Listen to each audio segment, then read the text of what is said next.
Roger the announcer here, and thanks for tuning in to episode 136 of Take It Personal Radio. This is our Boston hip-hop tribute. And because we've got 3 dope mixes and 4 special guests, we decided to turn this into a 2-part tribute show.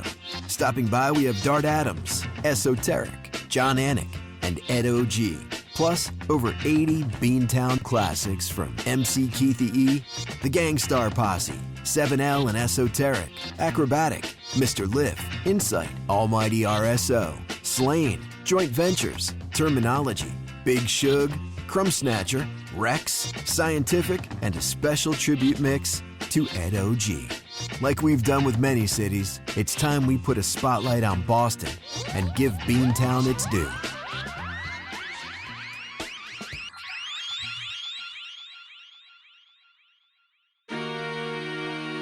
Yo, just relax. Y'all know the name.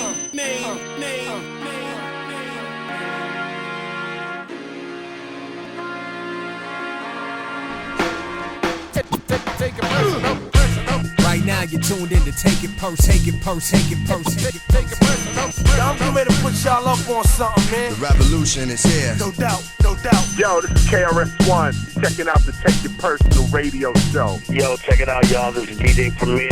Yo, what's up? It's Black Thought from the Legendary Roots crew, and you checking out Take It Personal Radio. Yo, check this out. It's the Soul Brother #1 Pete Rock. Yo, what's up? This is Diamond D representing Digging in the Crates right here on Take It Personal Radio, the best in hip-hop. You are now checking out. Y'all know the name. Boy Farrell Monch, you already know what it is. I want to give a big shout out to the Take It Personal show. This is Chuck D. This is Flavor Flav, boy. And you checking it out. Take it personal. So, yo, do that. Right now, you listening to Take It Personal. Spinning that fly shit. You heard? Yo, what's up? It's Eric Summer, the Green Knight Bandit, representing EPMD, here on Take It Personal Radio. This the truth. Check them out. Yo, what's up? It's the artist named Schooly D. Checking out Take It Personal. You're checking out Take It Personal with my people. Y'all care anymore about this hip-hop, man? What you waiting for? Gotta stab on man. Check it out, your boy MC Surge, and right now you're checking out Take It Personal. It's not a game. Take it personal. Alright, yo, ladies and gentlemen, right now, if you don't know what the fuck is about to go on, this is Take It Personal. With my boy full of flavor, Kevlar, Aaron, Roger the announcer, and DJ 360 with his stinking ass. This is Take It Personal, and we in the building, biatch.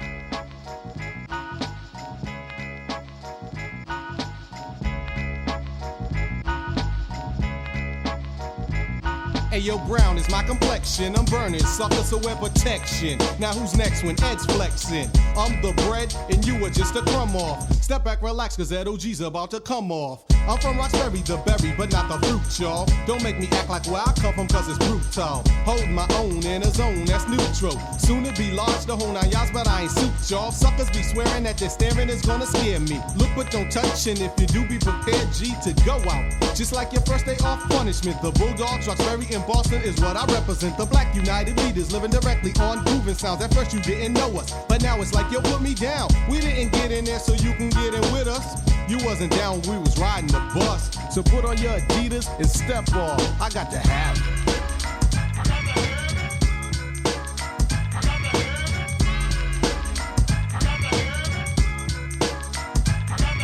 No need for me to run away. Brother, put the gun away. You wanna take my life away as if we were in combat. You can buy some new Adidas, but you can't buy my life back. Hey, yo, what's up with that? Why is it like that? Let's stand together, y'all, and fight that in a race. To replace waste with a taste, just in case you can't face the place that you've been put in. If you was my kid, for what you did, you have a foot in. Right in your ass. Another term's kids are having kids, they're not parents, so they let them do things that shouldn't be done. You're not a father cause you got a son unless you're taking care of him. Crack is more contagious than rabies. Bass-head broads are having bass-head babies. Now how that sound? Not profound. Black people unite and let's all get down. I got to have it.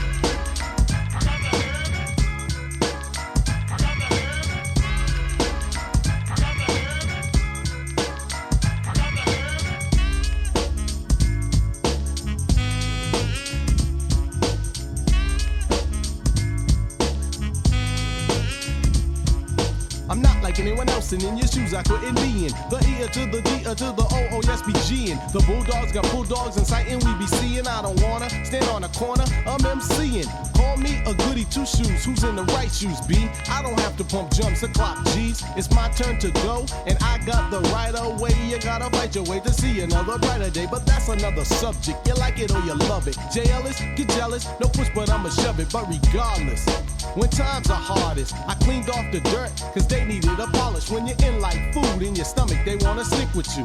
But when you're out like Elvis, they wanna stick you. But hey, that's okay, cause we kept on striving. And even when T lost his car, we kept on driving. You had your chance to advance, but you blew it. Now ask yourself this question, do you like the way I do it? I got to have it.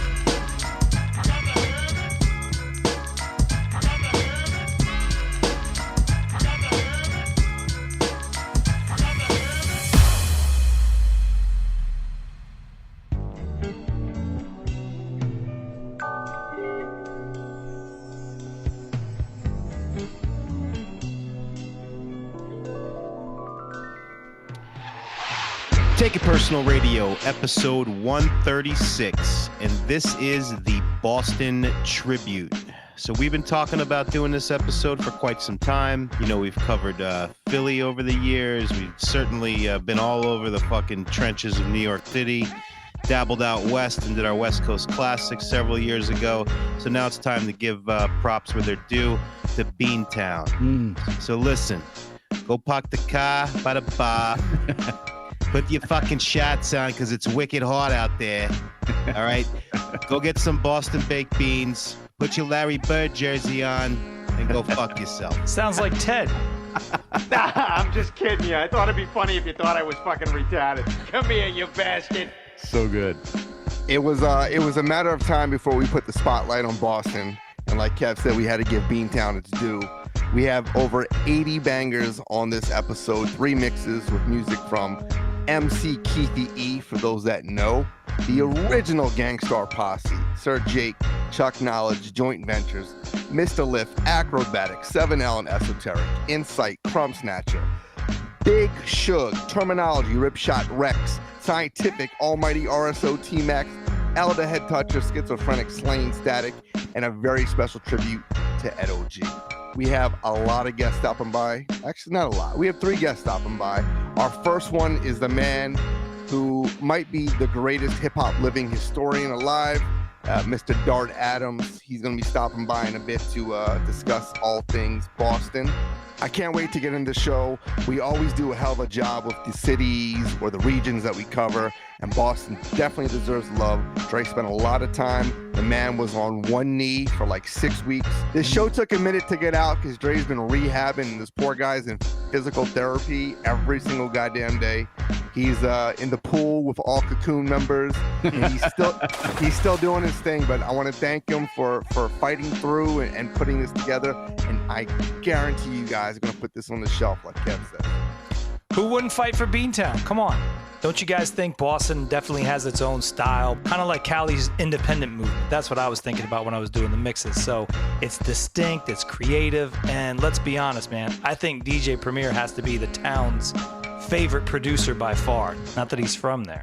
I think it's safe to say every hometown hero seems to let people know it's not just a college town. There's some real shit going on in Boston. Boston hip-hop is special. It's a part of the fabric that makes up what we love. That's why we did this show, to highlight and pay respect to the influence not always on the front of the tongue of most enthusiasts. So enjoy the ride. We're going through the hub. This is the city of champions. Pornhub? Nothing else but Boston right now. You know, you said city of, you know, some real shit going on. Also, the very best education in the country going on in Boston. But also, when I think of Boston, I think of like tough fighters, passion. Passion is something that you'll be able to acknowledge and realize when you listen to the artists that we play on this special show and what they brought to the table. And when I say fighters, I'm talking about folks that may not always be getting their just due, with the exception of maybe somebody like a Gangstar Edo.G. but a whole lot of other groundbreaking artists that we're going to hear from who, if they didn't have a moment before, they're still having a moment, and they're extending it and they're making it happen, and they bring something really unique to the table and keep, fighting for the music that we love so much. I'm excited about this spotlight. They had a time from like 98 to 03. When you think of like Brick Records, Land Speed Distribution, our boy Papa D serving up some bangers during that era. That's not all there is to bring, but that's my favorite 5-year span. So I'm excited to get into it. But before we dive in, I think Gloss has something that we really need to communicate. Yeah, so for those that have known this guy, I've known him for over 20 years. He is a staple in the hip-hop community. He went by hip-hop autographs on IG. Many know him as Barkley. He was a great dude, and we lost him recently, and I wanted to pay our respects. He was not only a huge supporter of the show, but he was a huge supporter of all things hip-hop. This guy was the number one guy you wanted in your corner. He would champion you guys. He would celebrate all of these artists. He was such an advocate for bridging old hip-hop and new hip-hop together. He was so passionate, so sincere. He was truly a one-of-a-kind, and I'm going to miss him. I'm going to miss chatting up with him after our shows. He always had some kind of critique or a comment. He would laugh at Kev's funny shit. Well, a lot of people laugh at Kev's funny shit, but I will miss him, and those that know him will certainly miss him. And Barkley, the next show's for you. I figured it's been a minute since we've done new hip-hop. You love new hip-hop. I know how much you love Rome Streets and all those guys. So I think it's only right that the next show is in your honor. So rest in peace, Barkley. And if you follow me on IG, I have a link to his GoFundMe. He unfortunately had he left his wife and two beautiful kids. And if you could do anything to help support, that'd be great.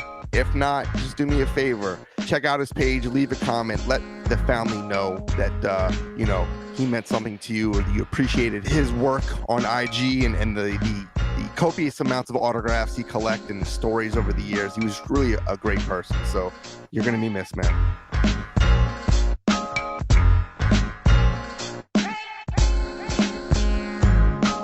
As we're slowly winding down our 7th season of Take It Personal, we plan to keep you busy during the holidays. And speaking of the holidays, don't forget to check out our online store when doing your online shopping. Enter discount code BEANTOWN, and you'll save 15% off your entire order. Stay tuned for part 2 of our Boston Tribute, coming later this month, and then episode 138, in honor of our late friend Barkley, featuring all new music. And now, let's start the show.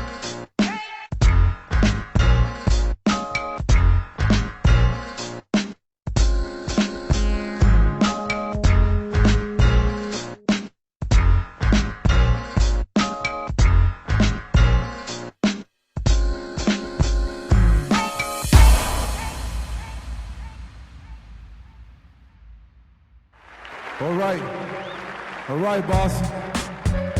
This jersey that we wear today, it doesn't say Red Sox. It say Boston.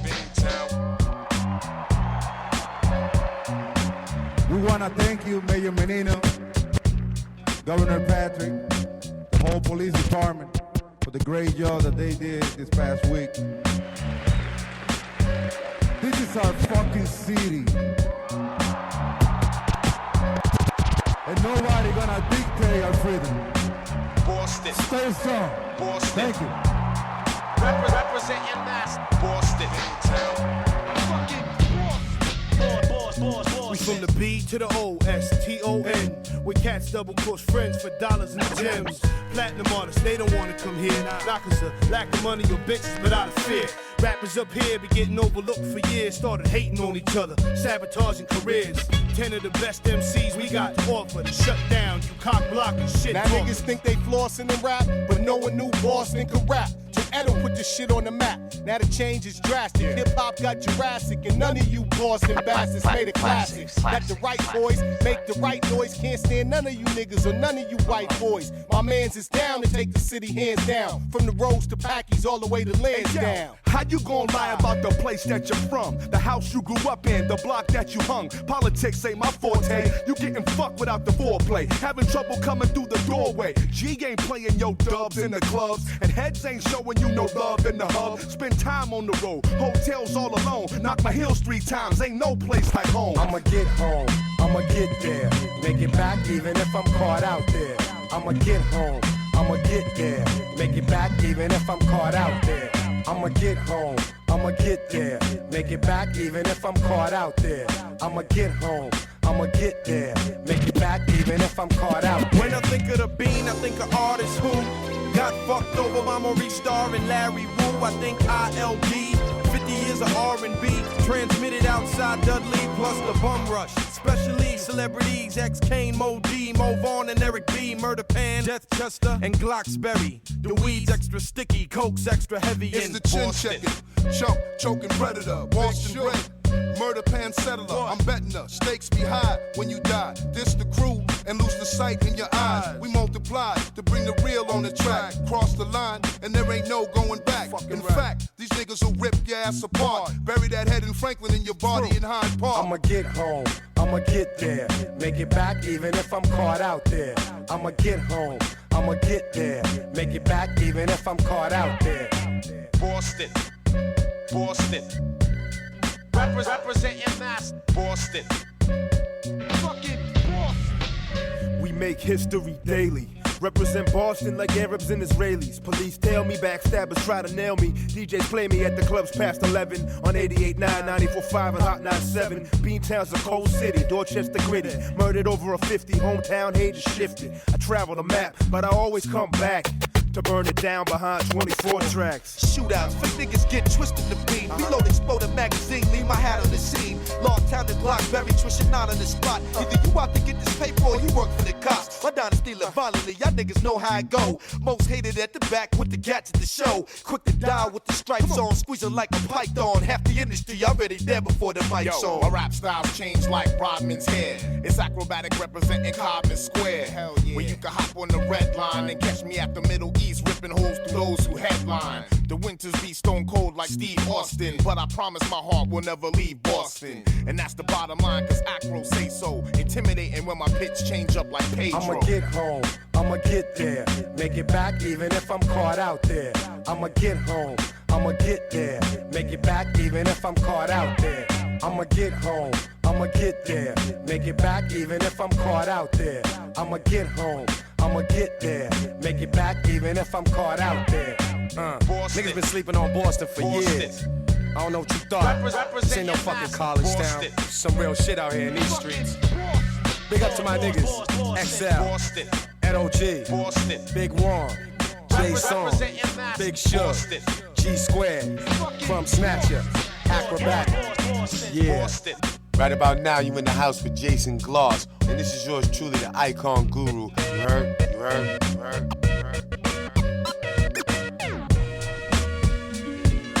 Yeah, Edo.G, 2000, Primo.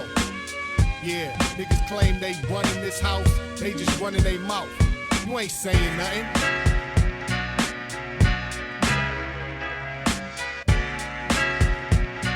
Yo.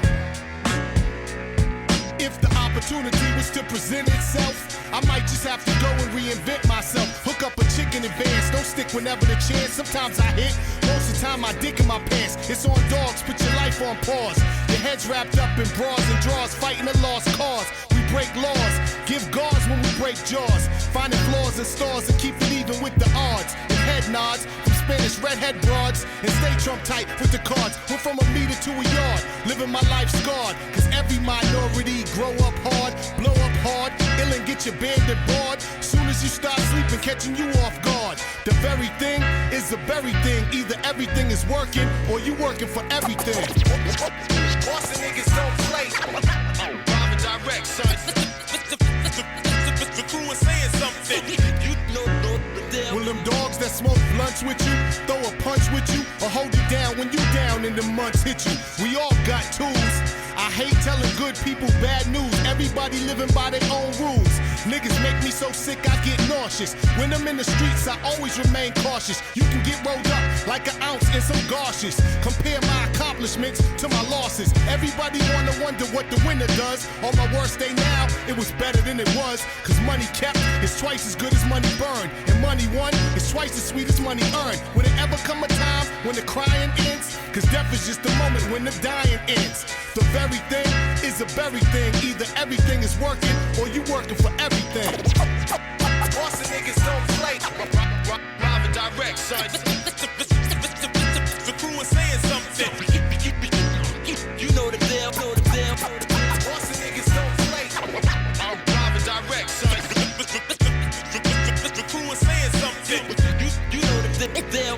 Alcohol and weed is my vices. To see my daughter smile is priceless. I leave the nicest lifeless. Return like Christ in a crisis. Take this American pie and distribute out slices. Black enterprises who take it to the wire and shine so bright, niggas need a sun visor. MCs search the 7 seas and wind up fishing. There's little to no competition. When I appear like an aberration, your repetition kept you in the same tradition, same position, same old rapper, same old mission. The game won't listen. We got 2,000 new ways to shine and glisten. Edo.G is to rap, what Pedro's to pitching. Nowadays, if you dissing, you can wind up missing. But if you ain't under guard, you going under hard. And we gon' be the main event, and y'all are under card. The very thing is a very thing. Either everything is working, or you working for everything. Private direct, son. The crew is saying something. Boston niggas don't play. Private direct, son. The crew is saying something. You know the deal, know the deal. Boston niggas don't play. Private direct, son. The crew is saying something. You know the deal. Boston niggas don't play, don't play. I guess my time is here. Suppress my fear, I'm ready. Boston, state of mind, stay sick. Live rounds, 5 pounds of heat. Incredible. I guess my time is here. Suppress my fear, I'm ready. I like to let my rhymes flow. Ain't no doubt about it. Understand this? Yo, this is Krumbsnatcha, repping the Gangstar Foundation, and you're listening to Take It Personal Podcast, where my people's full of flavor, Kevlar, and DJ 360. Peace. You pussy niggas, we incredible. And don't push us to put lead in you. We about to be them niggas on top instead of you. The Beantown beatdown, non-believers will see now. Put your dough up. We want more than some G's now. Watch us coming up in the fast lane, hennied up. Never worry about beef. Firearms already tucked. What the fuck? Niggas better bow to the dawn and give it up to Crumb. I live it up for my son. And you industry niggas, you really lost it. First you slept on Boston, then you kept on flossing. Shouldn't do that around us hungry niggas. Cause we the chosen godly warriors. Tougher than rugby niggas. Live lovely niggas. Although the times is harsh, all my soldiers know it's time to march. All you punks, you better find the heart. I guess my time is here. Suppress my fear, I'm ready. Boston, state of mind, stay sick. Live rounds, 5 pounds of heat. Incredible. I guess my time is here. Suppress my fear, I'm ready. I like to let my rhymes flow. Ain't no doubt about it. Understand this? A child with a destiny, ain't no testing me. Mental menu, send you a recipe. Chef like Ray, how I bake a track. Get the streets more yeast until the cake is back. Stack to my own bakery while niggas hating me. Can't see this fake industry making me anti-floss and popping at the bar. This is ashy-ass knuckles and razors in the jar.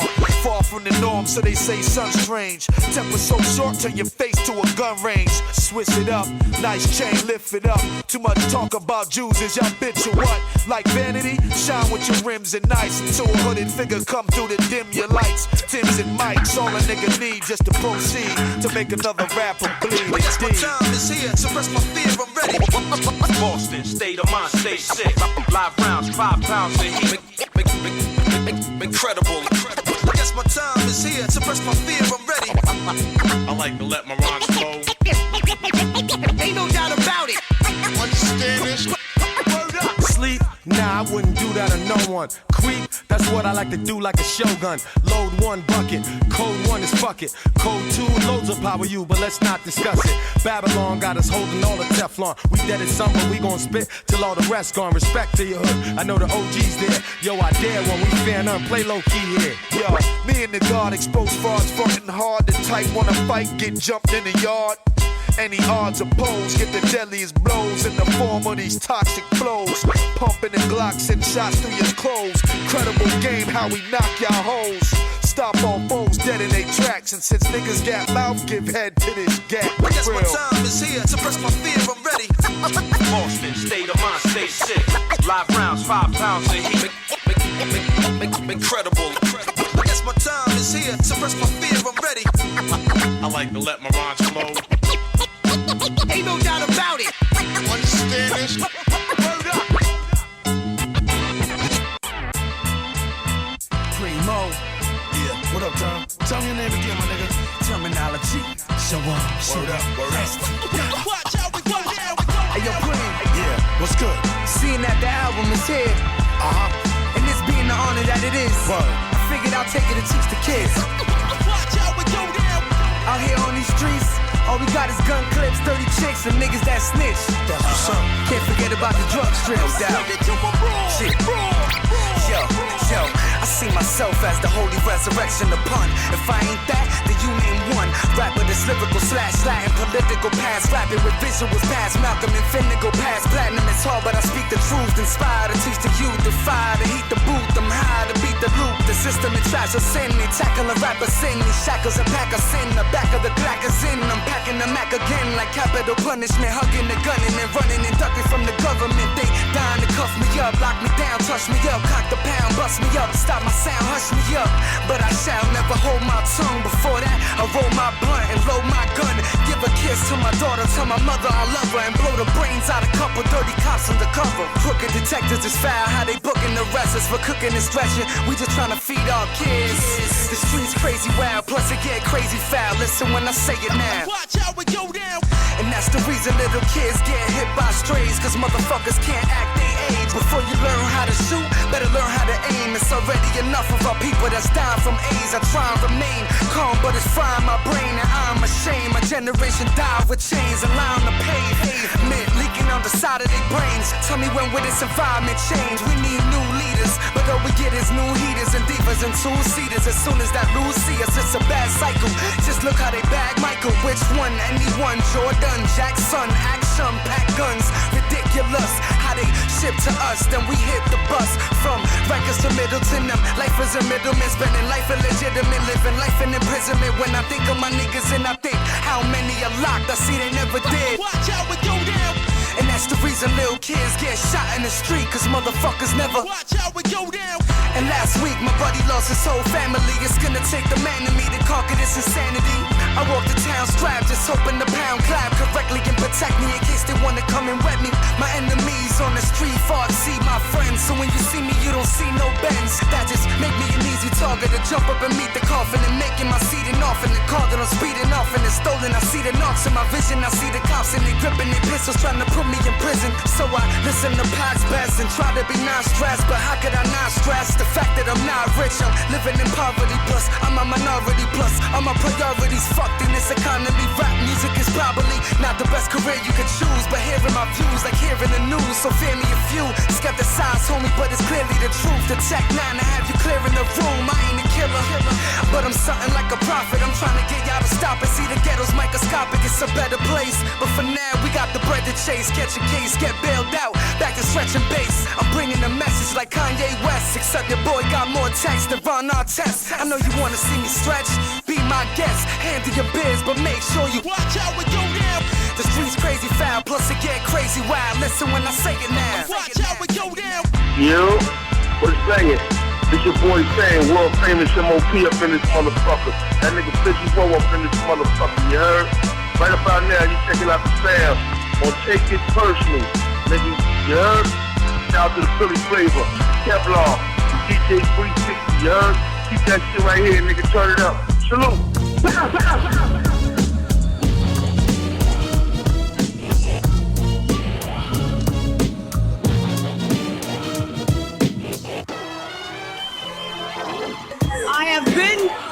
is served by Kevin, 11-time All-Star, League MVP, Defensive Player of the Year.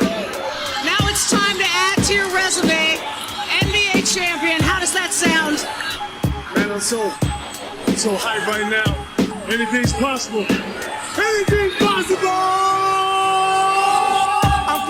Medical dark written journals, nocturnally important internal organs and verbally aborting epidermal assortments, esoteric torments, your performance, more reinforcements are necessary, vocabulary slides your capillaries, adversaries are buried and made imaginary in my stadium, homo sapien brains, I'm braining them through their cranium, my style subterranean, like stalagmites or titanium, I brought the strontium, 90, stomping them with osmium, my rhyme be like a druid, now your body skewed, across your birthplace like amniotic fluid. I wreck the mic like electrolytes, extend like dendrites. Through transduction, you running construction like websites. You should be alert when I grip the cordless, or wind up paying mortgage on your cryogenic storage. Be alert, be alert, be alert, be alert. Genetic sources of variation, migration, genetic drift, double helix recombination. I'll be a twisting ribonucleic acids, cloning incubated babies through fibers sipping synapses. Basic pressure units, atmospheres to merely force like contradicted boiling slow. To avant-garde, to roll immense photonic electrodes into dense solutions of metal ions that become oxidized. Reduce like back on Alpha 9 with those pesky petrol rabbits. Our feeding of inner joint of nitric acid, plastic planet inserts of empirical formulas received by satellite probes. Circulating deep space nebulas of all the second glitch style blowing dibby. I'll be creating space bridges with apexes beyond the galaxy's constructicons. Form devastator, the most powerful robot. MCs will break capacities of dinobots in assimilation. Jet back to Iacron, the reflector snapping shorts, blasting like the almost Megatron or Galvatron. I eject laser beam to seek out the lyrical matrix form parabolic to oblique while beyonder. This kid be reversing polarities. You see your sheets of a plate like mental physical vocabulary. Strain your mainframe with no races left contained.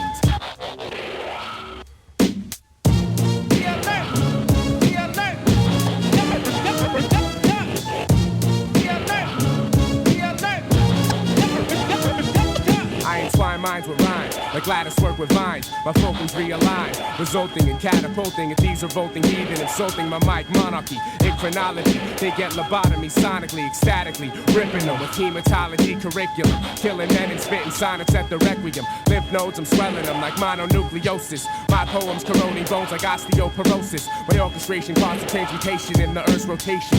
Now adjacent nations mirror my vocabulation like a tessellation. With no procrastination, bash your facing. Injecting leukemia through your skeleton. You peons, I rip for eons. Beyond your grasping, my blades are hacking through your skull. Pull them out, measure calcium graftings. Collapsing consortiums like accordions. Euphoriously speaking in chant like the Gregorian monks, valedictorian. Selling vocal cords in my anatomy emporium. The heart and brain, I'm storing them. Orpheum, sub-zero refrigeration, then I'm waiting for 2 millennia.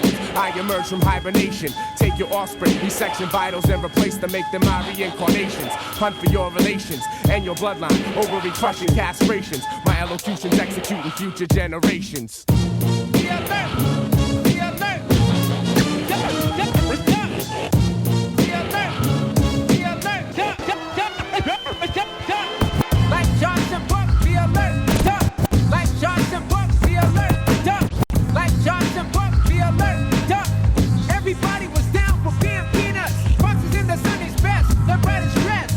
And on deck, and on deck.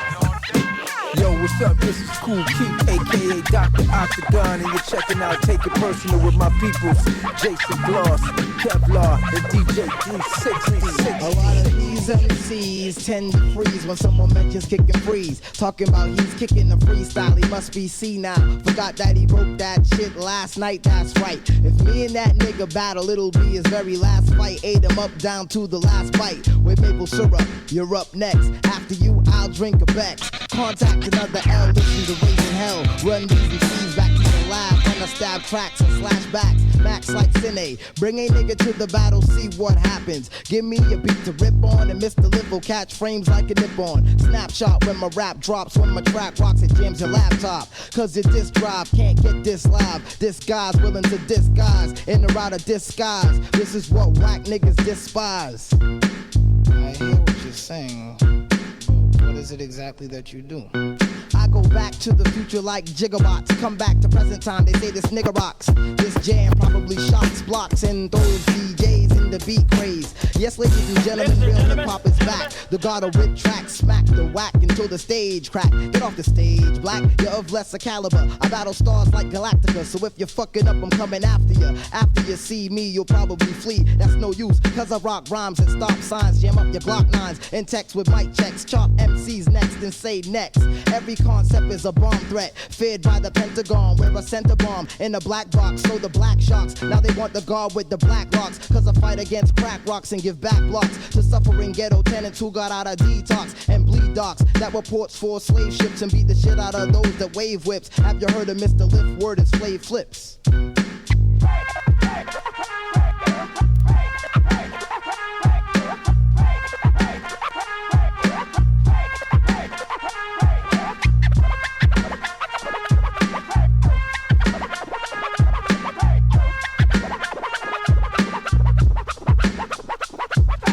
Any MC on my shit list gets ripped with the quickness. All those in favor say I like witness. I'm about to get physical like fitness. You paper like litmus, you'll get bust. Now increase my implant. I've been amp, I've been champ, cause I'm quite tight. Mr. Lift is old school like light bright. Scaring niggas like Fright Night. We might fight cause you might bite. Try to walk my tightrope and I might scope. MCs that think they quite dope but can't quite cope with the style that's semi-secular to sickle your throat. Quote for quote, note for note, there's no hope. Now carry that back to your crew and ask them what they wanna do. Probably nothing. If they said they wanna see me, they probably bluffing. Probably only tough in the bathroom mirror, rhyming over R&B tracks, but I still pump. Ease back like it was brand new. That's why all my shit stick like bamboo. Ain't no situation I can't handle. When it comes to you and your mic getting mangled, I'll take some time out to take your rhyme out. And if I can't be there myself, I'll create a genetic replica to step to you. Representing for my sister the police, you know what I'm saying?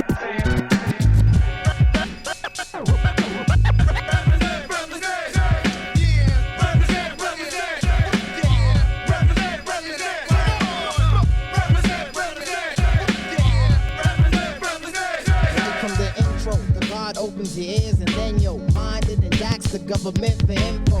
Documents on ghetto occupants. I've been rocking since back in the days. Check your praise lyrically.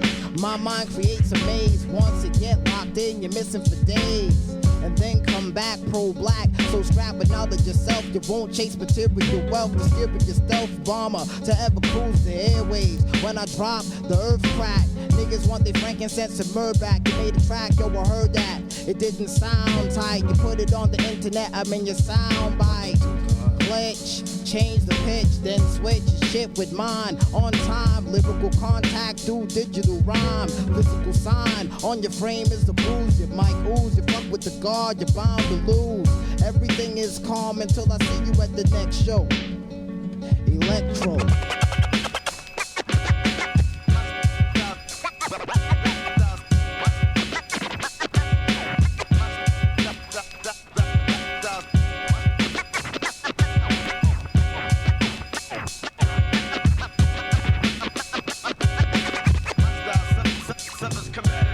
My mic technique unorthodox, it's sorta shock, stocks.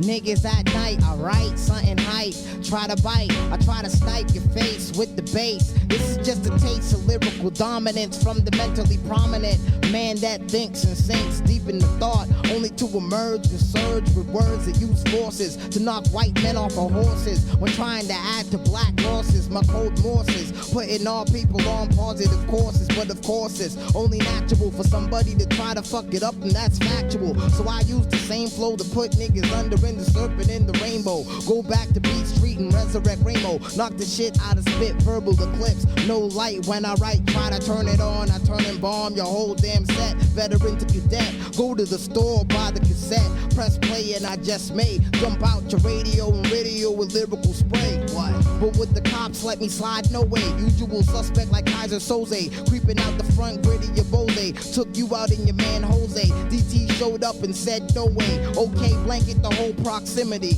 Looking specifically for liftedly. Yet my whereabouts remain a mystery. You'll never find, cause I'll forever blind anybody who's trying to bind mine. You're checking the time Armageddon soon come, you checking the rhyme. Whack MCs soon done. Run for cover, hide and dare what I let go. Electro. Yo, what's the deal, Fat? Been seeing you in mad long, you know? How you been maintaining? Son, no doubt, yo. I've been holding it down here, rocking a ton while you was away. Of course, you know. But like, yo, this cat was running his mouth, yo. What's up? Cat was running his mouth, talking this and that, saying you don't be rapping, you don't rip the mic and whatever. I was just like, yo, kid, I just wanted to know how you felt about that. That's absolutely ridiculous. I'm meticulous when ripping this. I'll break your ribs, hip and fist. If you don't get the gist, I'll give the air a twist. I'm more fatal as a tornado or a volcano. Harder than fire with the texture of glass. Lift the lava mass. This mega blast is supplied by years of struggling and praying that society start crumbling. It's humbling when you describe your skills as pummeling. Step on stage and proceed to start mumbling and stumbling over the mic stand. This is when I entered the stage and start to decrease your lifespan. Same thing goes for your DJ and your hype man. My targets are on lock here in my sights, and I am gonna show you a true mic holder. Burn that ass up, watch it smolder. One step, yeah, bounce, nigga, bounce. One step, yeah, bounce.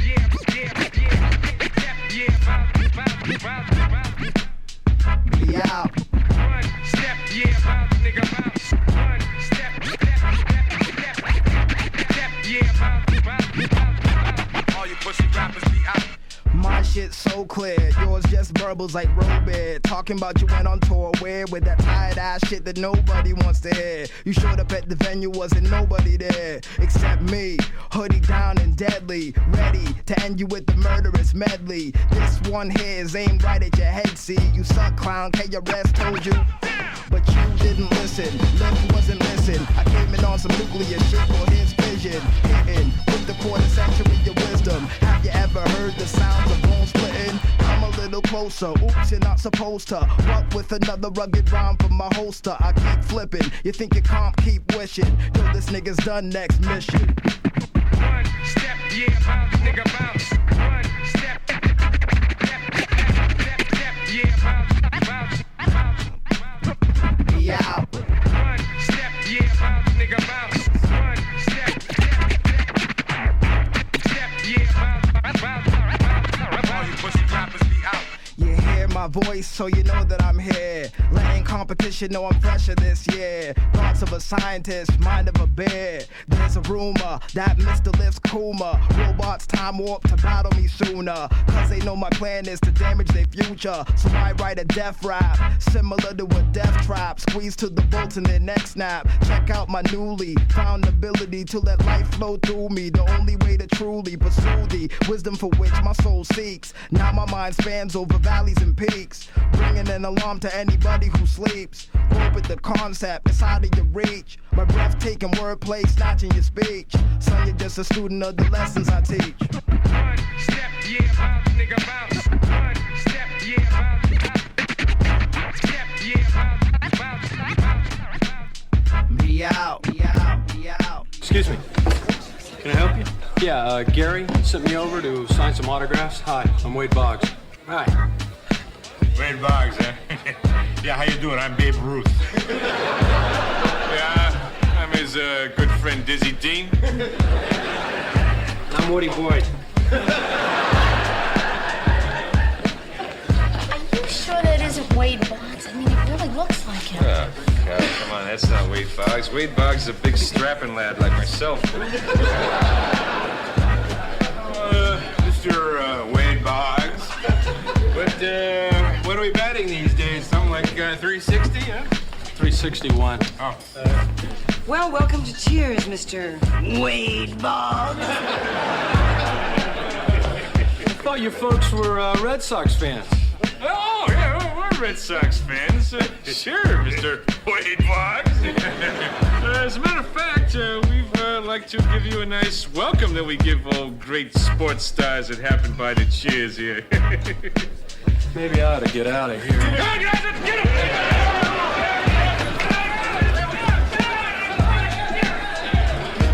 What's the deal? I don't know. Can we do a little bit of that? Yo, you know what, Soccer? Hold on, sis. What's the deal? I like that shit, the acapella vibe. I'm on, let's see, hold on, let me think. We just seen the baseball game tonight, right? Right. Well, I didn't watch it. If I kick some shit, will y'all believe me that it's off the dome? I promise. Cause I'll be bullshitting on the radio kicking my Akrobatik off the dome. If I kick a written shit, I'll say it. This is written. But this is not. Okay, bust it. Off the top of the dome, here's my first offering. MCs are slow on the defense like Offerman. But check the lyrics out, I'm balancing. I snatch a girl and take a 2/3 base like John Valentin. And then I have you looking in the mirror. I throw you on a disabled list like no more Shapiro. Bigger. And kick the shit so strong. You be like, that's the big man like Move on. And when I come out manly, I'll replace you at first base like a Mike Stanley. You know I'm getting better. Speedy round the bases like my name was Donnie Sadler. My first name's Jared, so check how Jared wreck. Step up out of place and I'll catch her like Valentine. You know I hit the screen well. Take out to left field like my man Mike Greenwell. Like my man Damien said. Coming off the top of the head, it's the dread. You know I'm coming off the mic to face y'all. Fuck this shit. This is the friendly game of baseball. Skills. Weapon flip to akrobatik over. Here's the command, put the land. Position the tank at the flanks. Take your focus to the head. Start up a bomb scare. It's clear. I'm out of here. No need to worry about that. Whether Army, Navy, Air Force or Marines, your whole armed forces couldn't stop this one-man team. You can't detect the effect of what my words will do to you. The effect of my text is similar to thermonuclear war. This style is tight, militant, raw, holding the audience prisoner in ways you never saw. I run through your whole outfit without flaw. The outlaw type of kid you're proud to shout for. It's funny how the good guy now becomes the villain. Money has become God and all squads are illin'. I'm 102 years old at the tricentennial, chillin'. If not, an intricate plot will be my filling. Rough, rugged, raw, still values I'm instilling. And the chillin', hoping to lower the rate of killing. Years from my demise, you will see that my plan is still in implementation. It'll come in the form of activists, Scientifik nations. For now, listen to act and just represent your station. Spot, domain, or location. But understand we from the same rotation. Good versus evil, both nations at war. The style is tight, militant, raw. Alright, fuck that, it's time to bring in the heavy artillery.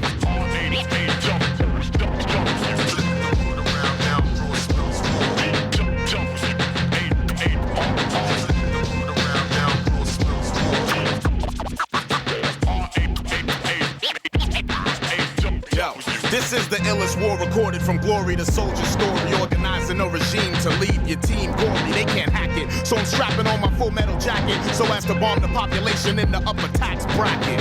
So we can uplift these inner city sanctions. And once my message cranks in, bring the tanks in. And then I'm bombing from an aircraft carrier. Final Fantasy tactics back to Space Harrier. In other words, new schools are old. Check my smart bomber, check my www.akrobatik.com. And check my plan of attack for world dominance. It ain't no over the top hate shit, just common sense. I'm intense beyond your definition. Blow 1 million heads up without no ammunition or pistol. Just this New England Patriot missile to explode your frame, leaving no remains but your gristle. I get respect, 21 gun salute. Got many rhyme philosophies, but none pollute the brain. I spiritually massage it to the core. The style is tight, militant.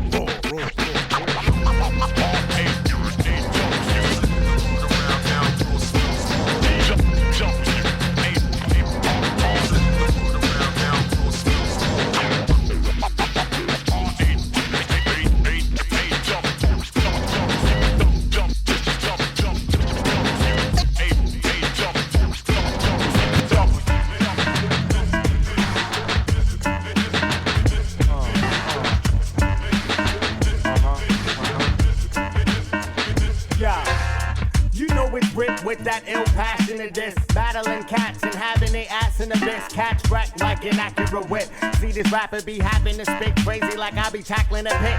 Crabs make me laugh like rats and acting hip. Talk slick, rip shop a fat in your lip. Has-beens get done by the illest and tossed back in the pit. React with that impact that cracks your whip. It's hack. Nickel is shit like EST. A nickel is with me, best of breed. Rapping the best in the East. Test me, cash stress to your chest. Ain't no guest to bless me, just me and the SPO. It's not a 1200, I'm high and blooded. Colliding with guys that's driving they Hummers. Try to run, I got your eye flying your melon.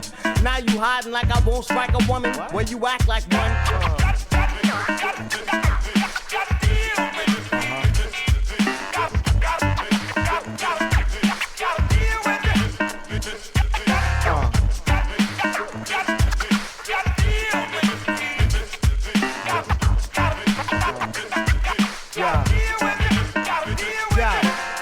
Life or death, when you be fucking with Rip, lose your breath like a knife in your chest. Battling cats for they girls, wear my sights in they breasts. Cats fighting when I be writing the next. On the right side of their necks, I flex those lyrical biceps. Alive in the set, for I'm giving those death blows. I'm like Ike, letting violence connect on FMOs. I extend blows from intros from the beginning to end. You at the end of the road. Hotel gathering for convention to hold. Niggas try to figure how to put a bigger wrench in my flow. I'm a pro, you temping for dough. Rap interns inch they way to the dough. When they see me come, beat big beats, heat seeking a drum. Am I seeing the gun or am I seeing the MIC to get run? Try to compete and get done.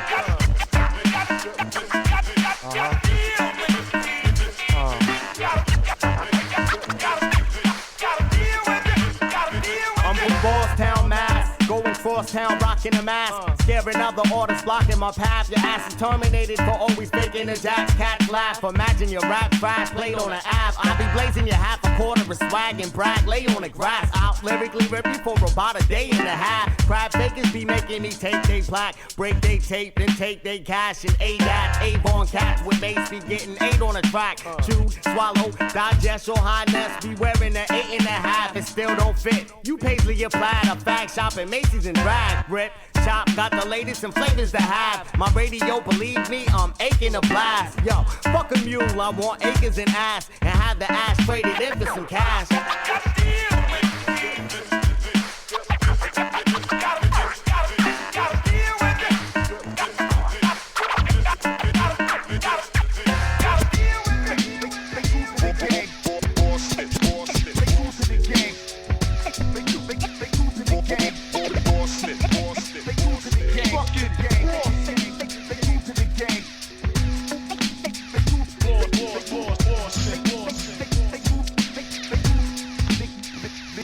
Instead of shooting for fame, I'm staying true to the game. Rather true to myself, suggesting you do the same. Maintaining, I excel and gain strength through your support, which helps me carry out the vision used to aim. Strain, making decisions, shaping my mission that resort to sacrificing half my life as a test. You can fail, go to jail, or get a knife in the chest. The devil likes it the best when you walk that walk. Faking suckers on forks, twisting, turning, and burning. Scorched souls are shook, cooking as onlookers are squirming. Waiting to turn in the oven, gulping and gasping for breath. One after next on the path, with the masses they step. With yet a matter of seconds to justify their death. Many realize decisions that was wise to correct. Get your life in check, cousin. What you doing is lame. You can die in the fast lane, and only you are to blame. You are to blame.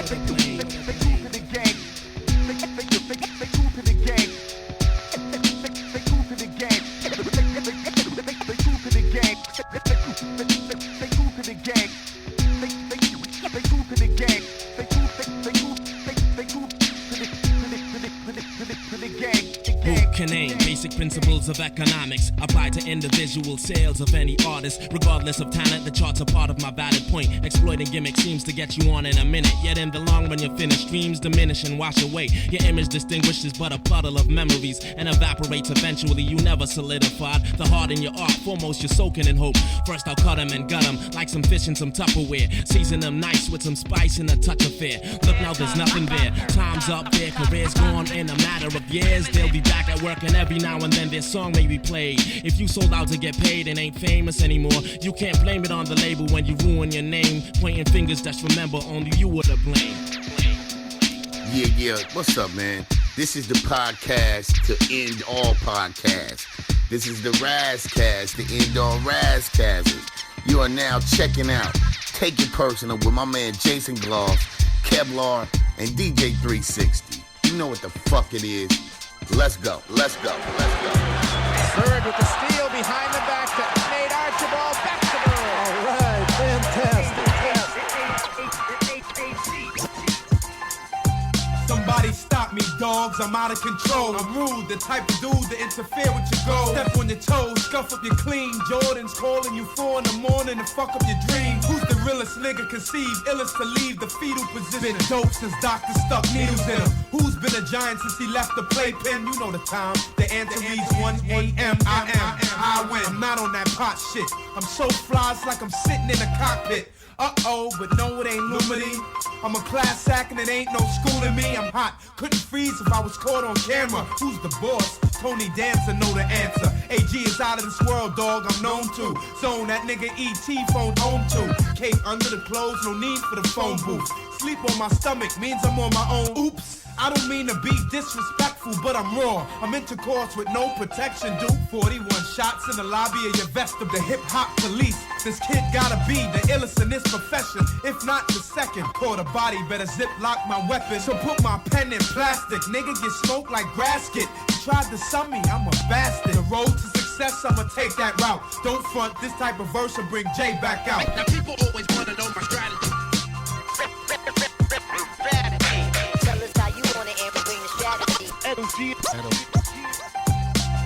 My strategy changed the game drastically. To do it for no cash is blasphemy. You can ball out when you get the pass from me. I guess it's just the mass of me. My mastery, avoid all catastrophe.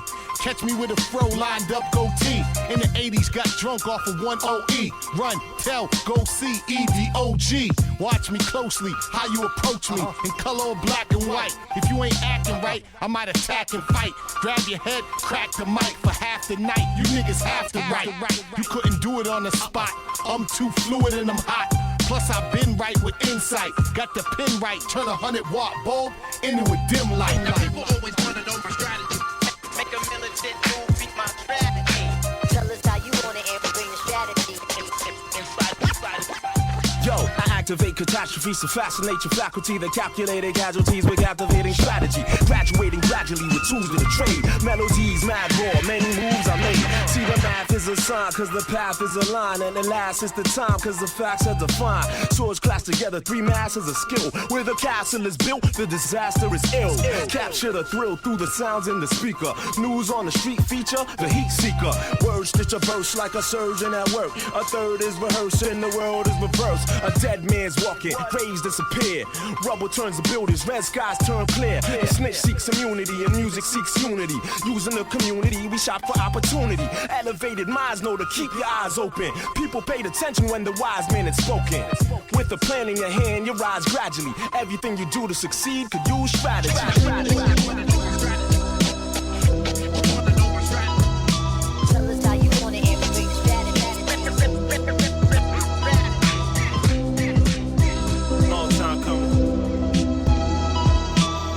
Yo, what up? It's your boy R to the E, K to the S, Rhythmatic, Eternal, King Supreme, Lawtown Zone. And you are now listening to Take It Personal with Philip Flavor, Kevlar, and DJ 360. Listen, I think they want the new PE now. Ice Cube, nigga, with an attitude now.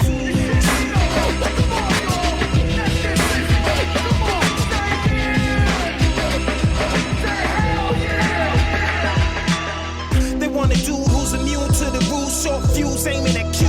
Bishop on the roof now. They want me to say, fuck who in the game. If you the best rapper alive, then Reks insane. I think Preem's insane. Best producer alive. Me upon his tracks like needles to the veins, like burners to the brain. Suicide chest playing Suicide King. My aim when I came was to bring back the Gangstar audio rain. No longer RBK, yes, it's already cocaine. Y'all on the way out, Reks on the way in. East Coast boom back, PM to the AM. Opinion on my rap, delivery propane. Rhythmatic, Eternal, King Supreme. Remember the name, Reks. Drop the mic. This shouldn't be holding it. This is how it should be done. Dropping balls on them. I like to catch them while they slipping. Take it back. Drop the mic. This shouldn't be holding it. This is how it should be done. I'm serious, man, I'm so sincere. Rockabye, pop, rapper to sleep. Heavenly conscious, melodies monstrous. Odds one hell of an artist. Syllable dartsmith, lyrical bars pit. Caution, beware, close proximity cause conflict. lyrics even through all this garbage nonsense. Media sponsors, I'ma spit the raw shit regardless. My thoughts in cockpits, steering passengers through the darkness. While nerds be writing blurbs in office, I am return of the legendary. Dug through the cemetery, soul of the goats in my bones, so I never worry. I think they want the new Machiavelli. I can really feel the pains of the strains to my belly. Hunger getting deadly, ain't a killer, don't trip me for the booth, cause the youth mental fridge on empty. Opinion on my rap, the flows, either the soul seeker, born leader, R.E.K. Yes, remember the name. Drop the mic, you shouldn't be holding it. This is how it should be done. Dropping balls on them. I like to catch them while they slipping. Drop the mic, you shouldn't be holding it. This is how it should be done. I'm serious, man. I'm so sincere. Yeah. I think I want to kill Bill O'Reilly, 187G dub, pill wheels on Denali's. Mama, I'm sorry, but when these dudes rap, I be thinking that I should pull a shine in the party, nickel 9 in the audience of weak rap shows. I never needed guns, but as my stress grows, need Eddie swag back. A new West Coast, 80% of the new South rap shit blows. Now the Midwest shining, respect to grinding, but turn up my face to bullshit rap whining. Say goodnight to the industry, DJ Premier sentenced me to prepare something lethal for the ears. Here it is for the people, compare me to no other artists. I swear no equals, I hear their public opinion on my rap, say the future of the game. Top 10 DOA Reks, remember the name. Take it, good night. Drop the mic, you shouldn't be holding it. This is how it should be done. Dropping balls on them. I like to catch them while they slip. Take it, good night. Drop the mic, you shouldn't be holding it. This is how it should be done. I'm serious, man. I'm so sincere. This is how this is how it should be done. This style is identical to none. Big Shug. And that's relevant, real deal, Holyfield. And now you hookers and hoes know how I feel. And that's relevant, real. For every motherfucker who spoke my name in vain, I'm still here, baby, chest high in the game. For every motherfucker who thought I would fail, I've been winning since the day I got out of jail. For every motherfucker who questioned my tactics, never fuck with dumb dudes and can't hustle bastards. Every motherfucker who snitched on my moves, it's been a long time since we seen you. For every motherfucker who fronted a fake minute, say nothing when you see me cause you and I been finished. For every motherfucker who say they a better rapper, better actor, how come you's a non-factor? For every motherfucker who taint the legacy, Gangsta motherfucker, Big Shug and DJ B. To our brother Guru, forever R.I.P. And fuck the fake niggas who claiming they family. And every motherfucker who I ever chastised with fire in my eyes, cause I fire when I ride. Guaranteed to hit you right between the eyes. I call it like I see it, I ain't never lied. For every motherfucker claiming you number one, you got nothing for me, son, you's a rubber bum. Past the fuckery and the shenanigans. Step in the crossfire and get left like a mannequin. Motherfucker, have I made myself clear? DJ Premier, what up, show 'em why I'm here, show 'em why I'm real, hit 'em with the steel, tell these motherfuckers exactly how I feel. Check 'em out. Check 'em out. Check 'em out.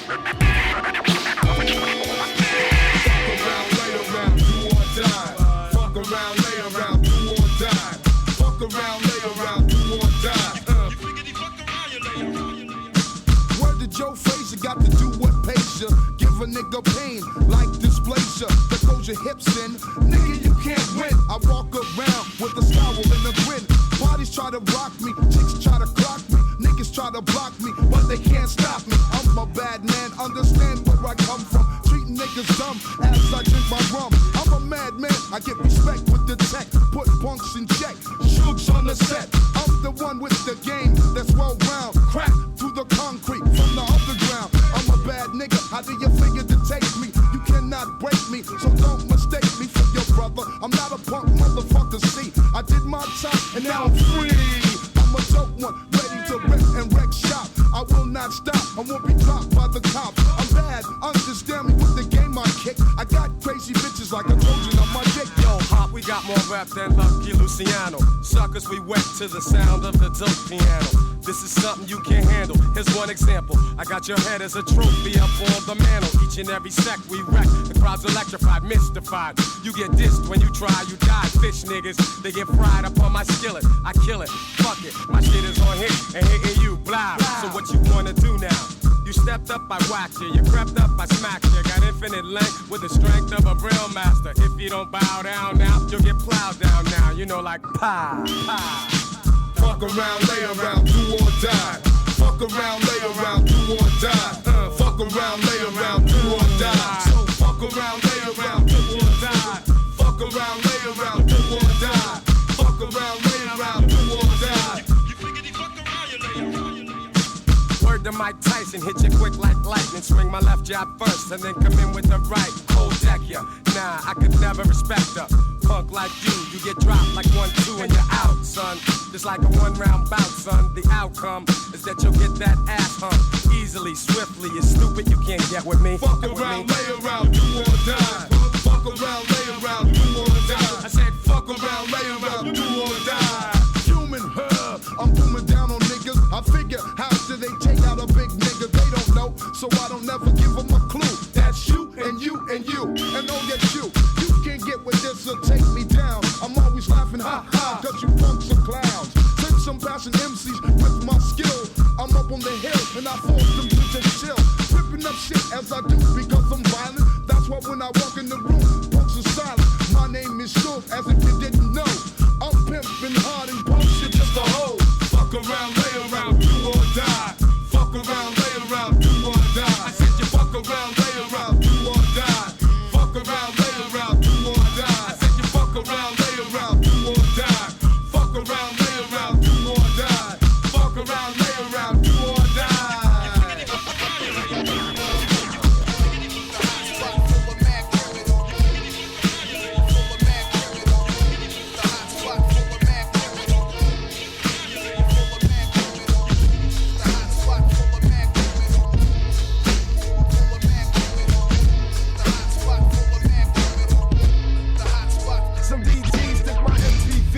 Rolling with niggas wildin', fucking up the block while we listen and stop the violence. This nigga try to get me, but he missed with his tool bust.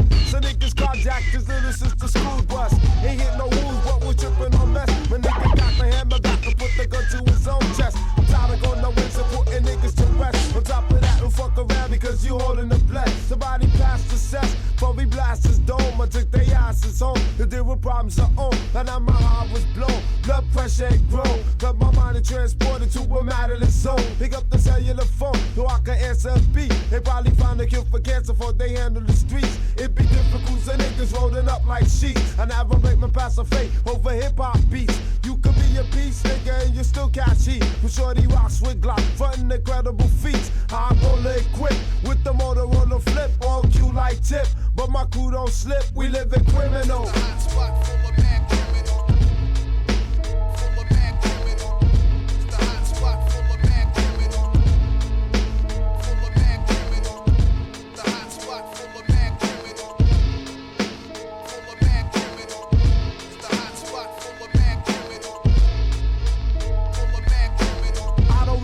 No type of sense a nigga started when they couldn't be hard. If their name was Remy Martin, you'll be missing with your album cover on the back of cartons of my milk. Cause it's soft like silk, you got killed. My lyrics is built to drop math in your mouth. I hit the cess, not the game, but you still can feel the wrath. When I'm feeling like a thuggin', bugging about the spark shit. You on some old Tevin camera, can we talk shit? When thoughts get drastic, plastic is got. I create a future bastard by blasting the Glock. Even Quincy Jones will come back to the block when paramedics is reviving niggas' chest with the shot.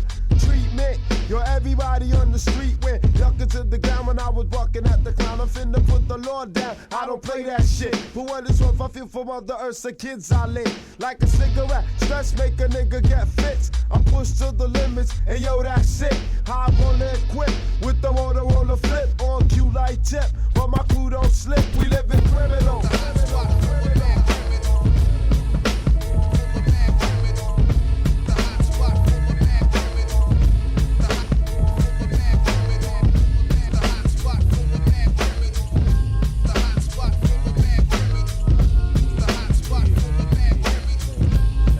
Check it out, check it out, check it out.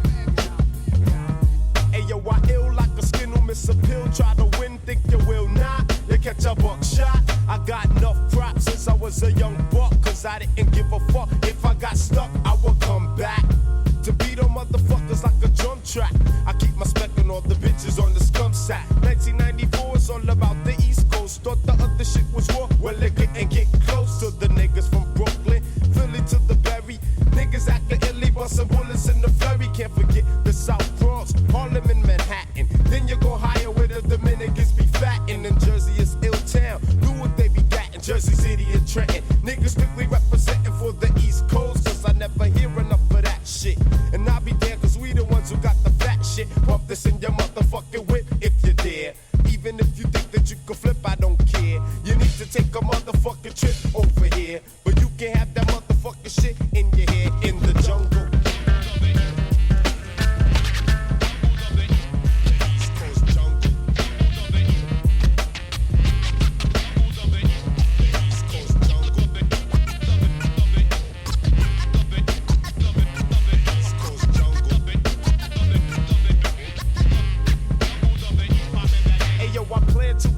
Niggas by a large sum, not the digger with plans for show. Check where I'm from, I live where I'm from, I love where I'm from. And if you thought I didn't, yo, you're motherfucking dumb. I come from Brooklyn, New York, and getting Pillsbury though. I really got my hook up out in Roxbury though. And yo, out in the Berry, even cops worry though. Cause just because you got the bags on me, you won't get very low. So who the fuck wanna check game? When you break it down, every ghetto gets same. But niggas wanna front like where they at, it's just the all that. So like you know, I just came to throw the ball back for the jungle.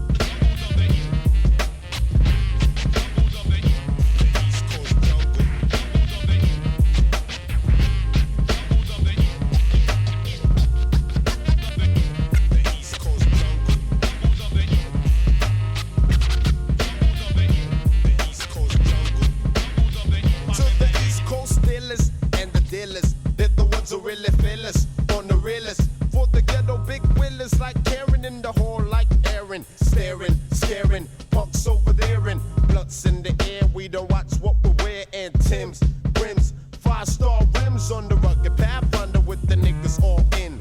Then it's all about the hunt for the skins when you enter the East Coast jungle. You could catch a smack running back if you fumble. We be in the slums selling jumps by the bundle. If you wanna come get your guns, we can rumble. When you stumble and fall, you could then call the ambulance. Cause you don't stand a chance in. Like a bill, let you know in advance. We get ill inside the club, we don't dance in the jungle.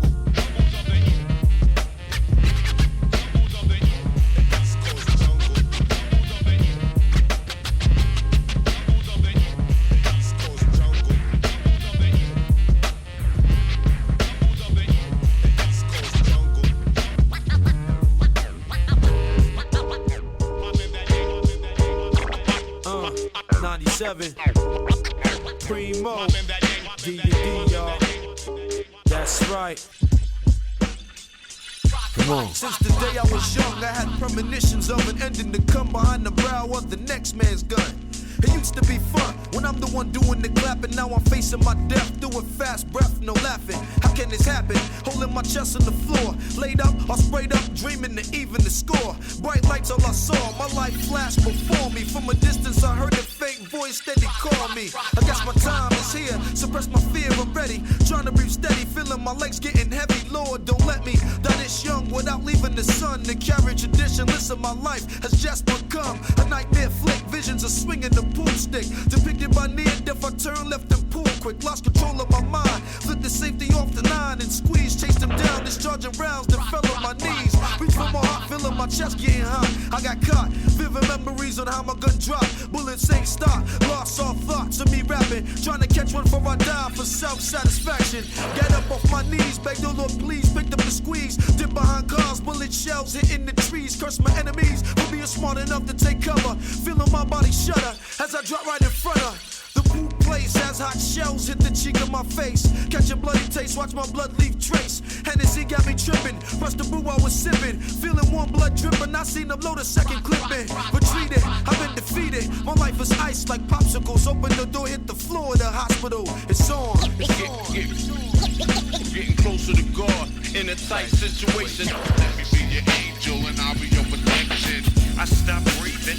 Damn, I see demons. My heart's racing, a casualty of confrontation. Hoping one day I'll awaken, feeling my body start shaking. I've been mistaken, retaliation to come soon. Holding my gun wound on the floor of the hospital room. A silent cry for help as I look at the ceiling. My inner feeling telling me to start healing. Not in a million years I would wanna end here, wiping my tears, thinking of my long lost career. In this business of rap, now I'm flat on my back, trying to put in place the face of this enemy cat. Cardiac control, I put a hold on my soul. 22 years old and my life done took us on toll. My body fold for numerous feelings I felt. Laying there lonely, watching my homie scream for help. I hear a doctor yelling directions to the meds. Cut open my friends, bring me to the nearest bed, half dead. My inner head screaming, losing my breathing. Damn, I see demons. Don't remember the good crumb, only the bad one. And now I can tell the depths of hell for evils I've done. Can't run, facing my worst of fears, leaving my physical as my spiritual descent steers. But wait, this can't be real. I feel the angel Jabril asking my name, overlooking my blood stain. Go chain, easing my pain. For where he came, I don't know, but he's telling me it's not the right time to go. Back of my throat, tube sucking the ooze from my mouth. As nurses run about trying to send me down south. Who shot ya? That's words from the D-Tech and the doctor. Before I got flown to Beantown in the helicopter. Getting closer to God in a tight situation. Let me be your angel and I'll be your protection. I stop breathing. Damn, I see demons. Getting closer to God. Are you awake with cold feet, feeling weak and can't eat? Seeing homies standing around with no sounds, I can't speak. Cheap hospital clothes and patched up bullet holes got me depressed as I'm looking at my legs and my chest. They patched up 5, lucky that I had survived. Laying in bed with a naked head but alive. Recalling the night before, me trying to make sure I was staggering in through the hospital door. Would say the flash to a no mobile respirator. The flashback to me getting respite from my savior. I can't understand it, must been the way that they planned it in my commandment. I'm never taking life for granted. Remembering on my knees, begging please don't let my soul get seized. Lost track of my thoughts, cause the DTs came and questioned me, tested me. Got secret thoughts of arresting me. Stop stressing me, cause ain't no confession, see? Funny, ain't it? Thought I was back in entertainment. Now my image is tainted, cuffed on my crutches for arraignment. Damn. Now, Boston is often overlooked for its influence in the early growth of hip-hop, but UMass Boston has taken the role of archiving this living musical history. Now, how has the hip-hop archive at UMass captured those days, and how do you use it in your class? Yeah, well, 88.9 at night for so many years was, you know, that made Boston hip-hop artists household names in our own city before we even got the national acclaim, and that's really big for any artist on the way up. Shit ain't never gonna change. Till more cops get blasted. How many niggas gotta get their ass kicked? How many niggas gotta die inside a cell again? Before we revolute, shoot and raise hell again. This ain't no racial shit, cause full black and white cop turn bitch. And now they'll let you go when you snitch. So fuck the snitch and the cop who rolls with them. Cause my hollow point will split them and break him up. Pull over, get out, license and your registration. Next thing you know, you're cuffed up and down the station. I'm getting fed up with this everyday bullshit. I swear I rock these motherfuckers gonna make me flip. It's bad enough they from the same hood, the same school, got a badge, now they act like a fucking fool. One up in the chamber, once, one up in the chamber, twice, third time represents 3 for the strike. Now why the cops on my DX, harassing my whole C-lit, it's all politics, that's why we got the G-lock. Pawn C-op for the war, heating on the B-lock, got the extended C-lip with the rubber G-rib. If you ever want G-rip, you know who I be with. Whoever try to endanger, feel this hot one in the chamber.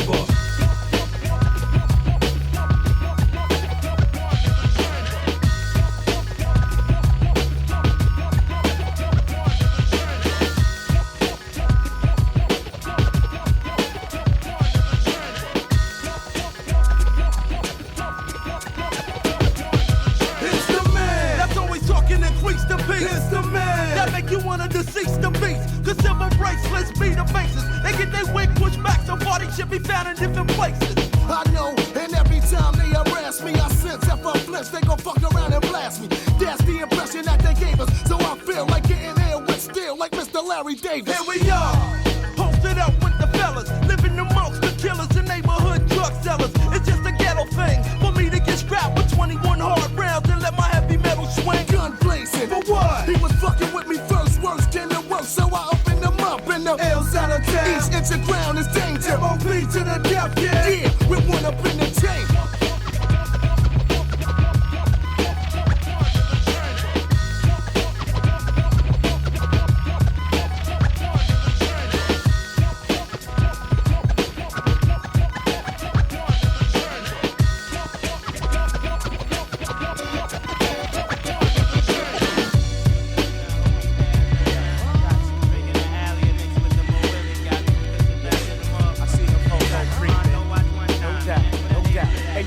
Which one of these suspicious characters you know?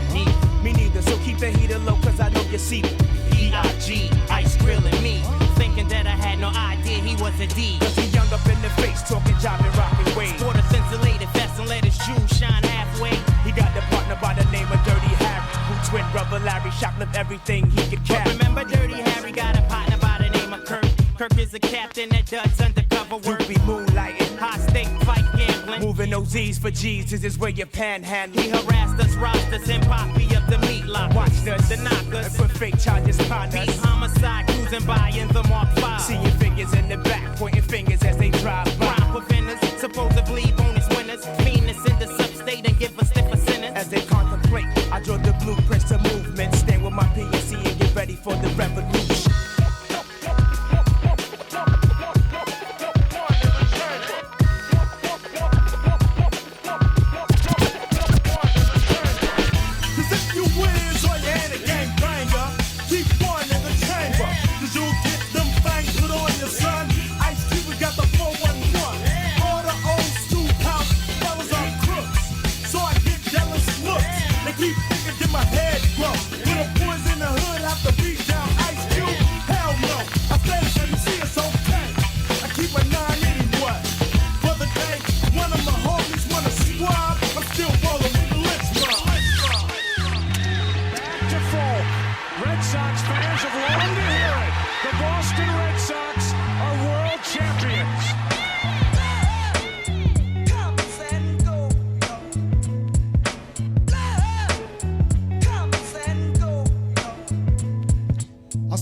The day before your death, before you took your last breath. How many of my real niggas are still left? I locked and killed and filled the wooden box and went out like docs.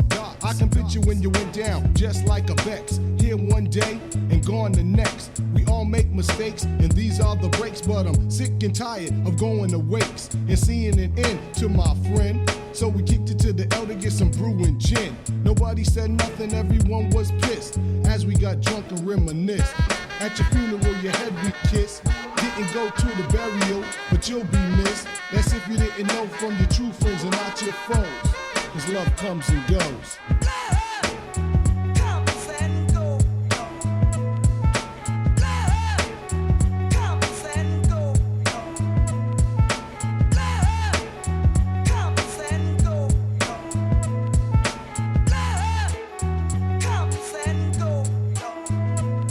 Now my man, he never had no problems, but he got killed when niggas tried to rob him. Because they knew when they did it, they couldn't get away with it, so they killed him, took the dough and split it. Thinking about the money, and now there's 4 kids. A couple got caught, and now they're doing bids. Loot is worth more than a life, cause niggas living tripe. My man had 4 kids and a wife.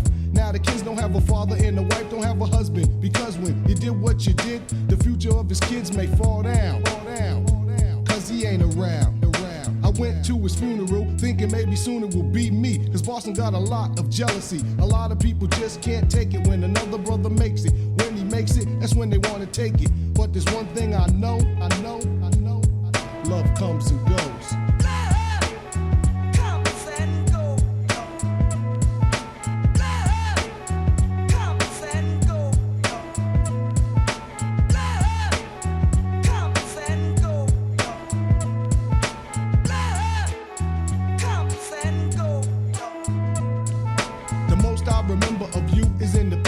You were my pops and I won't forget you. I wish you could have been there to see me grow up, come up like throw up and blow up as an entertainer. I think you would have been proud to see me at a show and move the crowd. Your best friend shot you over $5, that ain't right. The money matter and not the life. I wonder what you would have told me to get a girl and lay her. Cause my mom's told me you were a player. They tell me I'm your spitting image from the line of scrimmage. But you was riding like my mother, I'm timid. God God works in different ways and it shows, and everybody knows love comes and goes. Yo, yo, what's up? This is Diamond D representing Digging in the Crates right here on Take It Personal Radio. Keep it right there, the best in hip hop. Alright? Peace, peace. Rock the beat. Rock the beat with your hands. Rock the beat. The beat. Rock the beat. The beat. Beat the beat. The beat. Rock the beat. The beat. Rock the beat. The beat. Your ghostwriter can't write refund material. Black King Lear, Shakespeare, skill imperial. Lose when I spread throughout crews, venereal. VD leaking out your CD and stereo. Cell block rap, chew out your backpacks. Nickel to the dime, host the battle, bring it online. Cucking on the 9 and blow out your whole mind. Be the same effect you get when you step and snatch your rhymes. Every verse, a scripture, spirits to hit ya. Start shaking like I'm earthquaking on the Richter. Plus size beats completes the whole mixture. Imagine that like a Kodak, the perfect picture. Touring nights, floor mics, reaching foreign satellites, vigils and candlelights. In the words of Frank White, I'm inviting you and your writing crew to pen your dopest rhymes. We get up in that ass every time. This is bar and gangster. It's that hip hop shit thugs get banked up. In the streets where heat is no stranger. And my peace behind, they might shank ya. No peace of mind when cops chasing. Living life stressed and self-pacing. The 9 or the shotty that makes a new patient. Riders, gangbangers, OGs, and chasers. You loudmouth niggas lock your traps. We'll cock these raps and put some AC units in your stocking caps. We understand you're mad cause you're stuck in your place. You out of shape and overweight, niggas sucking your waist. Without Snoop, God murders the case. We carrying the portable volcano sewer up in your face. Jason, Edo.G, and Krumbsnatcha at it. As your French kiss a full metal jacket, faggot. This is East Coast gangster music, something to kill to. Pop pills too, the purple haze fills you. Creators appear, courtesy of Hennessy and me. OGs before BT's Marie was free. So when you see us three on 2 3s in the 04 and 3 in the back playing PS3, wear your glasses like DMC before your brain matter scattered on your GMC. This is extra gangster. It's that gun bust shit filled with anger. Starting beef in streets, we not strangers. If you don't close your mouth, we might blaze ya. It's a 5 to 9 that I'm facing.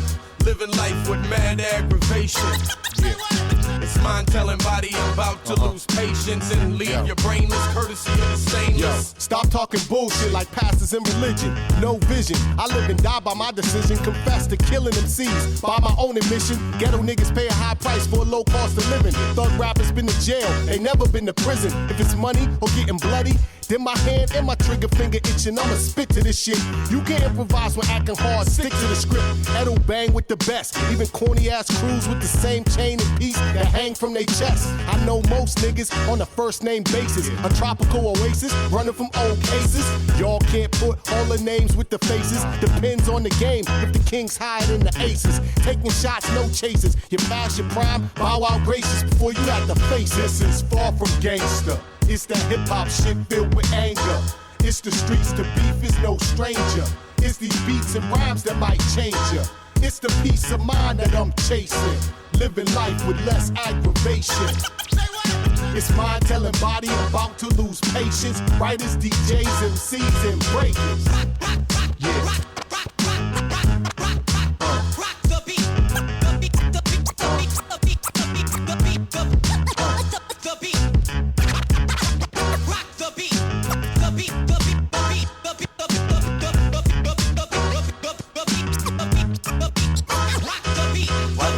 Guys following. I told internal investigations to follow Captain Queen. Why? That's internal investigations business. Fucking piece of shit!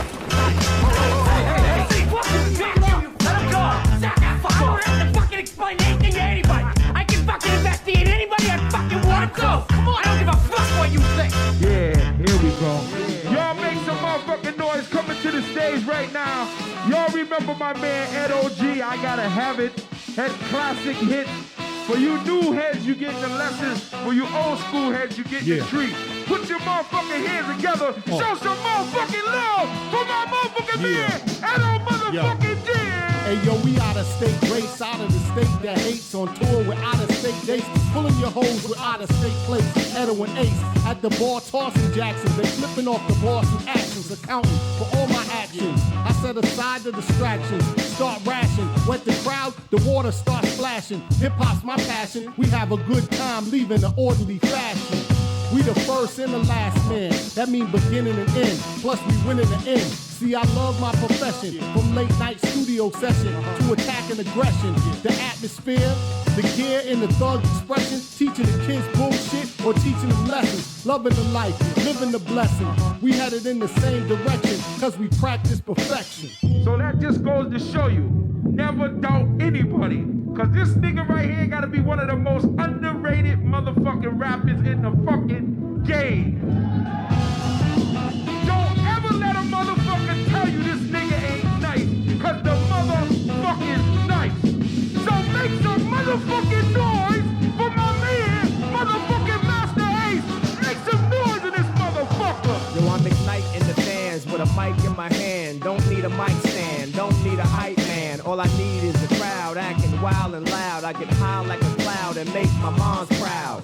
Place your bets that when the place is set, that I will break a sweat until my face is wet. Listen, I came down, but not with the same sound. Don't dance like James Brown, about to spit flames around. I burn up the club like a forest fire, without background singers or a chorus choir. And I don't need a Shanti or Missy neither. I will show any doubter, any disbeliever, yo, that I'm at one with the snare and the shaker. And if your girl got long hair, I'ma take her back to the dressing room at the end of the show.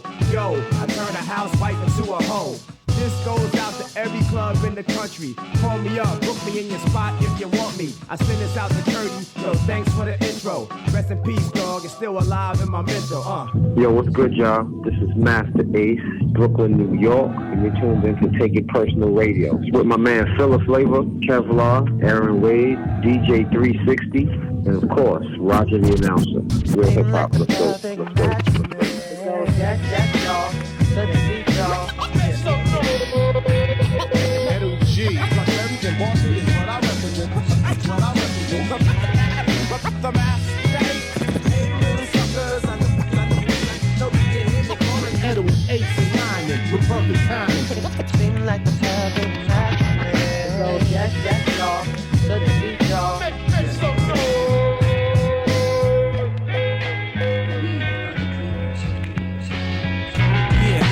The president would stop lying, black babies would stop crying, and young brothers would stop dying. I wish the police would stop killing, politicians stop stealing and acting like they not dealing when they know they got bricks in the street at the country club fixing to eat. I can see them now. I wish we get this shit figured out and stop going the trigger route and acting all niggered out on the block with the 9-cock. I wish we try and stop wishing for the pine box. I wish we wasn't so obsessed with death. Tell me, is it cause we blessed with less? I don't know really. I wish the world was safer. I'm scared to travel abroad. That's why I travel with the Lord. I wish a cab would stop for me in the rain. I know you wanna call me insane. I'm a dreamer, I'm a dreamer. I have a dream. One day, people injustice, sweltering with the heat of oppression, be transformed into an oasis of freedom and justice. I have a dream. I wish my pops didn't die when I was 7 years old. If there's life after death, is heaven this cold? I wish I could wipe the tears of all the crying mothers. Wish New York niggas didn't start flying colors. I wish my people stop avoiding the truth. BET stop poisoning youth. We need changes for teenagers as they go through phases. More than just a concrete jungle, the world got green acres. I wish I'd been more diligent. Smart cats rhyme militant, the rest rhyme ignorant. I wish the world didn't give us funny looks. Think we all just dummies and crooks. Athletes and entertainers singing hooks. We need more black babies that's in the books. Read on. I wish God could take away the pain. I know you wanna call me insane. I'm a dreamer. I'm a dreamer. Edelman in motion. Edelman takes the swing pass. Edelman's gonna throw. Deep downfield, wide open. Amendola. Touchdown. No icing. For the first time in 39 years, the Boston Bruins have won the Stanley Cup. I wish I didn't get searched when I come through customs. I wish Christians stop beefing with Muslims. Wish the poor didn't have to take welfare. Wish America had universal health care. Cause there ain't no help here. In a country where we don't fight fair, the American dream becomes a nightmare. It's all hype here, and on this track, my soul I might bear. I wish Bush just get out of office before he start World War III and try to off us. It won't cost them, but it'll cost us. And right now, believe me, you lost us.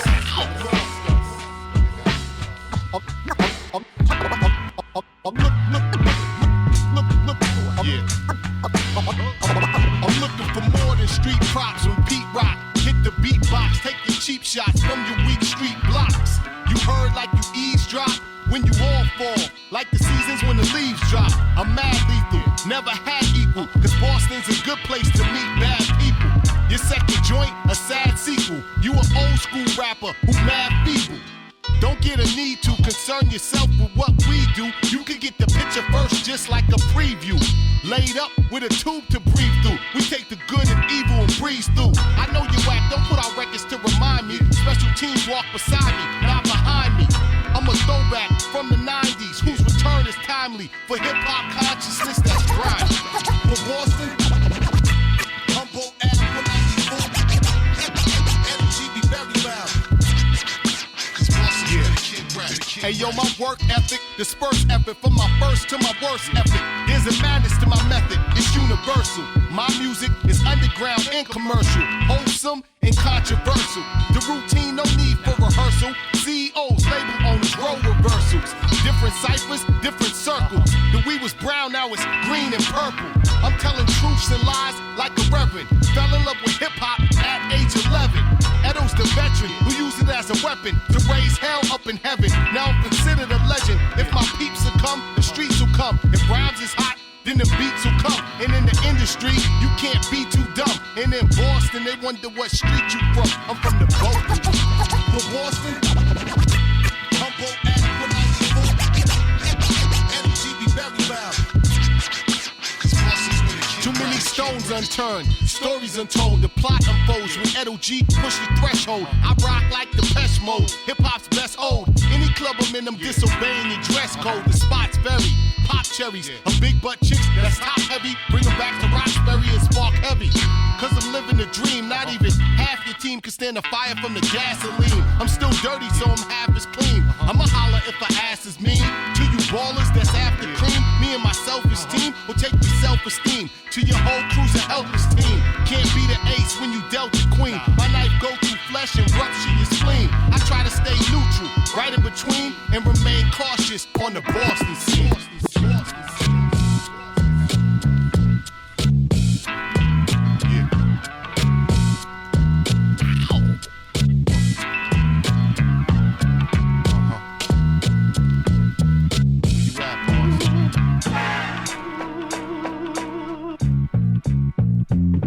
I'm asking Bush about restitution. Till then, we execute the execution with pressing and distribution. Throw the fist for revolution with revolution producing. I evolved in your evolution, and I'm involved in your forever losing. A problem with no solution. In a critical state, my state is critical. We live as a team, or we die as individuals. A lot unoriginal, analog or digital. Get it done in the physical, everyday ritual. With food for thought that'll get you full. For hip-hop, habitual, surrounded by criminals at different times and different intervals. The fake ones, I hate ones. Yo, I validate some when they allocate funds. Roll legit with your legalized guns like they do.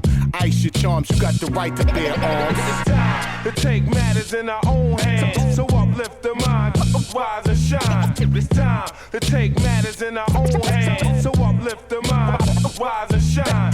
Time to take matters in our own hands. So uplift the mind, rise and shine. Time to take matters in our own hands. So let's all get ours and stop trying to get yours. Use the type we used to send to the store. On a beer run, you want a new asshole, nigga? I'm a tear one, I shoot a fair one. Drive to the hole and get an and one. On any day, a 3-point play. Now we gon' riot, not march, cause the game's up a notch. I don't rhyme about a watch or rocks or straight shots of scotch. Lots of trees, taking care of the seeds. To get to the grass, I had to shift through the weeds. Shifting my steeds above the 33rd degrees. Hotter than the 100 degrees in the sun with no breeze. My ability wouldn't allow me to go out willingly. I'm an asset, not a liability. Bitches be eye fucking, hope I die fucking. Why you living your life if you ain't living for nothing? If I point at you with my point of view, I'ma show you what the power of the pen can do.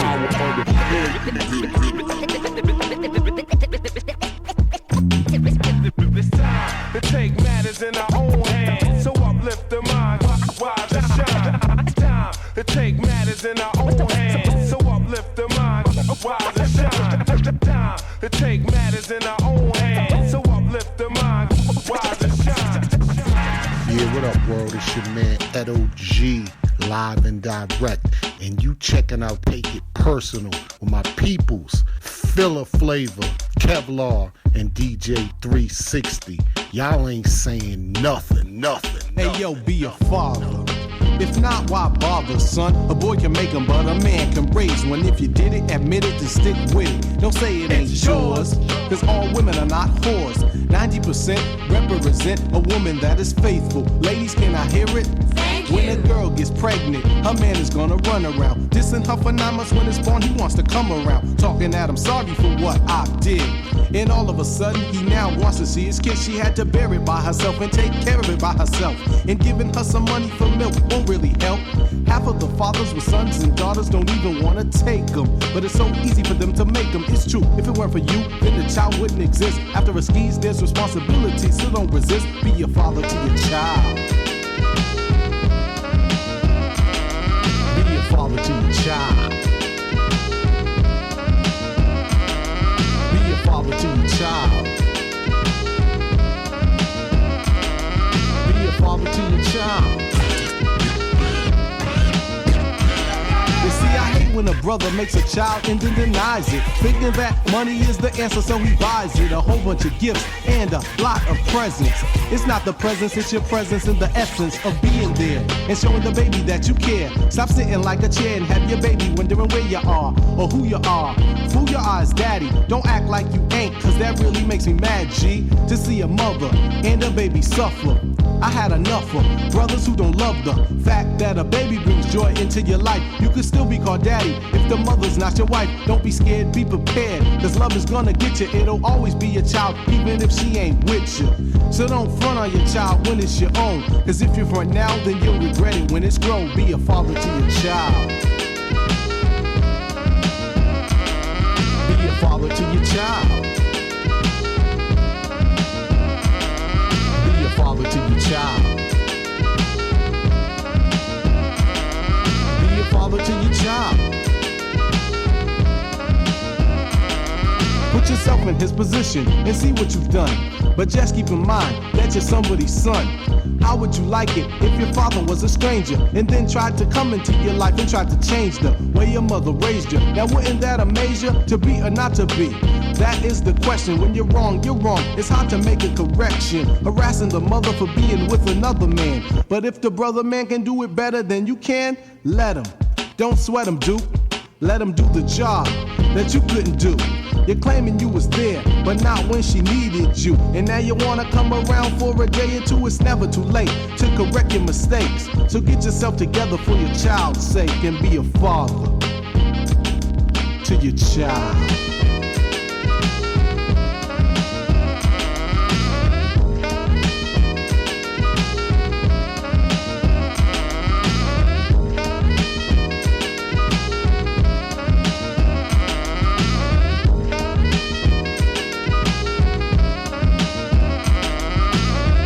Day that celebrates the free, fiercely independent spirit that this great American city of Boston is reflected from the earliest days of our nation. It's a day that draws the world to Boston's streets in a spirit of friendly competition. Boston is a tough and resilient town, so are its people. I'm extremely confident that Bostonians will pull together, take care of each other, and move forward as one proud city. And as they do, the American people will be with them every single step of the way.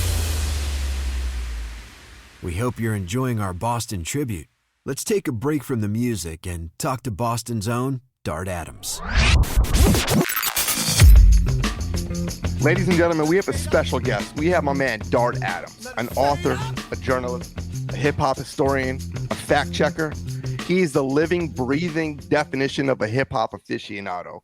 The man is Neil deGrasse Tyson of hip-hop and a Bostonian to the fullest.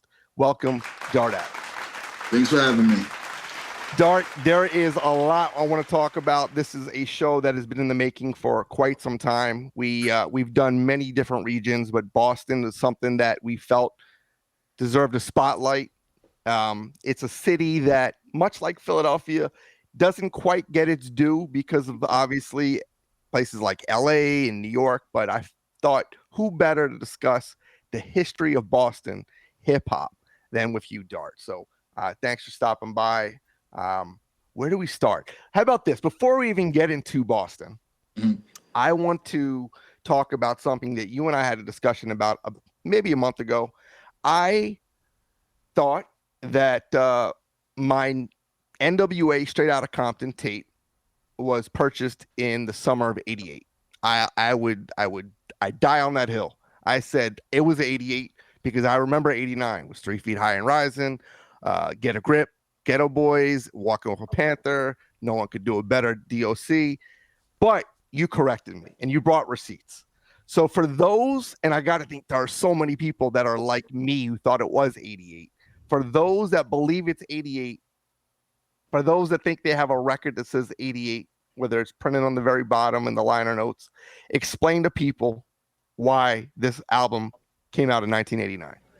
Okay, first of all, this weird thing happened with NWA and the Posse, where it's released on Macola in '87 and then released again in 1988. It's released again right at the summer 1988. So you're talking about the Dope Man 12-inch that came out, the original.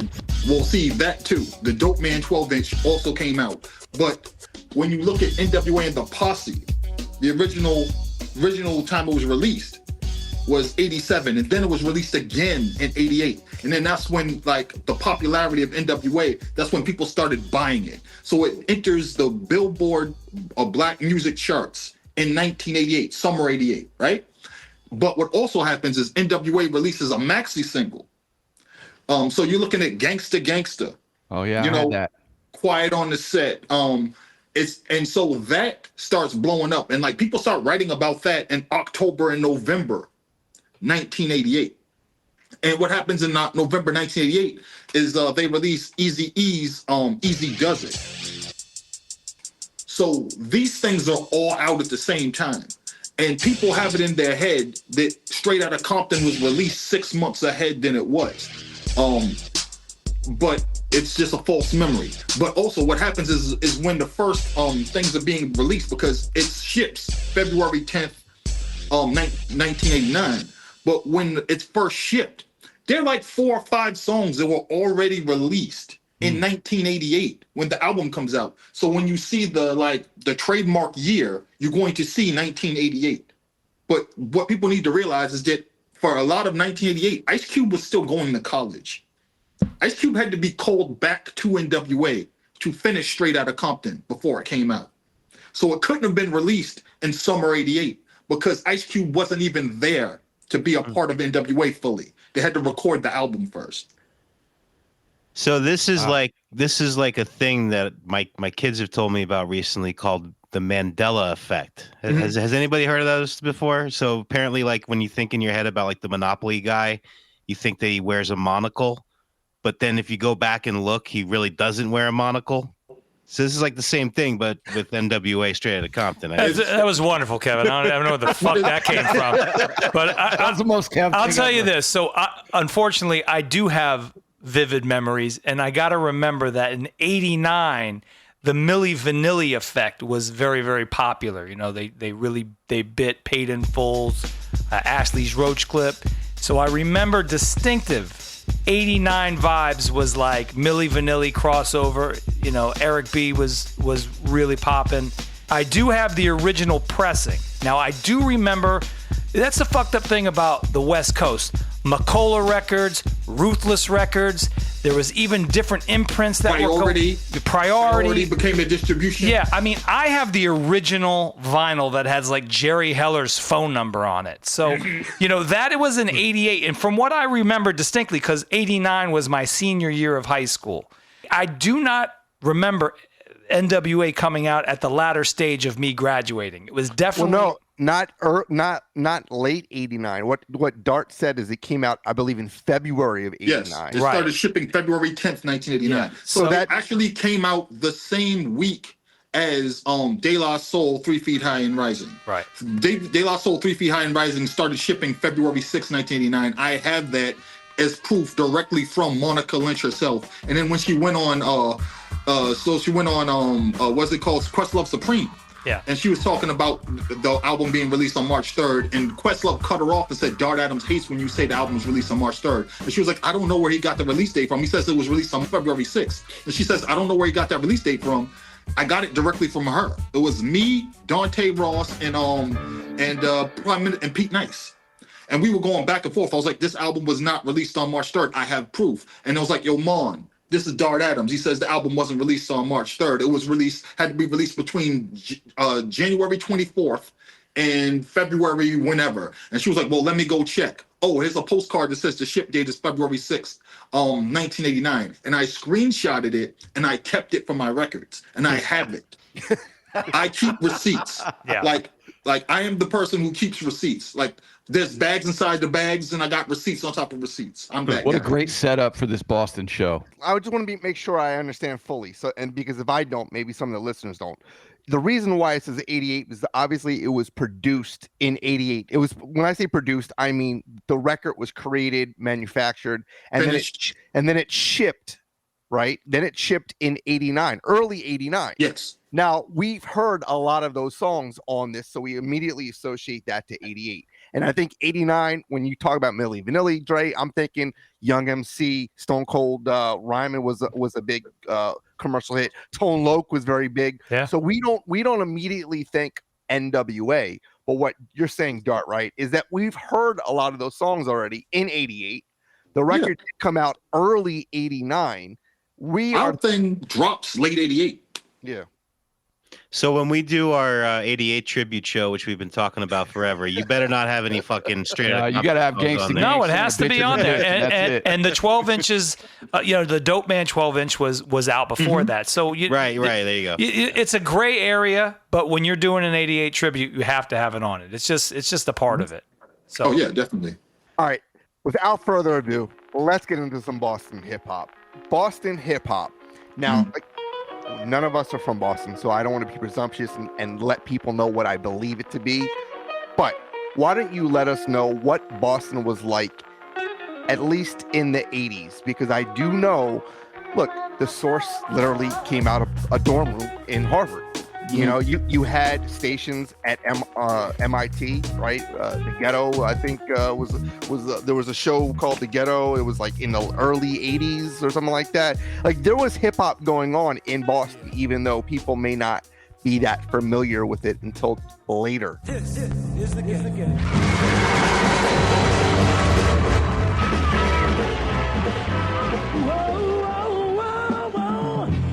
For the most in nighttime jazz, rhythm and blues, check out the Ghetto, 88.1 FM Sunday through Thursday. 88.1 FM Sunday through Thursday after midnight. Yeah, y'all check it out. 88.1 FM. It's called the Ghetto. It's gonna take Cambridge and Boston by storm, huh? I'll be there. How about you? Yeah. So what happened is New York is 220 miles away from Boston. Okay, so when rap first started coming out, hip hop started coming out from the Bronx into the outer boroughs. The first places where it spread were, of course, New Jersey, then Connecticut, and then parts of Pennsylvania into Philadelphia, and then I've already said Connecticut, so Massachusetts into Boston. So if you were a rapper, a DJ, MC, B-boy, anything of that nature, the places where you could go to ply your trade or where the record pools went or where you could go to perform were those places that I just mentioned. Boston, Massachusetts. So that's why like there's an early thing of LL Cool J going to Colby College in Maine and explaining to them, you know, this is what hip hop is. Have you ever seen this before? And that's 85, right? And we were getting rap tapes from our cousin, you know, as soon as late 78, right before the records came out. Now, when the first rap records came out in April and May 1979, we got them in Boston. And we got them in places like, we had a record store called Skippy White's. We have a store that's, it started here, Strawberry. Strawberries was big, you know, in getting like rap stuff. And then all the like Spin City and like down in like what was then Dudley Square, now Nubian Square and Roxbury. And then like all these like mom and pops, one stops all along Massachusetts and in Boston, you know, Boston, the South End, Lower Roxbury, Dorchester, Jamaica Plain, Mattapan, you know, where the Black and Latino neighborhoods are centralized. We were getting this vinyl. And also several of the early rap producers were from Boston. We're talking about Arthur Baker, producer of El Rapo, El Clapo, you know, he owned Streetwise Records, you know, he was at Unique Recordings, he's the guy who mentored Marley Marl. He is the greatest, one of the greatest unforgotten heroes of early hip hop. I mean, this is the guy who basically took electro hip hop and with John Robbie and just completely turned, you know, Planet Rock on its ass and made everybody, you know, want to listen to hip hop in the household. But here's the weird part about that. Everybody knows it as electro rap because of how it was framed on the West Coast. We called it Boston funk. Okay, so when you hear stuff like from the Johnson Crew and Arthur Baker, now the Johnson Crew and Arthur Baker were in like 5 different bands with different names and recorded on different labels. Yeah, they used to be a gospel band back in the day. At one point, yeah. So they were a band called Glory. There were a band called Ritz. There were another band called North End. Same fucking band on Emergency Records, on Posse Records over here. And also, you have to keep in mind that the Johnsons owned the record label. They had Boston International, but they were also in-house producers for Tommy Boy. Tommy Boy started because he ran into Arthur Baker and he was like, I'm going to put out the records and you're going to produce them. Yeah. And Arthur Baker goes and looks at his boys from Boston. And he's like, he gets the Johnson brothers, and he's like, these are my boys. They helped me produce stuff because they worked together on an album for TJM, who was Tom Moulton. Tom Moulton was coming out of Boston. He's not originally from here, but he had moved to Boston to do some stuff, and he was working in Boston, and that's how he became the first remixer. And his boy, John Luongo, became the second remixer. So Boston was very instrumental in the movement of disco and also in rap. And so you had Tommy Boy Records, which is pretty much a home of Boston artists. You have, you know, Arthur Baker, and he has Roby with him. But you have the Johnson brothers, who have Johnson Crew, and then they bring in their boys, Planet Patrol, and they put out the first stuff that really like moves outside of, you know, the other stuff that they were doing with like Soul Sonic Force, you know, or like Jazzy Sensation, which was another offshoot of Soul Sonic Force, the Jazzy 5, you know. It was Africa Bambaataa and the Zulu Nation and their offshoots. So all these Boston things are happening. And like at one point, Sugar Hill Records fires everybody and hires the Johnsons to produce stuff, and they do a whole bunch of stuff. The problem is that Sylvia takes the credit for it, and they're like, no. We did that shit. We want our money. So they split from Sylvia. She pays them. They use that money to open up Boston International Studio, which they later use to record New Edition. But so that's early Boston like rap production history. But in terms of like hip hop, rap, 1979, 80, 81, there's hip hop all over Boston. There's graffiti, there's the Floor Lords, the B-Boy crew, there's DJs, you know, there's rappers, but more importantly, you know, beatboxing takes off, you know? So Boston had like these world-class beatboxers forever. And then like rapping comes into play later. But yeah, Boston, like early between 1979 and like 1983, Boston was like really big on rap. But outside of Massachusetts and New England, nobody had any clue. Yeah. At that point, there were only really 3 major hubs in music. It was New York, it was LA, and it was Miami. And they kind of kept that, what we did call electro back then, they kept that kind of movement going. So I'm really glad that you're touching on a lot of the early settlers of early hip hop, you know, being a part of Boston's fabric, you know?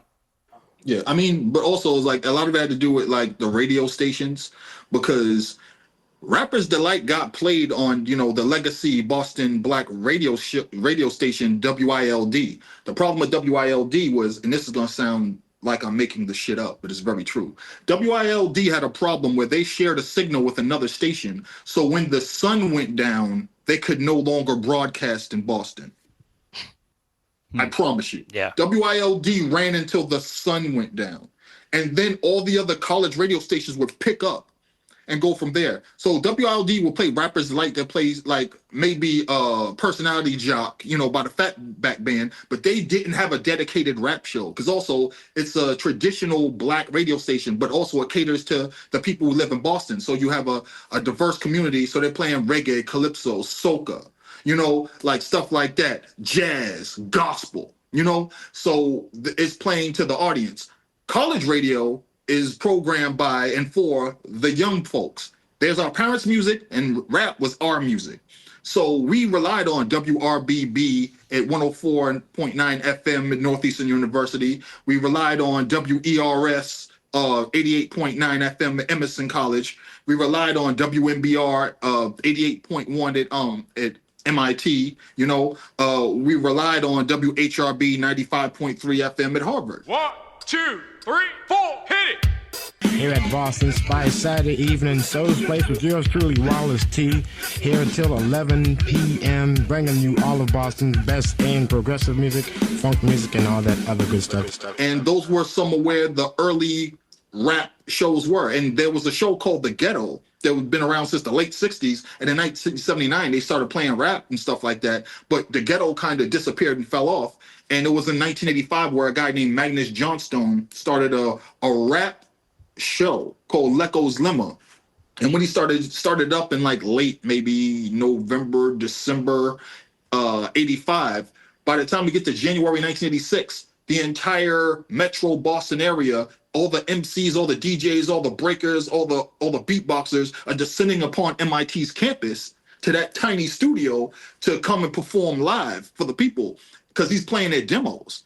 And that changed everything. That's when the explosion happened. Just to touch on that, because I'd love to know what you think.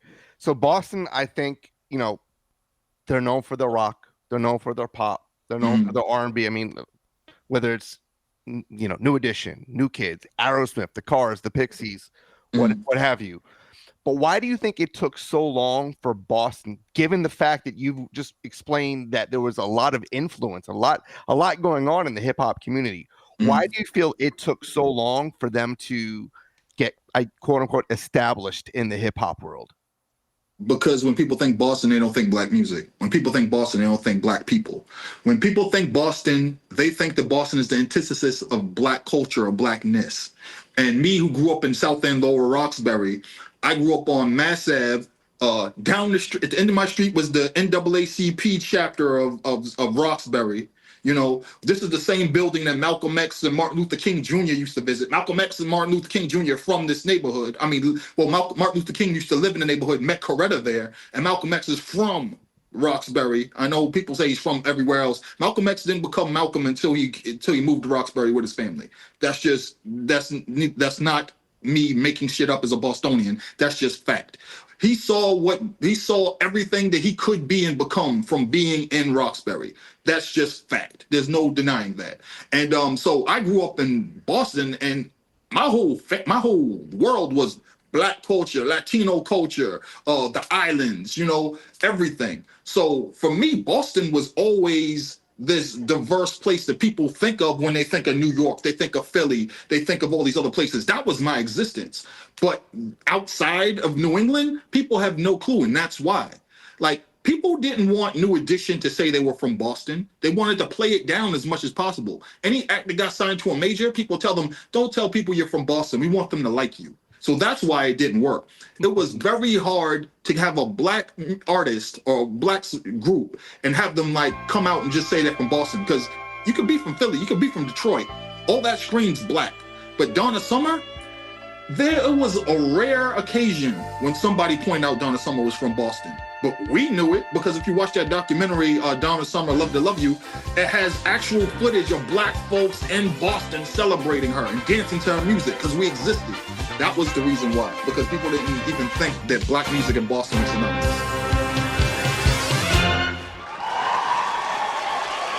All right, baby. Yeah. All right. All right. Let's get everybody. Let's get everybody. Nicole Sims. That's S-I-M-S. Yeah.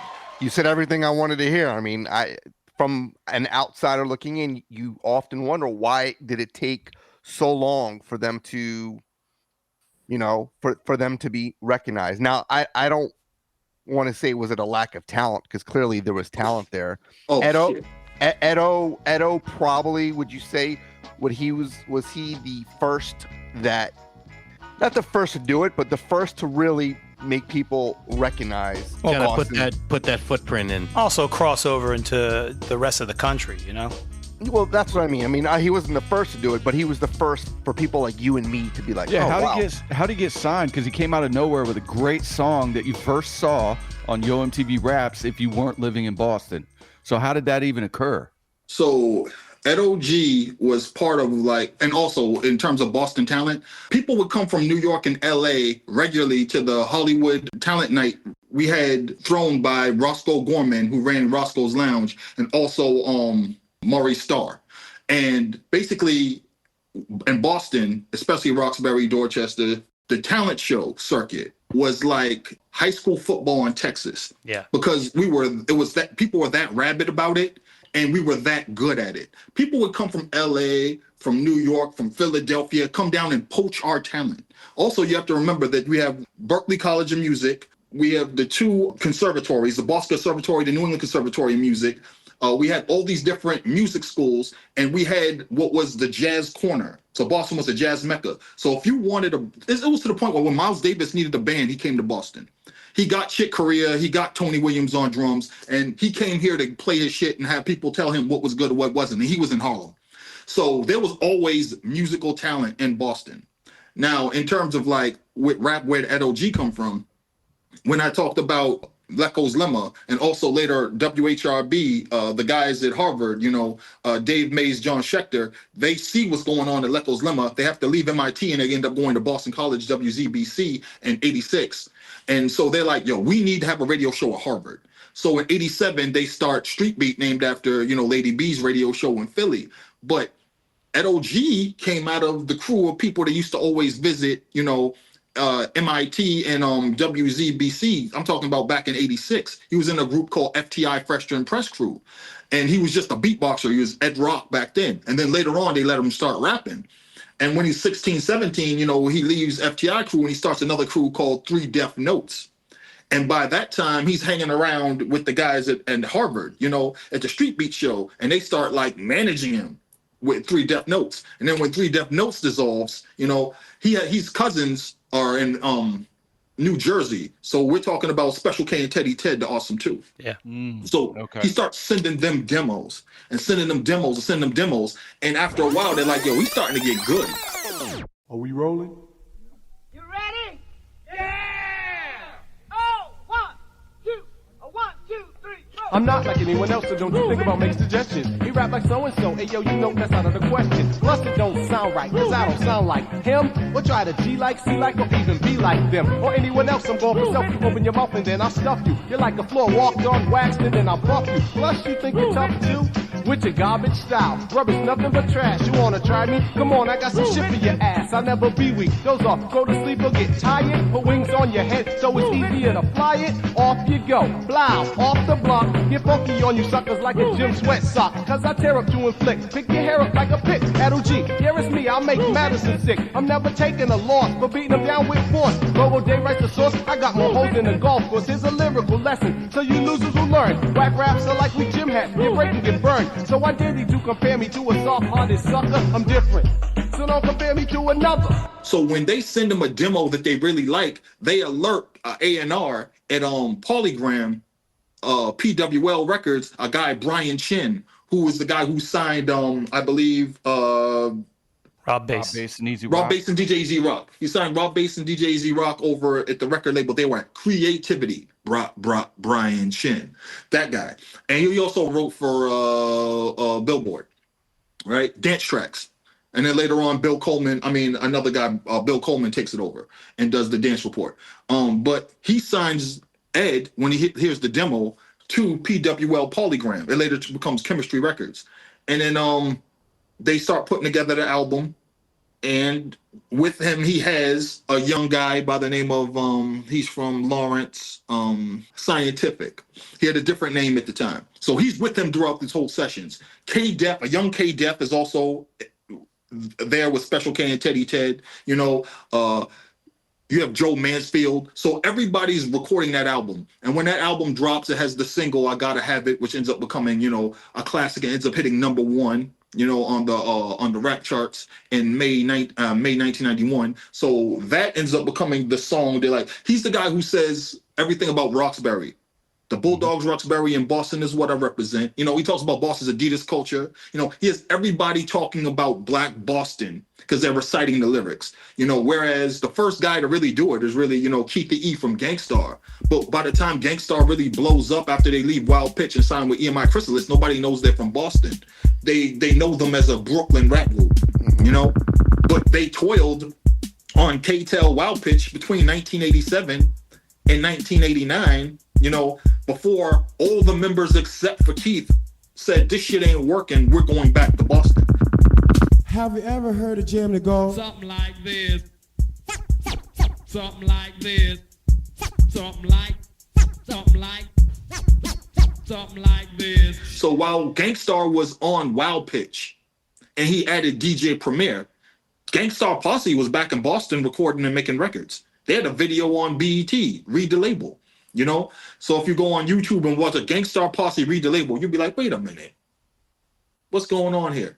And after they signed with EMI, you know, they sent a cease and desist letter to them in Boston and were like, y'all can't be Gangstar Posse anymore. So they had to become Posse NFX. And they released this album, Black or You're White, 1991. So, you know, there's a whole lot going on in Boston. There was a whole lot of talent. And what happened was when New Edition and Bobby Brown and New Kids on the Block all blew up between 1988 and 1989, everybody descended upon Boston and signed everybody. But I'll say that, like, of all the people that got signed, nobody made it probably except for Ed. Well, let me ask you this question. You can't speak for Ed, but and you said 91, because I do remember that album was 91, right? Yes. We could agree. All right. 91, 91, 91, he drops the album, great album. And then 91, you have Marky Mark, who's from Boston, get all the notoriety of this new artist from Boston. I gotta imagine someone like Ed, who knows he has a great album, who it's resonating with people like yourself and people like myself, who's not even from Boston, but yet he's not getting the push, he's not getting the attention, he's not getting any of that. And from a lyrical standpoint, he shouldn't even be in the same conversation. What does that do? Does that cause that resentment? Because, like you said, people maybe not think of black music when you think Boston. And at a time like this where you have, who I think is probably one of the most important voices in hip-hop from Boston, Edo, is kind of like taking a back seat to this guy, Marky Mark, whose brother's from New Kids on the Block. So here's the thing about that. I need to explain something first off that everybody doesn't know, or if they looked at a map, they should know. Boston is the size of Shaq's left shoe. So when we talk about 6 degrees of separation, we think of New York. In Boston, it's 1.5 to 2 at most. So let's say that when Odin got killed by the dude from the Patriots, that wasn't some random motherfucker. That was somebody we knew. He was related to somebody. We knew him. He was somebody's family. If something happens in Boston, everybody's affected because everybody knows everybody, or it's not too far to touch somebody. Like if I told you who I'd be DMing back and forth that you think is super famous, that's so and so from back then. Like I've been on that motherfucker, right? Because Boston's not that big. So when you think of something like an outsider will think that Edo.G's completely pissed off that, Marky Mark, and the Funky Bunch. Everybody knows, I know Mike Quan, I know all the dudes in the Funky Bunch. And the other thing is that who wrote the rhymes? Who do you think Mark wrote Good Vibrations? No. Do you think he produced it? No, It was written by a Boston legend named MC Spice, the first Boston rapper to be signed to a major. Bust this, homeboys. I'm getting sick and tired of y'all treating your girl so bad. You just can't do that to the one you love. This is straight up. He was the first rapper signed to Atlantic Records. He had a single called Don't Treat Your Girlie Like a Dog, Dog, Dog, Get Tanked. And people forgot about him because the next rapper that label signed was a young girl from Brooklyn named Lana Mora, who released a single called I Crammed to Understand You, Sam, that blew up and everybody forgot MC Spice existed and he got dropped. But MC Spice was like the A&R of the hood. So he worked with everybody coming up, helping them develop stuff. So there were always black folks behind the scenes developing the talent. If you're looking at New Kids on the Block, you had writers like Travis Gresham, you had Michael Johnson, you had different people behind them doing the marketing and all this other stuff. So the image is that these white guys came out of nowhere and took off everything. New Kids on the Block started out performing in the very same talent show venues that every Black and Latino Boston, Massachusetts performer performed in. Everybody knows everybody. So, but the unfortunate part is that Mark signed to Interscope early. All they had was Gerardo and then they signed Tupac, right? Like quite literally, like they didn't have anything moving. So when the Funky Bunch signs, he puts out, Feel the Vibration, which was written to be a crossover hit. I heard this shit early. My sister was my brother was in, his girlfriend was in a group called Not Your Average Girls. They were supposed to sign the deal that TLC signed. But their manager turned it down because he said they ain't got shit going on at La Face. Like straight up. He had power of attorney and he turned down the meeting, and TLC gets the meeting through Pepitone and they blow up. And they're like watching them blow up on TV, looking at their manager like, you asshole. But I heard Feel the Vibration early. Feel good vibrations, Lolita Holloway singing. And I was like, this sucks. I'll battle up Mark right now. Like I'll take Jesus off his feet. And everybody's laughing and they're looking at me like, man, will you shut up? This is about to be a hit. This is what we need. And he also wrote Wild Side, was also ended up being a hit. So the thing is that the unfortunate part of it is that MC Hammer should have been the first artist to hit #1 on the Billboard charts, but he was hamstrung by Capitol Records, who said, we don't want to put out more formats of the single because people buy the single and not the album. We want them, if they want the song, we need them to buy the album. It ends up working and ends up fucking up because SBK Records sees that and they put out Ice Ice Baby on single, on CD single, on 7-inch, on 12-inch vinyl, and they put it out on single, maxi single, every format imaginable. It ends up hitting #1. And the same thing happened with Good Vibrations. Interscope followed that same model, and it became the second rap song to hit #1 on the Billboard charts. But if you go back and look at the rap charts, you'll realize that Good Vibrations never shows up on the rap charts as it's ascending to the Hot 100. It's funny. I'm kind of listening to the whole arc. You must feel, being a part of the inner fabric of Boston, that anyone who really had a chance to get out, be it Guru, be it Ed, it seems like they went almost to like a New York kind of format and they got perfected. And it almost makes it like Boston got left in the dust and really did not get the credit. But yet you guys know the very early on scenarios that got them to where they're at. So again, this is kind of like Boston's MO, whether it's in sports, before they started winning major championships, minus the Celtics. The people that were coming out, they were really almost turning their backs because they wanted success to not be established in Boston, but yet they really are nothing but local Boston folk. It sounds that way, but the truth is that the way things were structured made it so that had to happen. It wasn't that they wanted to do it. It was out of necessity. Donna Summer had to go to New York to reach her goals as a singer. Guru and Gangstar Posse had to leave Boston and go to New York and sign with K-Tel, Wild Pitch, and be in New York in order to make it happen. Just like You know? Common.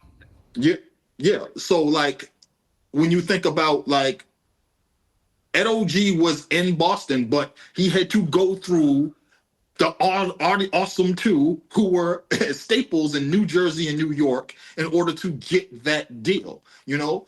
And if you weren't with, and the other people in Boston who had like connections to major record labels were, I don't know if you ever heard the song, I know artists who got screwed by Maurice Starr and Larry Wu. So if you were Maurice Starr, you had an in at different record labels. If you were Larry Wu Wedgeworth or Gordon Mecca Bucksworthy, you had ends at different record labels. So everybody in Boston knew these are the people you go to get on, you know? And you ended up in a situation where, sure, you're gonna get on, but at what cost? Because what ends up happening is there's a laundry list of Boston acts, R&B, soul, rap, who don't get further. And like, we're coming up on the 30th anniversary of there was a time when you had Edo.G and the Bulldogs coming back out with their second album. You have Juice for Soul. Juice for Soul was signed to Atlantic. They didn't even get a video on their album, Body Armor, Juice for Soul. You have Joint Venture, who were signed by Funkmaster Flex to Profile Records. The album dropped November 30th, 1993. It's the Joint was the single. They put out the single, they don't get a second single. Fly Tie gets killed February 94. That's over for them, right? Almighty RSO gets signed to Tommy Boy. They get dropped after the Killer controversy. They get back on Epic Records through Flavor Unit, through Queen Latifah. They have the Bad Boy single. Things end up going south for them. So they end up putting out the Revenge of the Bad Boys EP on RCA. Things go south for them. So they end up on like Rap-A-Lot. Things go south. They're about to sign with Eazy-E. Things go south. And it started off with, you know, them after being signed to Tommy Boy, they were going to go work with Paul C. Paul C gets killed while they're working with him. Oh, damn. So like, it's always this Boston story of almost there, didn't make it. Like, there was a time we had several acts signed. We had Top Choice Clique was signed to A&M. You had Ruffa signed to MCA. You had we had just had so many groups signed. Here and Now were signed to Third Stone Atlantic, and you can't find a Here and Now video on YouTube. Like, I would have to find Wyatt Jackson and be like, do you have a copy? You need to upload that shit to YouTube. So it's always a Boston story of, we had all these acts, we're going to these record release parties, everybody got deals, you know, everybody's talking about this and this and this, and then nothing happens. Tam Tam gets signed, got co-signs by Bobby Brown and everything. They try to give her the head mic and the spandex and have her do the hammer route. Shit doesn't work out. It's like, that's the Boston story. We always get obscured and things always fall through. But when Boston becomes an underground rap mecca between 96 and like 98, that's when things really started happening, because we became known internationally for having a diverse group of MCs that will just destroy any stage. I was gonna say the emergence of the, first of all, the independent movement really helped a lot of regions. Oh, like the Toronto, Philly, Boston. I mean, you had Lift, Akrobatik, you had 7L, SO, Krumbsnatcha, L the Headtoucha. I'm just going off the top of my head. You had a lot of people. You had groups, you had labels like Brick, our boy Papa D, Detonator, Land Speed Distribution. So it became a household name in the hip hop industry, and especially in the independent underground movement. That's when people started taking notice. A lot of our listeners probably like, oh yeah, that's when I found out about Mr. Lift and the Rebel Alliance and all that. Concrete Clique, all those cats. Yes. So no, that was a great time. So let's talk a little bit about that. Now that we're kind of like in the late 90s, this was a crucial movement in hip hop, not just in Boston, but I think really helped establish that Boston sound that we were missing for years prior. I think one of the key things was that the internet was in its infancy, and also Boston has always been, people call it a college town. Boston is home to 50 different colleges, universities, institutions of higher learning. And thank God for high-speed internet, T1 lines, what have you. But also what happens is people come from all over the place and bring their music with them and their influence with them.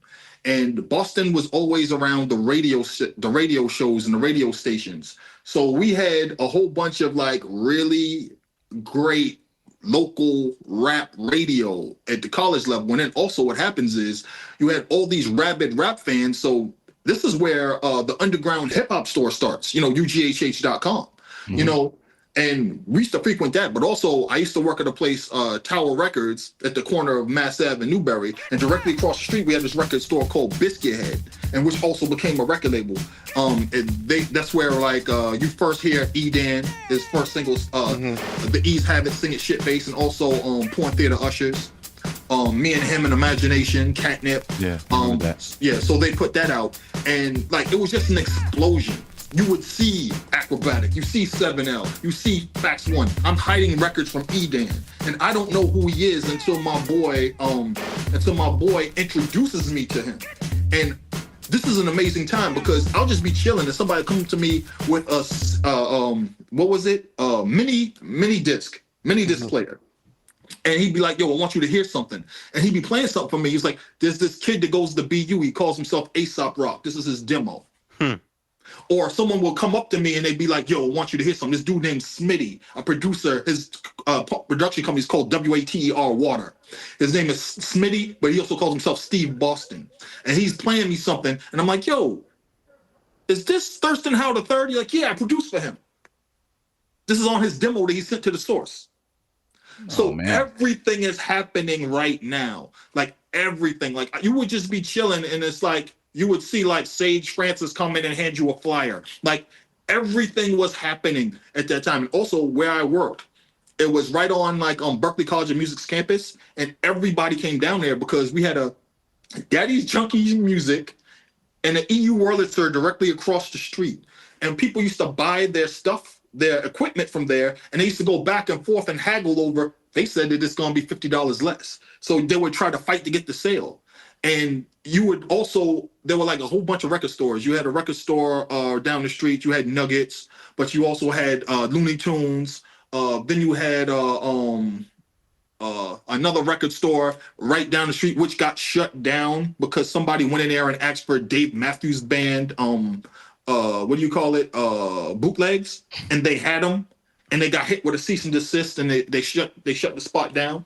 Like we had so many different record stores and places where people could congregate, and like all the rap shows were happening over the bridge.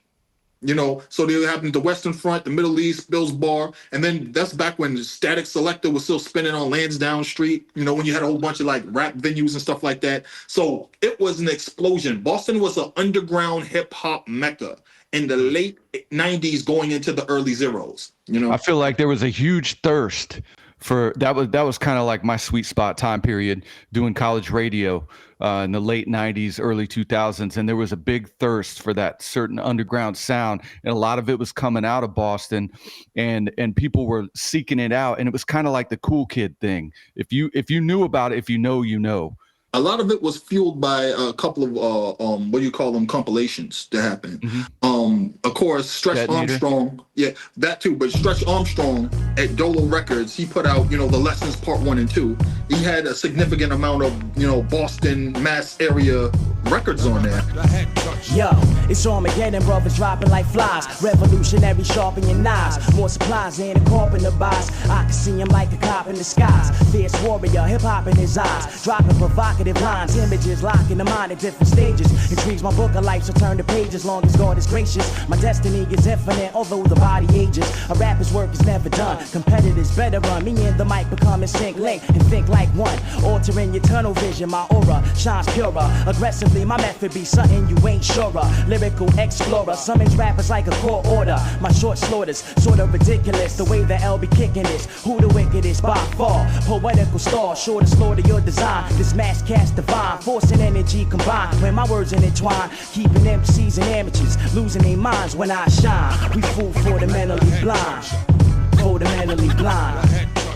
And then also DJ Premier, who worked with a whole bunch of people from the region, let's not forget, and was tapped in through Guru, who people forget, was still coming back and forth. Like he didn't abandon Boston. He came home all the time. You know what I'm saying? Like, people have this misconception that, like, he just left Boston in the rear view. He had Big Shug with him. You know what I'm saying? Like, when Big Shug came home, everybody was like, yo, you need to get back up with Shug. Like, he, in the 1994 issue of The Source, he tells the entire story of him being from Boston. He tells the story on the song The Planet. So people have this image that, you know, he abandoned Boston. I'm like, nah, motherfucker, we saw him all the time. If you went to Dudley Square, if you went to Dorchester, if you went to Grove Hall, something like that, you see Almighty RSO. You're going to see Guru. Like, in the I Got the Habit video, it's Guru doing the dance, you know? So, like, a lot of people get shit misconstrued. But it was a great time for, like, Massachusetts rap because of these different compilations. You know, that Hip Hop 101 joint that he did with Hayes, you know, put a whole bunch of, like, Massachusetts. And then, like, there were other compilations that came out. Like Commonwealth? Yes. Commonwealth, yeah. The Commonwealth Records one, you know, Grit Records put out one. There was the Land Speed joints. There was the Detonator joint. And like, but you got to keep in mind that the reason why that happens is because a lot of people were leaving where they were from and came to Boston. High and Mighty were at Boston University from Philly. You know, they were part of our scene. You know, you had like, you think of like Breeze Ever Flowing, you know, Sea Ray's Walls. You think of Poison Pen. They were in Boston, you know, and they were Stronghold. That's Stronghold crew. They were down with Detonator Records. So they're running around with Akrobatik and Lip. And also we had a dude named Chan. He was Snacky Chan, but he was Chan. Politicking with Chan and then Big in Japan. He released those in Boston. I was hanging out with him and Verbal from M-Flow when he was going to seminary school in Boston. You know? This is around the same time that I think fucking the dude who did Gangnam Style was going to Berklee College of Music. So there was all this stuff happening in Boston, and if you were not here, you have no clue what was going on. But there were so many people from everywhere who constantly came down to Boston, because if you were rapping and you were underground, you did shows. One time I remember I was hanging out and I heard this voice, this deep ass gravelly voice, and I look over and it's Lord Have Mercy. I'm like, what the fuck are you doing in Boston? And it turns out that, like, after the Ungodly Hour didn't come out and got dropped, he started his entertainment company, Sword and Shield, and he spent time, you know, down there. Everybody had their Boston stint. Doom had his, but he got arrested for, like, he got arrested because, you know, they thought he was somebody else. So his time, he released a EP with Grimm, you know, on Brick Records, you know. No Snakes Alive is on there, you know. The Doomsday EP, right? No. It was the Doom Grimm EP. No, and it was on Brick. It had like a double folded record. Yeah. And the crazy thing is that he's not wearing a mask. They're just playing chess. It's him and Grimm just playing chess. This is before the mask. So yeah, it's crazy. Let's talk just really quick about Guru, because you mentioned Guru, how he never left Boston. What was it like for you guys to see Guru in what was his final year, you know, with him and Solar? And clearly he wasn't the same Guru that I think a lot of people knew. And I say that not to be presumptuous, but I interviewed him when he dropped the last album with Solar, and it was actually one of the last interviews he recorded before he passed. And he was not the same guy that I remember. And I met Guru a few times, and he was gracious. He was affable. He was humble. He was everything you wanted someone who you looked up to be. But he wasn't that in his final year with Solar. What can you talk about that? I mean, how did that affect you? Can you shed any light on what you know transpired? So I'll say this about Guru, right? I think it's important to like get the full totality of the image and the message and what happened in the timeline, right? First off, right? I already talked about how when Gangstar came out and, you know, they're coming out, they're making records about Brooklyn, we feel like, oh shit.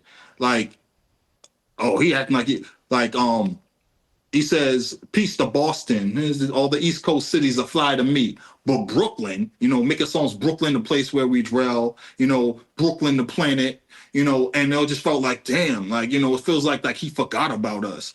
But, you know, when Big Shug gets down there with them, you know, they start doing stuff. it changes because, you know, he always came home. He has family here, right? He always came home. And the feeling started to change right after, I'd say, so Hard to Earn, right? Mm-hmm. Because he's putting Shug on records, you know, Shug starts putting out stuff like Crush later. He starts reaching out to people from the region. You know, cats know Premier when he comes down. You know, so between like 94, 95, 96, things start changing, right? And by the time we get to, there was a big space between albums too, because, you know, they leave their label, they're on a new tribe, what have you. So, and then he's doing all the Jazzmatazz stuff too. And Premier is an in-demand producer. So there's this big gap between maybe like 94 and 97 where people don't know what's going on. But he's still in contact with people from Boston. He's still coming back and forth. And, you know, he's saying stuff on the record that, yo, I'm from Boston. I'm from Roxbury. I was in Grove Hall in Dorchester. I started out on, you know, Lecco's Lemma in 86, you know. So these things start coming down. But then what happens is he has this homecoming. And this is important that everybody needs to know. The Moment of Truth album was the return, was the homecoming. It's when, and also there's this skit on there where DJ Shug is explaining to somebody that he didn't abandon Boston. I think people forget that, right? But when he comes home to Boston, this is right before I started working at Tower Records. Boston Tower Records used to have a Stars, right? A Walk of Fame on the sidewalk on Newbury Street.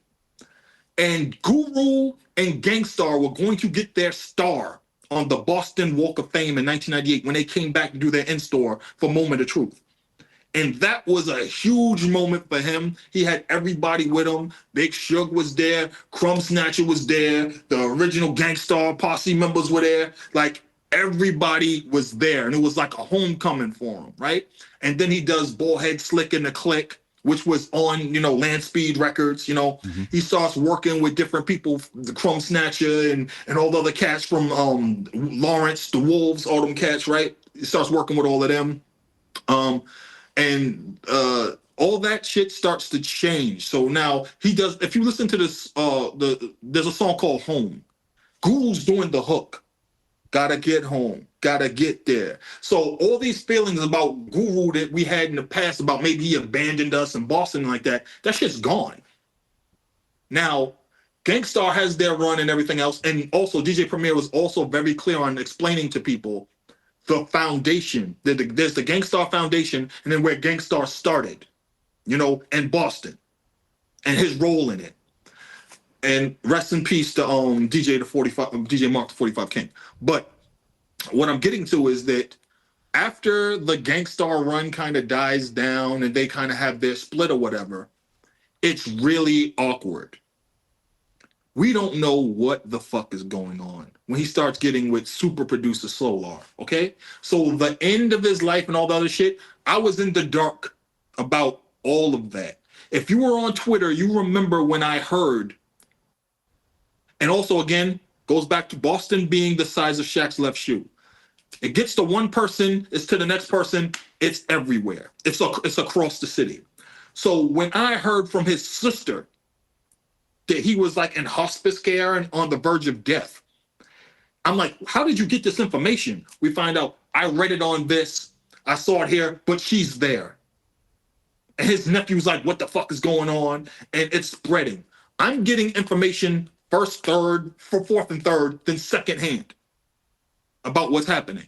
I'm removed from what's going on, but then people are talking to like everybody who was around Solar and all the other shit. So we're hearing stuff from like, you know, who's the DJ who did the mixtapes, Doo-Wop, you know, and all these other folks, because Premier hasn't been in contact with them, you know. So all that stuff that happened with Solar, I either heard secondhand or after the fact. I was getting all this information late because I hadn't, you know, been up on what Guru was doing. I'll tell you what I did. I reviewed one of his albums that Solar produced, and I said it was absolute fucking trash. Solar, Big Guru, 7 grand, baby. People always want to live in the past. Those days are gone. I grew up fast and to hold my hand, understand? I'm a grown man, watch watch me do it like a pro, you know. Niggas used to run from us like pew. Young little hoodlums doing like we do. Who's my next victim, kid? Most likely you. You all upset and shit and wanna fight me too. The industry is like the opposite of culture, and my style's like poisonous flesh to you vultures. I came through just to insult you. Homie, you're phony. Your gravestone, I'll sculpture. And that is still up on the website for anybody. And people just like, yo, Joe, you really went in on that shit. I was like, Guru makes better beats than this. He produced for Bahamadia. You know what I'm saying? He produced Gangstar records with Premier. You know what I'm saying? Like, he produced Jazzmatazz records. He produced records with fucking Solar, like with the actual Solar, you know, from France. Whoever the fuck this dude is. And like, I just shit on that record. The Scriptures, 0.7, whatever the fuck it was. Yeah. Like, I shit all over that record. And people were like, damn, Dark. I was like, I had to do it because it's that bad. And he's better than this. And then he had that song, I'm Saying, with this really weird hook.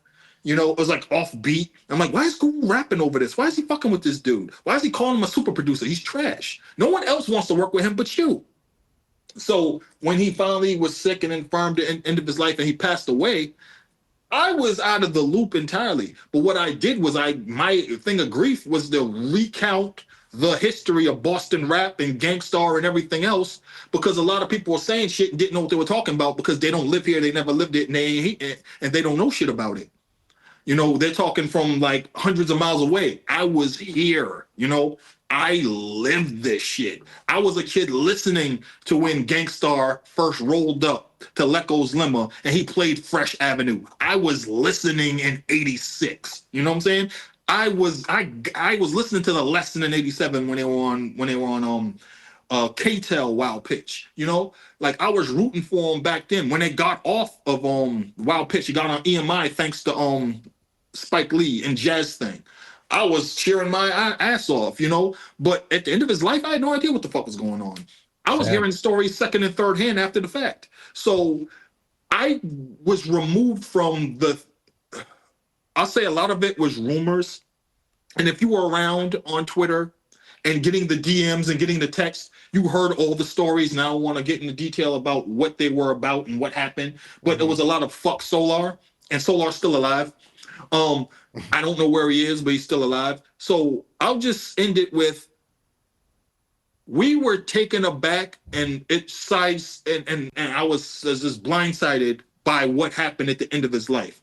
But in Boston, what we were going to do before he died, we were going to have the Hip Hop Unity Fest. And he was going to be coming back as the guest of honor. But he died. So what we did was we extended an invitation to, and this is crazy I say this, Jay Electronica. And Jay Electronica became the headliner for the Hip Hop Unity Fest that year. And everybody came down. All the people that were down with Gangstar, everybody in Boston rap, everybody was there. J. Wu the Damager came down and was performing. And they were trying to get him off the stage so Jay Electronica performed. And Jay Electronica came on stage, took the mic and said, "You got all the time you need. He was our brother." And the whole crowd fucking exploded. So we've celebrated his life after he passed away. I've done a whole bunch of stuff with like members of the group. I did this thing you can find on YouTube with his sister, his nephew, and Big Shug and Edo.G for Artdacity. So I'm just gonna say that, like, I can't speak to what was going on with Guru at the end because I wasn't there, and even the stuff that I heard, I don't want to repeat. But I will say that he passed away, and he's going to be remembered as a son of Roxbury, a son of Dorchester, and one of the most important cogs in Boston rap and Boston music history. His parents passed. His parents. If you go to the Embrace statue, you will see the names of his parents engraved in the ground at the Embrace statue, to give you an idea what the Elams mean to Boston and Massachusetts.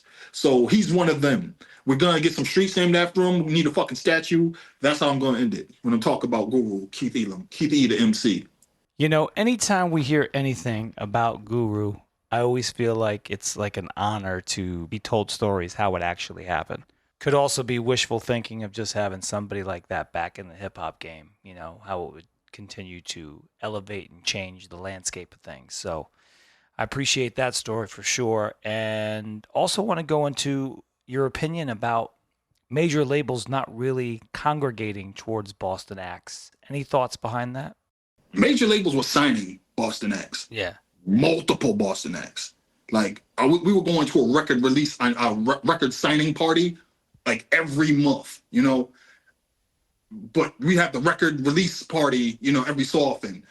But where's the video? Mm-hmm. Where's the support? Boston acts used to just get signed to record labels and then just didn't shit happen. Like we have a history of, I signed to a major, here's my album, I don't remember your video. Or you got one video. Like, it's the Boston story. So the independent route was great because people were picking and choosing. And also the big part is that with a major label, they pick your single and they pick the B-side, or if there is even a B-side. With independents, let's put these 4 songs on vinyl. Side A, side B. People pick what's the hot song. And then with the internet, people determine what's the hot song, what we put on the mixtape, what we put in the mix, what we can make a video for, because we're going to make a video for low money anyway. It's not going to be on Rap City because they're not going to play the shit. But it's going to be on local, you know, cable access. You can put it on a VHS tape, later put it on DVD, you know. So the internet really opened up everything in terms of like Boston rap. And also internationally, it had a huge audience. We had people coming to Berklee College of Music because their favorite rapper or producer was from Boston and Massachusetts. That's the type of shit that blew my mind. Kids from Japan, kids from England, you know, kids from France, Germany, you know, were coming to Boston because their favorite rap group or their favorite singer or whatever was from here. Not even so much that, oh, I need to go to Berklee College of Music. I need to be in Boston. That is mind-blowing to me. And when like I pick up old magazines, I have a magazine, and it calls it Boogie Down Boston. It's from Australia. And it has an entire thing. It's 7L Esoteric, it's AF, it's Akrobatik, it's Lift, you know, it's talking to this dude who did an entire documentary about the Boston underground rap scene, you know, so like it was so big. Like even when you look at stuff like what LP was doing, right? Boston was a huge part of what LP was doing to the point where, do you remember when, I'll never forget this, when Demigods was beefing with Cage. Yeah, beefing with Weatherman. Yep. In New England and in Boston, it was like watching your cousins fight. Hated it. It was like all your favorite rap groups and all your people that you see all the time, always at the Middle East, always at the Western Front, always at Bill's Bar, beefing. And that was what like the Boston rap scene was like, especially on the underground, because a lot of people came here and cut their teeth here, and they were from elsewhere, you know? And they had like an affinity for being here. And it was a big deal when they showed up. Like, I knew everybody from Detroit because I felt kinship with the folks from Detroit, because Detroit and Boston are the only places where like the things we valued the most was underground rap and Adidas, you know? So like we always felt this affinity for each other. And whenever Detroit acts came to Boston, they were being shocked that we knew them chapter and verse, you know?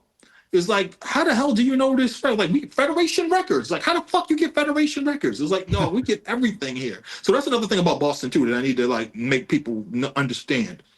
The reason why Boston was open to music from everywhere is because we never got love from New York.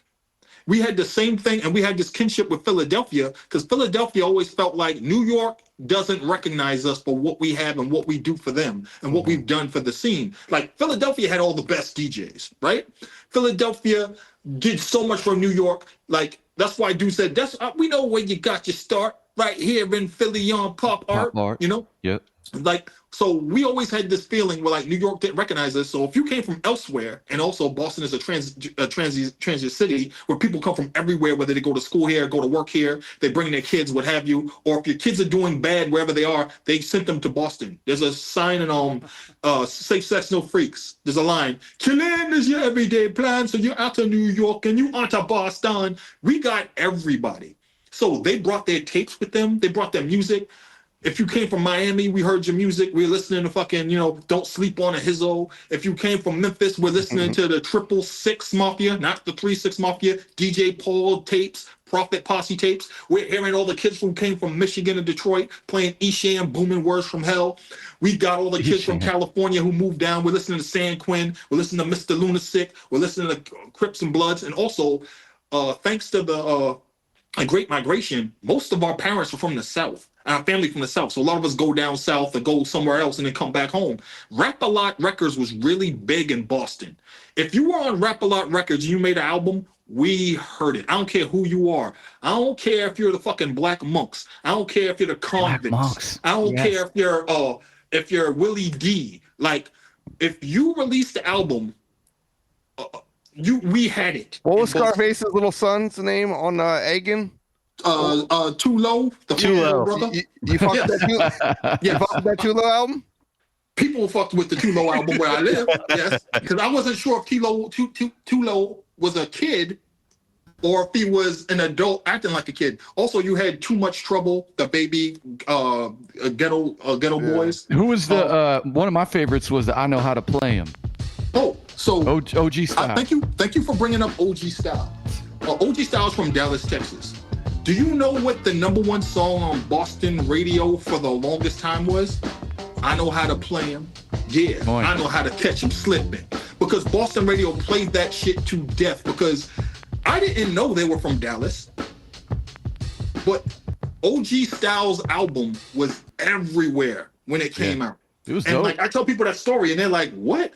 See, that's the beauty of Boston, man. We listen to everything. If you brought a tape in, we would say, play that shit. Because we know in New York, they were like, if you said something was from Boston, they might thumb their nose at it. So we had the opposite effect. This is why like Boston's culture is the way it is. They rock Air Force Ones and Nikes in New York. We rock Adidas. You do this, we do that. So we kind of had an anti-New York culture for the longest, and also because we felt like we were in their shadow, which is kind of dissipated in recent years, with, people getting entitled and having big heads because now kids have grown up. Now they see the Patriots struggling and they're like, I don't understand this. And I'm like, dude, the Patriots used to get fucking blacked out on TV. I said, used to have to hear them lose on the radio. You know what I'm saying? So like the Boston mentality has changed a lot, but like in terms of like, underground and the internet, it was very democratizing and it got our music out to everybody and also let everybody know that Boston and Massachusetts was a very diverse scene. We had everything from the street shit to the really backpackery, technical, what people consider nerd rap. But dude, like I could tell you right now, the most street dude in the world would shoot somebody, sell some drugs, and be like, yo, you read that new Iron Man? So it was always this, Boston is equal parts Athens and Sparta. And I always try to explain that to people. I think I'm going to cancel the other two guests and just talk to you for another hour because I mean, let's do this. No, in all seriousness, let's do a quick lightning round of like true or false because I want to. You said it all. By the way, Too Low was the Fifth Ward's version of Shaheen, if you didn't know. Absolutely. Okay. All right, true or false? Benzino was behind the Paul Pierce stabbing. Quick round. Ray Dog was involved in the incident in the periphery. Ray Lewis. Ray Dog. I don't call him Benzino. I'm old dude. I'm an old dude from Boston. That's Ray. All right. So next question. Ray Dog. By the way, when you were talking about RSO, you said everything was going down south, which I immediately thought of the source. Like everything that dude touches. True or false? Ray Dog got humbled by Freddie Fox in the Flavor Unit bus. That happened. I actually told the story on All Hip Hop. So anybody who ever heard that story, I wrote about it on the Hip Hop back in 2005. So there it is. True or false? For a hot second, you had to explain to people in your hood that House of Pain was not from Boston. I never had to explain to people in Boston that House of Pain weren't from Boston because everybody from Boston knew House of Pain was from Boston. I had to explain to people on the internet since 2004 that House of Pain weren't from Boston. Dart, who is your favorite underground Boston artist that a lot of people might not either have heard of or it's off the radar completely? Holy shit. That is a hard question because there's a top of your head. John Cena. Shit, no. I'm going Insight. I'll just say my brother's group Relentless. My brother's group Relentless and the Realm Organization because they should have been huge and shit happened. All right, real quick, since you have a great strong overview of Boston, what was your favorite hip hop moment coming out of Boston, start to finish? Easy answer, easy clap. The answer is Edo.G and the Bulldogs. I gotta have it coming out and hitting #1 on the on not only the Billboard rap singles charts, but also becoming an international hit. The low point is that when Edo.G and the Bulldogs had the biggest rap hit on the fucking planet, that even the fucking Wu-Tang Clan used to pull up and freestyle over. There's footage. There was no venue in Boston where you could perform it. True or false, Mookie Wilson would have beat Bill Buckner to the bag anyway, even if he fielded that ground ball. He would have beat Bill Buckner to the bag, but Stapleton should have been in the game, and he wouldn't have beat Stapleton to the bag. Curveball. All right. Calvin Schiraldi. That's a good answer. That's a great way to rap. That is. Dart can cover everything. Let me ask you, because we're wrapping it up now, but in my opinion, I happen to think Akrobatik is probably one of the best freestyle artists in, let's say, Boston. Is he up there for you? Yeah, he's up there. That's my dude, by the way. Omega Supreme is also another dude that a lot of people don't know about. Professor Schumann was another dude who was insane, in terms of freestyling. There's a kid in Boston right now named Khalif, or as we call him, Leaf, L-I-P-H. He's fucking insane off the top of the dome. But in Boston rap, we have an insane amount of people that could just like freestyle. But like Akrobatik was really nice with it because he is a natural performer. Him and Liff were so dope that it was to the point where we had Governor Pete, aka Pistol Pete, who ran the promotions, and he would put on shows, and he'd be like, "I'll put Liff and Act on stage before anybody else. They'll fuck up the stage so bad that like you, the headliner, will just be performing like, damn, I gotta follow that kid." So to me, yes, indeed. Great voices too, man. Yes. Akrobatik had the deep voice and Liff had the unique nasally voice. Great combo. Great chemistry. I'm sorry to keep deviating. What happened to Scientifik? That guy was so dope. Obviously his record came out many years after he passed away, but what happened to him? I don't even know how he passed away. So Scientifik, he pretty much like put out his record independently. As long as you know, he was down with Edo.G. He had one of the early Prince Rakeem beats, that came out right after the Wu-Tang Clan came out. That was As Long As You Know. As long as you know. Yeah, Diamond D on there. Yep, Diamond D, who was a label mate with Edo.G and the Bulldogs on Mercury Records, Polygram, what have you. But what happened with him was that he put out his music independently. He didn't like the major label route. He didn't really like all the shit that entailed being an artist. He went back and forth with it. He had a tumultuous family life and stuff like that, and then he died under auspicious circumstances. And the incident under which he died is still up in the air as to exactly what happened that led to his death. And that's as best as I could tell you, because if you look at reports, they're fucking they go back and forth on what happened and involved a car and an argument and a gun, and maybe that's not exactly what happened. So again, me being a journalist and somebody who like hates speculating on what could have happened, because then you start getting into the area of fucking gossip. He passed away under sad circumstances, and he could have been one of the greats. I was involved in a couple of articles about Scientifik's life. One of them was in the Boston Dig. So you can actually find that one online, and it goes in depth in like what they found. Real quick, who do you think would be your arch nemesis on knowledge in general with hip hop, not just Boston hip hop? Well, there's me and Kevin Beecham.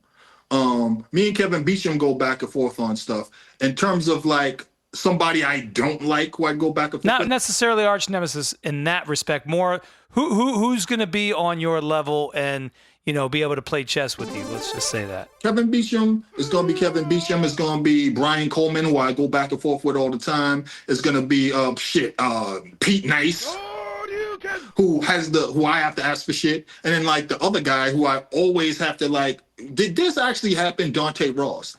A lot of people know who I am because I came up trying to clear up rumors that I heard. It turns out they were all wrong, all from MC Search. And that's how I met Dante Ross and Pete Nice in the first place. That's hilarious. Right? That shit happens so easily. So we can't go a single episode without somehow calling MC Search a fucking disruptor or just like, what the hell's this guy doing? So many tall tales. So many. That's past tense. Yeah, I think you can bring it to. Yeah, he's still doing it. He's still doing it. He's what's that movie where the kid? He's Lawrence. He's Chunk from Goonies. He's like telling them fucking lies again, Lawrence. Let me ask you about this guy. I think his name is Millies or whatever. Like yes. I've known Millies for a long time. Okay. I first met Millies like in 2007, 2008. Millies was really dealing in Cambridge, in the hood, went to sped classes. They were telling him he wasn't shit. But for some odd reason, he had this like affinity for words, and he rapped, and he, made a song called White Boy Like Me, and like, he was just like, always performing, freestyling, just at all the showcases, and he would just make music. He made music. He kept grinding, and he became fucking successful at it. Millies is the same motherfucker now that he was back in 2010, 2011, 2012. I'll run into Millies, and like, he'd be on top of the world, and he'll come up to me and we'll start talking about the fucking Celtics. So Millies is my dude. I've been on a lot of podcasts where people were talking shit about Millies, and I shut them the fuck down. It's recorded. I will send you links. So Millies is my dude. We go back, and I know from the outside, it's like, where did this guy come from, and his and how he looks and everything else. But he has the goods. He's tested. He's from here. He's one of us. Is there anybody that you do not get along with that is a big representation of Boston? If you're going to talk about who do I have some issues with, the last dude was what's his name? Joyner Lucas. Joyner Lucas came out his mouth and said some shit about the scene. And I didn't appreciate that because as a Bostonian, you don't bite the fucking hand to feed you, and you never take sides against the family. So he said some shit in public that shouldn't have been said in public. And also, I was one of the people that was around when you were begging to get shows and get seen and get recognized by the scene. And then once you did, you bounced because you got what you wanted, So that's one person. I feel like he's kind of corny in a sense, but he is who he is, and people look up to him. So if you want that answer, that's the answer I'll give. I heard you have beef with Slaine. True? Slaine's my boy. Let me tell you something about Slaine. Let me tell y'all something about Slaine. Slaine's dad was my fucking Latin teacher. 10 out of 10, papi. Ooh. Slaine's dad used to come in and tell him stories about how his son was introducing him to rap, like songs like Automobile by NWA and Mr. Dabalina by Del the Funky Homo Sapien and all this other stuff. And I found out one day hanging out with Slaine at UGHH. It's me, we're all chilling there, and he was talking about his dad, and I was like, Slaine Carroll. Wait, what's your action? Is Dr. Carroll your father? Yeah, he was my Latin teacher. He used to tell me stories about you. So people are like laughing their ass off because I know Slaine for years, back when he was John Doe, and I had no idea that I knew his father. So me and Slaine go, every time Slaine recorded a new album, because he used to do his albums at The Bridge, and Archetype at The Bridge was my boy, and I would come down and I'd be chilling while they recorded albums. So yeah, Slaine's my dude. All right. I stand corrected. But you do have beef with Reks, and I would like to get that resolved once and for all. Reks is my dude too. Me and Reks are family. Everybody at Show Off, everybody at Show Off and ST, those guys been my family for like 20, 25 years. I'm talking Termanology. I'm talking Easy Money back when he was Ed Rock. I'm talking Reks. Everybody. Statik. I knew Statik. Statik used to be my neighbor back in the late 90s. He used to live right down the street. So yeah, those are all my boys. Right. Again, Boston is the size of Shaq's left shoe. I know. We know. Everybody knows everybody. Me and 7L and Esoteric, like we go way back. Me and Mr. Jason, everybody. Hey, whatever happened to Virtuoso? Okay, I know that answer. Vert started a record label, and then he started getting into different shit. He started doing reggaeton records with Daddy Yankee. Really? And he started he moved to Puerto Rico for a minute. He was doing all this other shit, and then it just got to a point where he was just like, it doesn't make sense for me to be grinding and rap anymore. I got other shit I could be doing. So I really feel the last time I could say I ran into Vert was probably like 2014 or 2015. I haven't seen Vert since then. But yeah, that was my dude too for a hot minute. Shit. Well, you said it all. I mean, I really don't know where to begin because we don't need to interview the other two guys. I'm pretty sure Esso and John, we can tell them to kick rocks, but we'll talk about Tom Brady and Larry Bird with him. You've covered everything. I can't thank you enough. This is the second time you're in the show. I think we need to have you one time, like where it's just you and we can just shoot the shit about all things hip hop. But I appreciate you stopping by and giving the listeners as well as ourselves a real in-depth look of what Boston hip hop was really like. Hey, that's what I'm here for. Appreciate it, Dart. Thank you, guys. All right, man. You have a good night. You too, man. Take care. Thank you, guys. Yo, this is Dart Adams. When I'm not fact-checking people giving incorrect rap release dates, I'm listening to Take It Personal Radio. Get ready for Mix 2, featuring music from Concrete Clique, T.D.S. Mob, Sir Jake, Top Choice Clique, Headtoucha, and Electric Company. What we're gonna do right here is go back, way back into time. To tell the telephone tell. To rhyme the mama ball time. So taking the storyteller gonna tell a story. Storyteller gonna tell a story. Kicking the bass, kicking the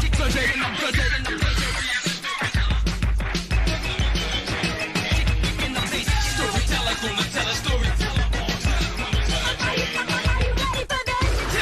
Just listen to this. Are you other MCs who been taking the risk? You're trying to take my chair. Don't you dare, cause I haven't seen quality anywhere. I just see infantile juveniles on the pile, trying to be versatile, trying to tap my style. Break out your pencils and your papers, turn up your radios. I got a little story for you, and this is how it goes. Yeah, not long ago when the city is cool, I had to get up, break out. It was time to make a move. I held the wealth of Philadelphia and some homies of mine. Capital B, double E, and me was king of the rhyme, but he was busy on the make. Blue tape, dealing cocaine is not the game of the great Jake. So I put up, took off, and lost goodbye so long. The well jumped out, stepped in my private jet. I was out to see the world. Coast be the most from coast to coast.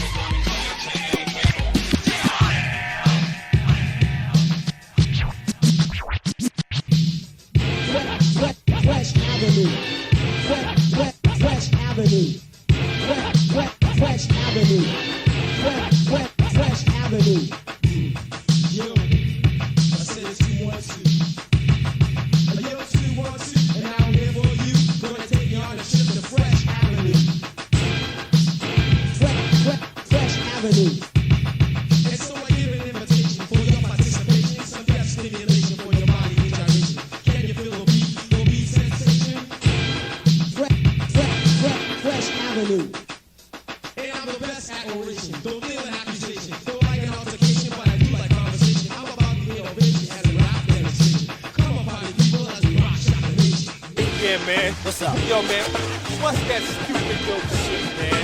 Tired to say another funky rhyme. Yeah. It's time to say another funky rhyme to keep it on time. Because I'm going for mine. Hey, yo, Smith. What up, miss? Man, what's that rhyme? Nothing can erase the painful imprints on your mind. Once I find the time to make a rhyme that's genuine, you can't say I'm perfect, that's a definite fact. Making it by faking it, I ain't even trying to get with that. Some of those who knows how it feel or grow shows how big-headed they're getting, they be turning up their nose. There's a large amount of rappers, so I get to the point. The rap industry's a ton of weed. I'm just a joint, a Buddha bless. Cess, whatever is the best. I took a stance and now the man with the plan can take a rest. I'm gonna keep kicking off to make it dope like soap on a rope. Will I drop it? No. Is how you cope, boy. Oh, yes it is, Smith. Yeah, it's how you cope, boy. You know what I tell all them suckers out there? That scratching is making me itch. That scratching is making me itch. 3, 2, 1, yo, this is going out to those who should be listening. Believe that. Feeling the pressure of what I'm giving to you. I'm a professor, call me the greater guru. Brand new, it's true, you through, we achieve. Believe I'll leave you naked, like Adam and Eve. I like a preacher, God speak the truth on the pulpit. I can make you break, you faker, you have to forfeit. Get off it, you missed it, cuz, hey yo, fast and slow, I'm good to go, I rock the show, and don't you know, I can groove and I will prove my voice to smooth the rhymes, ooze. On out like red hot lava. Tap like the fade that you got from the Bible, so go on, and the beat up is perpetual. My gang is Dylan, and we can bet you will see that realistically, when I'm on the mic, I'm the way it be. I pay my dues and I choose to rock wherever we're at. Yo, you know we can't lose, so believe that. Yo, Dev, man, it's that time again. What time is it, Cool G? To get the party gushing with beats bum rushing. A posse MC with rhymes that's crushing. A stage at a mic and my 2 DJs devastating, devastator, and DJ Michael K.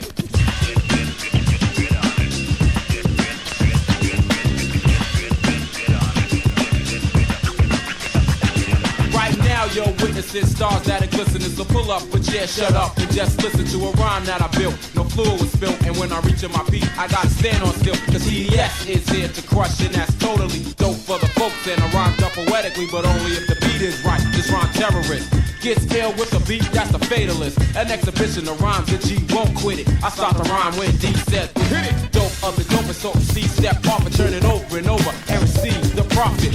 Goes a gong, the vocals prolong, and then I put a rhyme right where it belongs. Cool G's in effect, not receiving no short. Stop the suckers in the ground like a national sport. And if the crew you try to cross, you find out who's boss. Sorry, you're lost, and I know. And from another line I quote, I like to promote my dope for the folks. That's Mike and he's D, and I'm G, the great MC. The music has not stopped yet.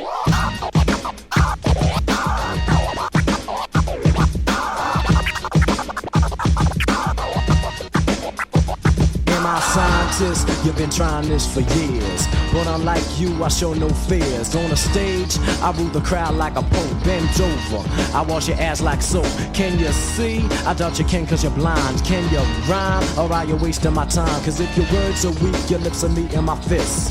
I am a scientist. We're on a mission. We're on a mission. We're on a mission.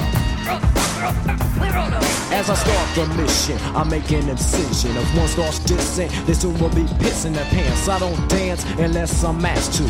And if you fuck up, I'm gonna crash you. Do you understand the word illiterate? If you don't, I think you should consider it, cause it's a word that refers to your state. You try to mess with me, but you were late. Rhyme deprivation, New Jack annihilation, MC's destruction, tour around the nation. Rappers I catch, I pour gas on and light up. Once I get a feel of the rhythm, I come right up with rhymes. Shower you like a comeback. So if you're thinking of it, don't come half-stepping. I'll break your back with a body slam. And eat your neck like a pack of ham. I break Troy boys like Tonka toys. And eat black girls like Chips Ahoys. And when I'm on the mic, I try not to diss. I am a scientist.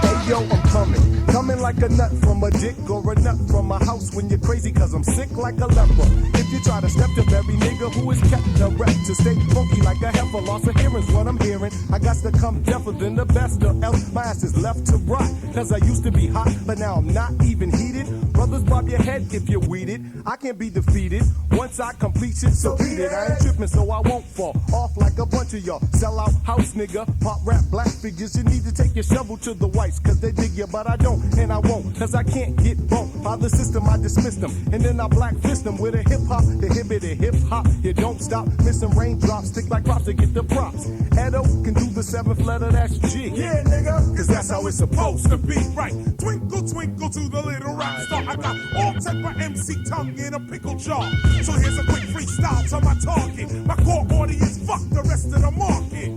Cause I spark it, styles all over talking. You break your legs if you're trying to chart it. I got heart, it doesn't take a lot to rock a record, get with it. Some MCs can't rock for 5 minutes. Sorry, that's not the way to approach me. Use caution, I rip up lyrical crews and MCs often. You probably don't know this, I give birth to MCs. And I also give abortions. I do a number to your body structure. You look like supper, and I'm not hungry, motherfucker. You don't wanna be on the menu, I'll end you. Twist you up and bend you like Gestapo. Pick up the microphone and crush a Pepsi like a taco. But no one never said me going on there with sorrow. I swear them challenge me, Jama, you know them challenge trouble. Me, I number one of me, there is no double. I'm in my same bang bro, cause that's how it's supposed to be done. Yo, this is KRS-One, checking out the Take It Personal radio show. Yeah, yeah, yeah.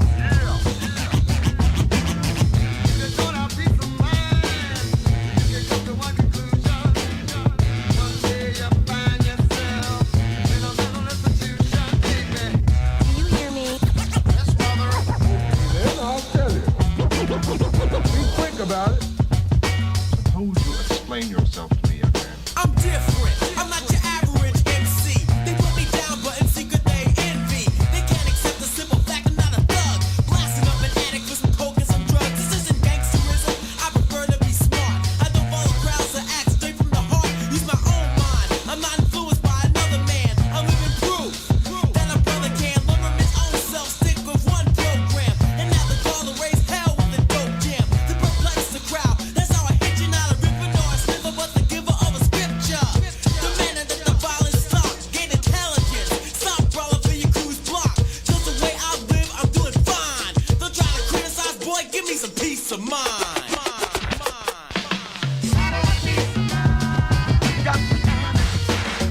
Do you hear me? How long will it take? What's the answer?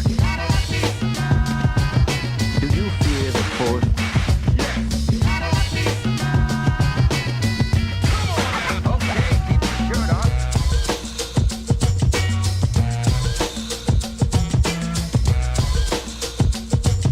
Suppose you explain yourself to me, young man. My peace of mind is influential. I got potential and I think that I was meant to be upon the microphone. Speaking some knowledge then remind you all we're from the same origin. We gotta get past the stage of stereotyping. Your color shouldn't matter if you keep the crowd hyping. That's my opinion, I guess it's my prerogative. Just let me finish and you'll see I got a lot to give. Cause I'm a superstar walking with a hit song. We're making dollars so you know they're on the tip, John. They're called groupies, they're after that one thing. They'll try to play it for a big fat diamond ring. I'm sorry, honey, I work hard for my dollars. You wanna try to get with it, you're fool. Don't bother, cause in our world you'll just get left behind. Next time you gotta remember, you have to have a peace of mind. Got to hate the crazy. Unlike Stop the violence and get the science. That's pretty good. Yo, Top Choice, why don't you tell me where you're coming from? It's the joy. All I knew was Boston, and that's who I wanted to impress. The girls around my neighborhood, the guys that went to school with me, I wanted to show them that I could do this. And that's to come home and see all the same guys sitting there. Yeah, man, I see you finally did it, you finally stuck with it. Feels good, feels really good, really good. I'm taking no prisoners.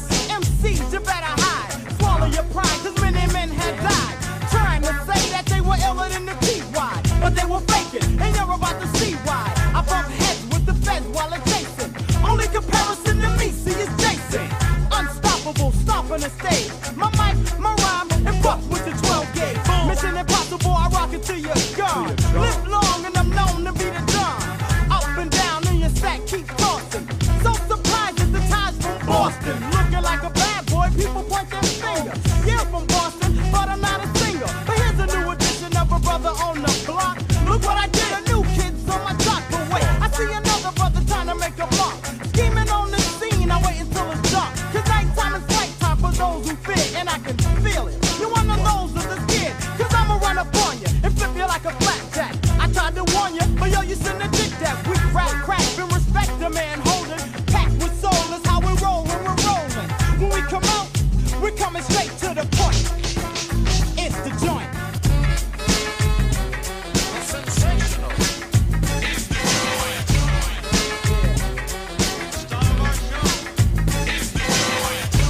I was edible. Take me out in about, that's old talk. You couldn't pass by the joint venture roadblock. I strong arm little saps and bust raps to textiles. You reptiles, snake your way to let another crew get with ya. I got the knockout blow, so if I hit ya, dial 911 and run for cover. A bad brother, word to the mother. He got something to prove, so just wait. Only thing on my mind is hate.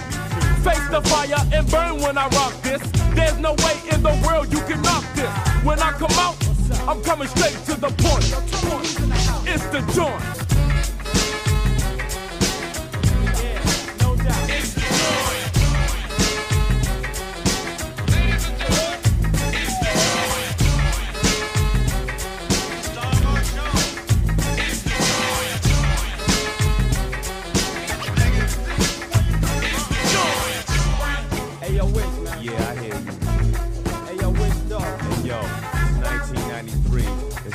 To get our serve on. Yo, this is something for the suckers and dumb mother didn't put us down. Check the sound of the joint with the underground. Looking hard if you want, you can people stare. Kick the mix of the bricks, I'ma keep it there. You want drama? Come on, put your dukes up. They messed up with the group nut. Joint ventures, down to the bone, of course. It's the force to those who we double cross. No remorse, sucker, you ain't all that. Listen close, watch you take a fall back, and I'ma keep on making it. You're hot, you're spotting all you got, I'm taking it. Next time you won't be so lucky. That's what you get when you rap so sucky. When we come out, we come straight to the point. Hey yo, it's the joint, the joint. Lieutenant Stitch and Juice it soul.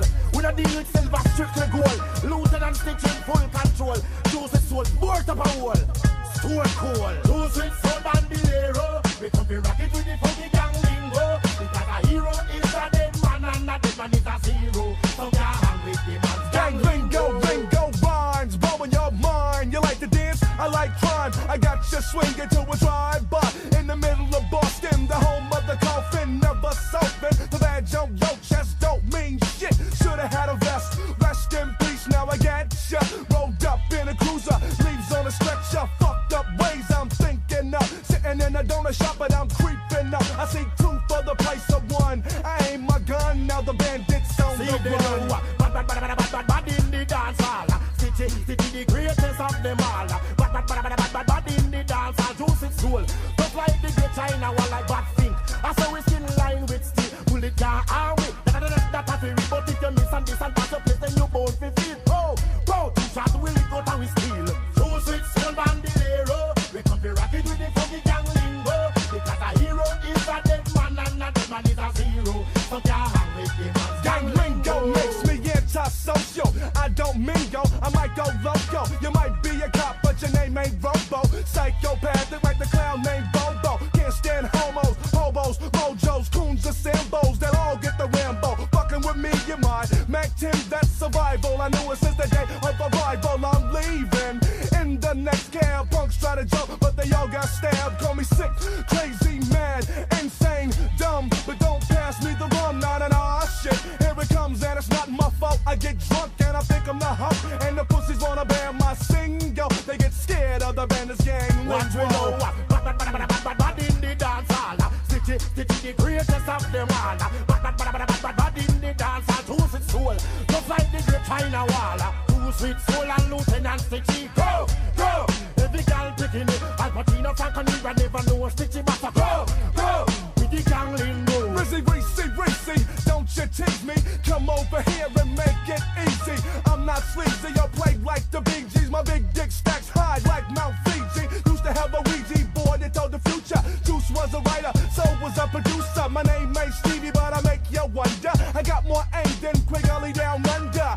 There's a killer inside of me. Will try to hang G. You wouldn't like me when I'm angry. Hitting, rhyming, kicking, looking yo fine. I still got my hand on my nine. So corrupt is the black man's mind. So corrupt is my mind. Ow, seeking you shall find a single. No sellout, just a funky gang lingo.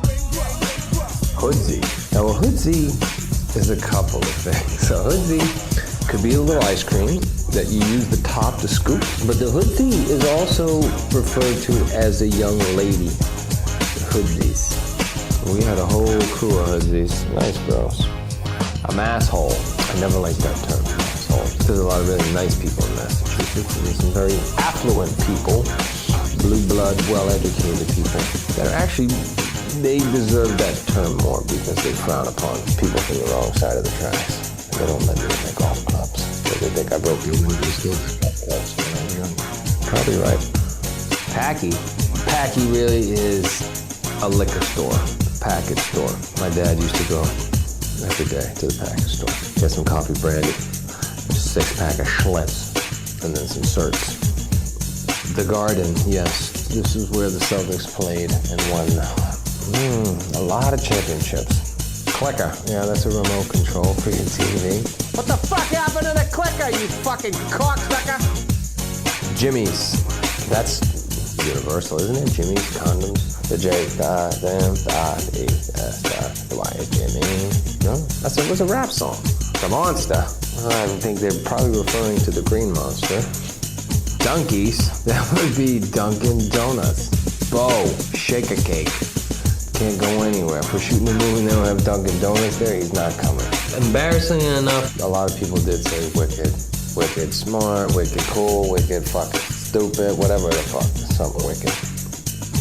Pisser. Whoa, yeah, wicked pisser. This, unfortunately, is another one. Hopefully we're coming up with some new stuff. So pisser means same thing, pisser. I'ma keep it street, true that black. I ain't watering down myself for no airplay. The concrete clique is ready to set it, so you better be wearing KT in the dreaded set it. Strap on your helmets to your headpiece. I'm splitting wigs and pairs and niggas step like stairs or frats. Who the fuck cares about your dancing? Ain't no second chance. My lyricals advancing, piercing through your helly hands. I'm rolling blocks and mountain bikes with white gold. And just like mics, I got fans with pipes out of control. But on the whole, relate my inner life of walking down a knife. Concise, but kids ain't precise. So my advice is to play it nice and pray to Christ that the drama doesn't elevate to bodies put on ice. Hip-hop being polluted, diluted with all its happiness. I want fat tracks, black gats, and nappiness, and more hoes than all Kelly shows. Baptizing eardrums with the Niagara Fall flows. Not artificial like turf or played like the Smurf. It's official. Revolve around MCs like the I'ma keep it street. True that black. I ain't watering down my sound for no airplay. The concrete clique is ready to set it. So yo, you get into the square if you dare. But I'ma keep it street. True that black. I ain't watering down my sound for no airplay. The concrete clique is ready to set it. So you better be copacetic before your ass get ready. Give me the microphone, I rip it like confetti styles play. Cause like Energizers ever ready. I beat the dagger, slice it like machetes. Plenty piss, I got tis in my casket. Faggot rappers trying to fake the fizzy. Fuck it, I can't have it. Blasting like a missile. Hit my target rough like carpet. Flavors intense, I bring more product than the supermarket. Clearing areas, natural disasters, addiction, distorted delivery. Cruising different dimensions for they brain comprehension lessons. I cause tension, be the MOS. T for tripping, punks be falling for my diction. I'm kicking like a feeder styles, the lethal and mischievous. You couldn't see this. In my shoes, you couldn't beat this. Heavy-hearted, heated, pumping lava. Red hot, but cool in the spot. Drama is brought without a comma. Sipping dumb up in brandy. Wanna be down, but can't be. I'm keeping the street and causing mad catastrophes. I'ma keep it street, true that black. I ain't watering down my sound for no airplay. The concrete clique is ready to set it. So if you feel you did, then enter the square. But I'ma keep it street, true that black. I ain't watering down my sound for no airplay. The concrete clique is ready to set it. So you better be wearing KT in the dreaded. They don't want it, son, they really don't want it. They don't want it, kid, really don't want it. They don't want it, son, really don't want it. They ain't ready at all. Ghetto essence and street tales are told by President Soul for no go. Real concrete streets of bold. Listen, my intuition's fact, not fiction. My diction giving people what they missing with laser sharp precision. I got lyrics praying like Christians on Sundays, excelling like Hyundai Sonatas, rougher than Nicaragua. It's the Don Dada with more data than Lotus and on 5 stars you can't notice in the sky. All in my eyes like pearl vision. This ain't cruise me kissing astronomical feats unfold. Scared so they turn cold. Hip hop's real here. Concrete's for real here. No wear and tear, you can't do it, so don't dare. Even attempt the lyrical pimp who's prostituting the crabs who just blab and brag. I'll inject the seeds, prompting just what you need. Fertilizing your fantasies as T proceeds to progress. The product, the conduct, the progress. I'm big and notorious, finessing like the Lord. It's chilly outside, but in my left eye, you know it's on the creep.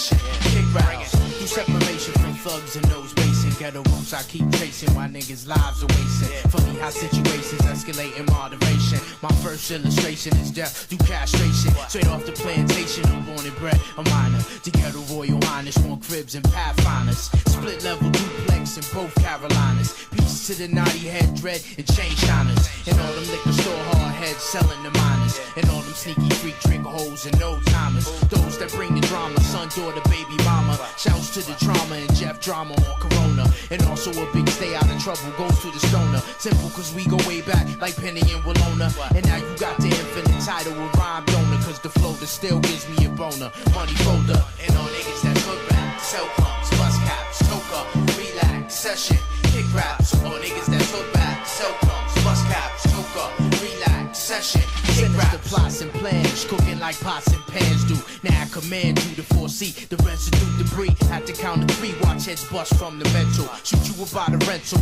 leave 2 in your temple. Simple until the pistol appears, and now you out of here. Shoot guns and pans from under the stairs. At the moon I glare, at night sipping the polar bear. If you can hear me, put your hands in the air. Clear the vicinity, cause enemies blazing their paper chasing. When speaking in any city, there's silence across the nation. Clarification, specification, manifestation. The outcome is either we dead or basing. Cause all niggas that's hood rap, cell phones, bus caps, toka, relax, session, kick raps. All niggas that's hood rap, cell phones, bus caps, toka, relax, session, kick raps. The unexplainable summed up in one jam. That's the main reason I get shouts to one man. He understand. Still trying to maintain with big dreams, 100 grands. Millions of fans, 5-speed trans, me my demands. Who in this land can pretend? Black or Puerto Rican. You never been harassed or brought down to any precinct. You know the sequence, that shit happens upon the frequent. Beyond the defense, they claim you being too resistant. For instance, this incident up in Vincent's. Popo tried to treat me like I already been sentenced. Block off the entrance, cause smoke covered the smell of incense. Niggas cross your imprints from shit that made no sense. Shit is intense, I'm up against the fence. Pulled the burner, pump 3 holes through my hand and Motorola. My heart's getting colder, slump the fuck over. Think they tried to leave me for dead, but I'm in a coma. Funny aroma, herbed up when they got me.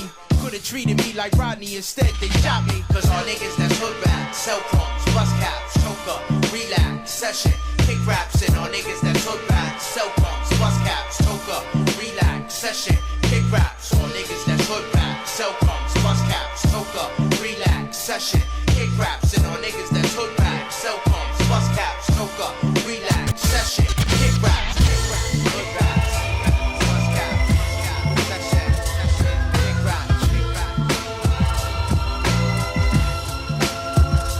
Tony Rome's Hellbound. Niggas don't know the time, take the record. You know why I swing this for a second. I come from Grove Hall, back in the days I ripped the park. So $25 jumps and I'll never close shop.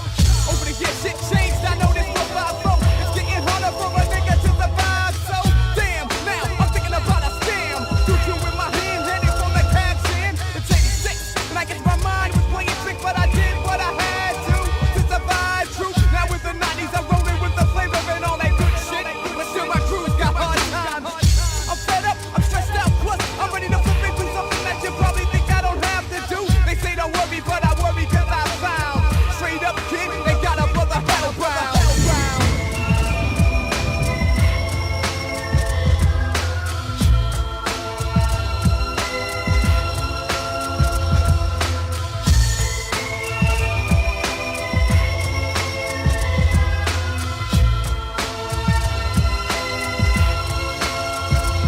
Hey yo, I'm putting kind of bullet to the head. Shot by a cop who seen him dropping up the nigga there for dead. And that's going out the flyway, straight up murder. Word of mouth is that he done him in the hallway. That kind of conduct is a crime here in Massachusetts, and so what we're going to do is apply for criminal complaints against this local group, RSO. Look out, cause I'm already tense. I got no sense, I'm living life on the other side of the fence. Or should I get paid like that or this? But that's caught a case like a fish. I got one foot in rap, I got my other foot in the streets. And I'm trying to beat a possession charge that I still got pending. Cause a few years in jail, I ain't trying to be spending. Cause to eat, that's a fucking waste of time. And the only thought you think is how you could erase the crime. But some of the crimes I did, I got no regrets.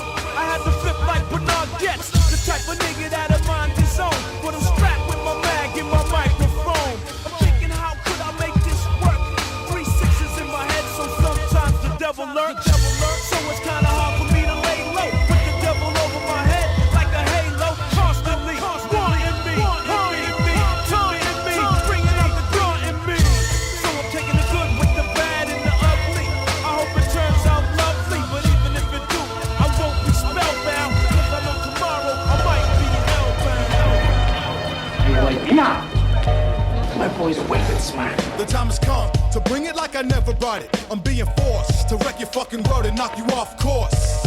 Rolling with the mob, infamous deep. Leave you on your porch in a mess when we creep. Come with the ruckus if you feel like getting bust. 36 in my C-lip, talons are a must. Yo, Mr. Benzino, aka rated troublemaker. Niggas bitch taker, on a block money raker. Evil lurks in the minds of so many men. That's why I'm sticking with my niggas to the end. Hey yo, dog. What up? Them niggas won't get live. Hey yo, show them how you represent 905. I hold down the fort and transport slugs to your body. On the squeeze, I'm never tardy.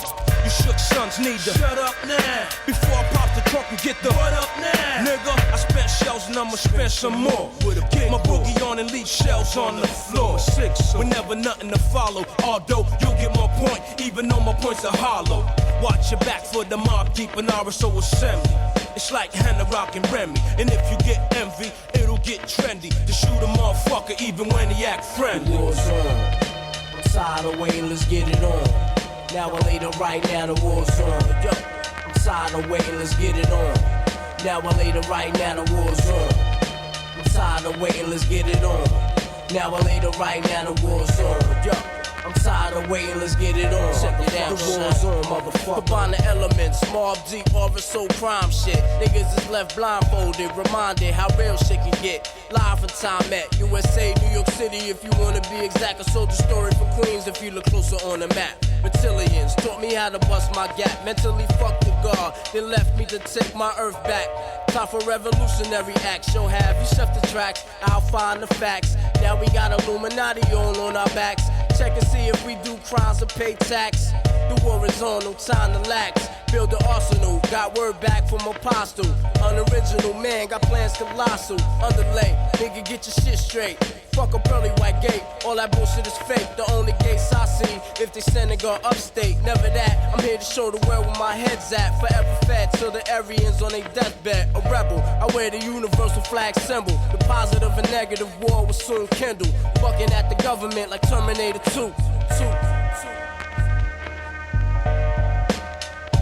Yo, I'm fixing to cross the street, then I seize my enemy. This jealous motherfucker who pretends to be a friend of me. Said he's got static with my whole team. I mean, he's looking like he's reaching. I broke into the streets, then shots licked off as I dipped off, pissed off, running up the block till I heard no more shots. Now, what the fuck is gonna come of this? On the strength they missed, he's going first on my list. Call a beat so we can map out the plan. 1 hour later, I'm getting irked up in the van. Plan is drive around the block and catch him sleeping. The war is on, kid, and it won't last through the weekend. I'ma check around until I catch him out there, pumping on the block without his weapon. It's only fair I get revenge, cause revenge is so sweet when you live the lifestyles of the street. I need your help. I can't tell you what it is. You can never ask me about it later. I'm gonna hurt some people. Whose car are we gonna take?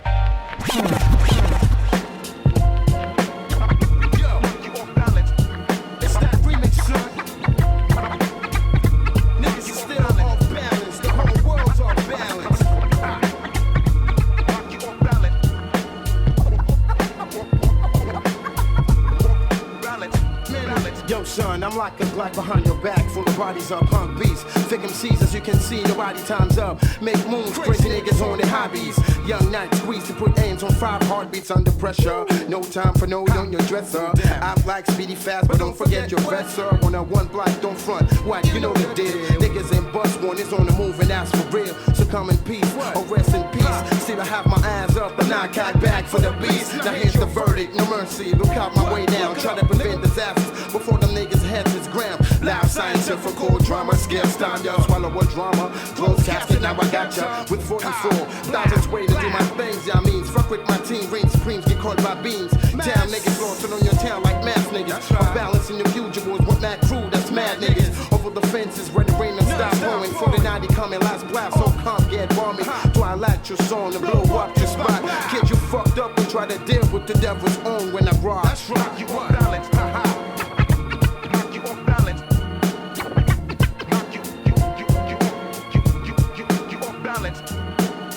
What up and down, crews falling, count the losses. And how you force your spell with metaphorical forces. Microphones, fiends for my vocal tones, 24 grown. Wanna down with day, no rhyme for wrong. Son, I master my opponents. Lift the scene, success, succeed. But some us first, and when it's spits or blessed. Money I roll like fist on phrases from north. For surgery, first and grand jury. Like won't even north, but it's to get down to your throat, son. Lower than none. Always in the run, use what you done done. Down still notes on your body structure. The masterpieces, and I'll be ever release you mental tank like fishes. And bitches get ran on like sentences. When my mind sprayed with other than game, crime style Kimberly. Bring the rockets, darkness, shots these niggas to spark this. I turn them harmless when I'm rhyming niggas. Got this, the unstoppable. Blaster, money bring heat, I laugh, the Omega. Take you off my path from Mr. Backdraft. And MCs get dragged like fags on a 6-6 flag. When the mind get open, kid, I swip them up the F up. Left your face with one flow, no that's blow. Swallow your fronts, now you shitting still at your assholes. Knock you off balance.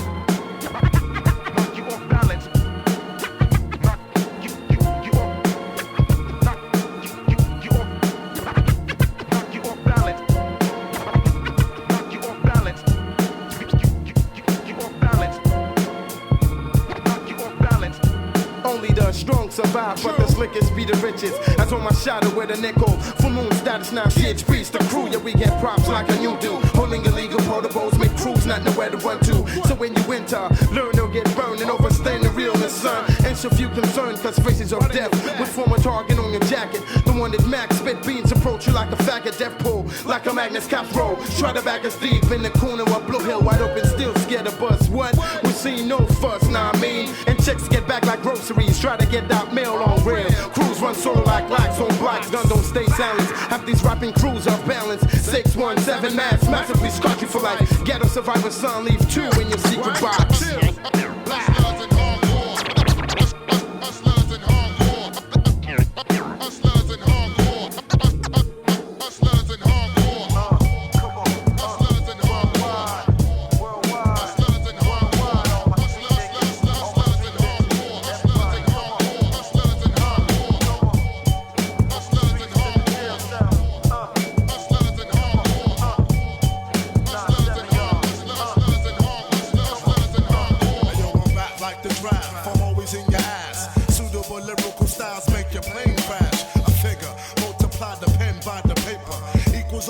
So you better call your savior. Your behavior, you want a G for gratitude. I'm rising on levels, so what's the mental attitude? I stays cautious with a verse very deadly. Never hesitate, I'm on point, I stays ready. It doesn't matter how long it takes, I create. So get it straight, I take time to contemplate a rhyme that'll blow that mind like M80s. If you want more, I got a bunch like the Brady's. Pulling cards like the owners in the LQs. Self-destruct on your unprepared compressed to a sample. Take it in thought. In future time, I will cancel. Overdue late fees, past due MCs. You better study hard overseas like Japanese. Manufacturing tracks, I be smashing it. Rubber weapon compacts, and I will blasting them. Blasting them for blasphemy. Rip the spine with a rhyme casually. Produce more juice in the rap than 2-pack. Inside a factory, casualty, my cavalry. Push niggas like a QB. You see, we be having more ciphers than a 2G. See, no, we spoke. You wrote the quote to try to spite us. One excite us, wanna fight us. They get hit like bronchitis in your throat, loc.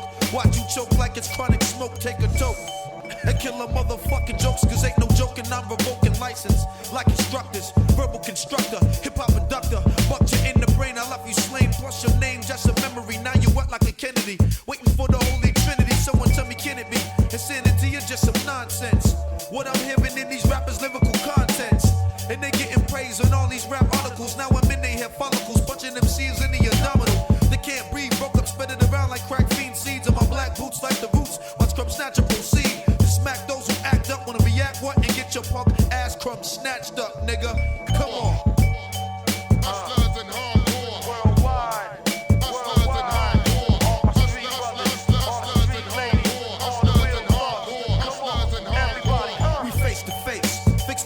Just to treble a bit. C-section split on these bullshit counterfeit hit wonders. Rappers claiming that they style is underground. Sound like they caught a claim from the lost and found. From uptown to LA, DC to Green Bay. Any day which way I want the mic played and say. Don't be shy, this guy love competition. Breaking your back like Shaq, knocking you out of position. There's something missing. What you claim to manifest, you get put to the test. Lay the rest without your last request. Grab best. Wild West, it's a slugfest, you transgress. Now I'm making MC arrests. Your record deal dream, and your thug team went to the extreme. And you got your ass whooped like cream. Triple beam raps get done, I'm going to each and every son. That rerun rap, gotta go back to square one. Cause ain't no pillow talking, I'm in a locking with MCs that keep squawking. Killer squawkiness, cockiness, and keep walking. Talking out your ass and get you blast like a nuclear reaction, no relaxing. MCs keep subtracting like mathematics. Got the cabbage on swell, dwell on the DL like AIDS inside your white blood cell. For every mic I touch, I leave it smoking like a Dutch. Incredible flow like a blow in the head from a vegetable's crutch. What the fuck? Hustlers and hardcore. Worldwide. Hustlers and hardcore. Hustlers and hardcore. Hustlers and hardcore. Hustlers and hardcore. While the planets and the stars and the moons collapse. When I raise my trigger finger, all y'all niggas hit the deck. Cause ain't no need for that. Hustlers and hardcore. Roar to the floor, roar like reservoir dogs. The green-eyed bandit can't stand it. With more fruity and loops than that you can sandwich. Plus, the Posse got me wild. Messing with them, it's a straight suicide. Look up in the sky, it's a bird, it's a plane. It's the funk doctor spot smoking on the train. How high? So high that I can kiss the sky. Yeah, check it out, Alright, yo, ladies and gentlemen, right now, if you don't know what the fuck is about to go on, this is Take It Personal. With my boy full of flavor, Kevlar, Aaron, Roger the announcer, and DJ 360 with his stinking ass. This is Take It Personal, and we in the building, First and foremost, some rappers are sweet like fructose. When I cock back these lyrics, y'all punks best be ghost. I be the 721, 1821, the illest one. I'm almost doper than anyone. Straight out the late nights of Bed-Stuy. Stepping up, y'all put your weapons up, I make heads fly. You're artificial like saccharin. You're crazy fake. It's more than skills you be lacking in. Concepts you bite cause your identity ain't tight. Trying to be something you're not, like pulling a knife at a gunfight. I'm trooping on that airline's flight number 106 and getting all up in your fucking mix. You got me upset and I got you uptight, cause my committee's in your city tonight, alright? We got 17 million of us plus 2 million Indians, that makes 19 mil. Light shit up like Wild Bill, I be the supreme father plus the ill kid with drama. My karma creates the Teflon to pierce your body armor. And make sure you check your shit before you walk to me or talk to me. Step into me improperly, you just may catch the weaponry. My specialty is tearing tracks out the frame. You know my fucking name, I rule all game. I'm universal on all planes, what's your claim?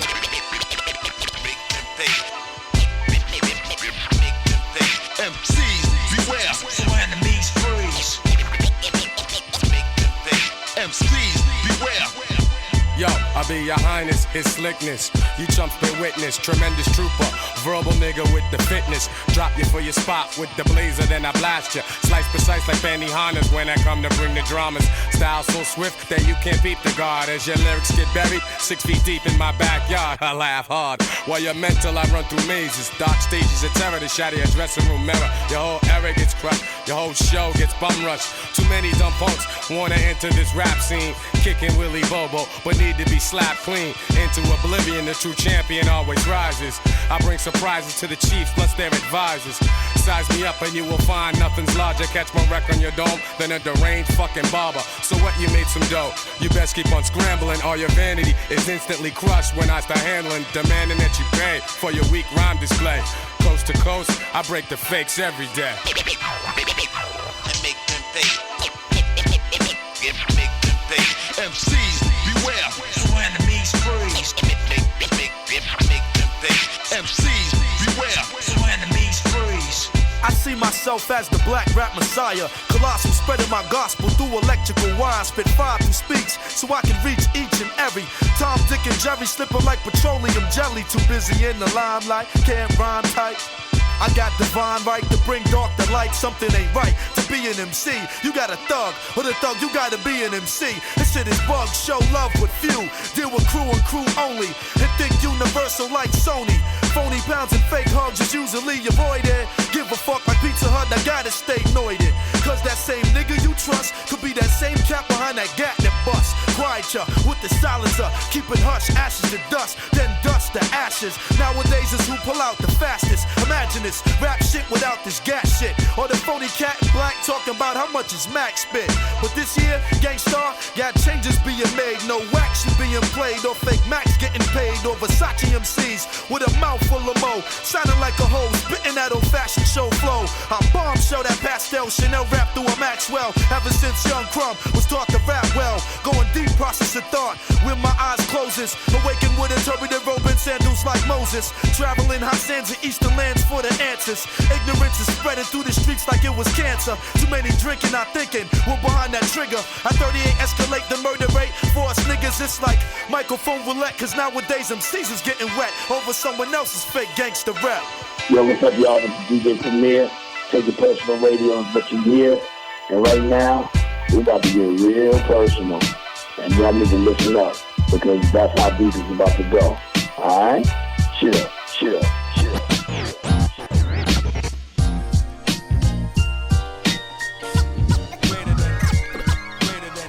Y'all is now in tune with the Elder Headtoucha, Shane, Final Reanimation. My man Joe, Butter, check this out, y'all.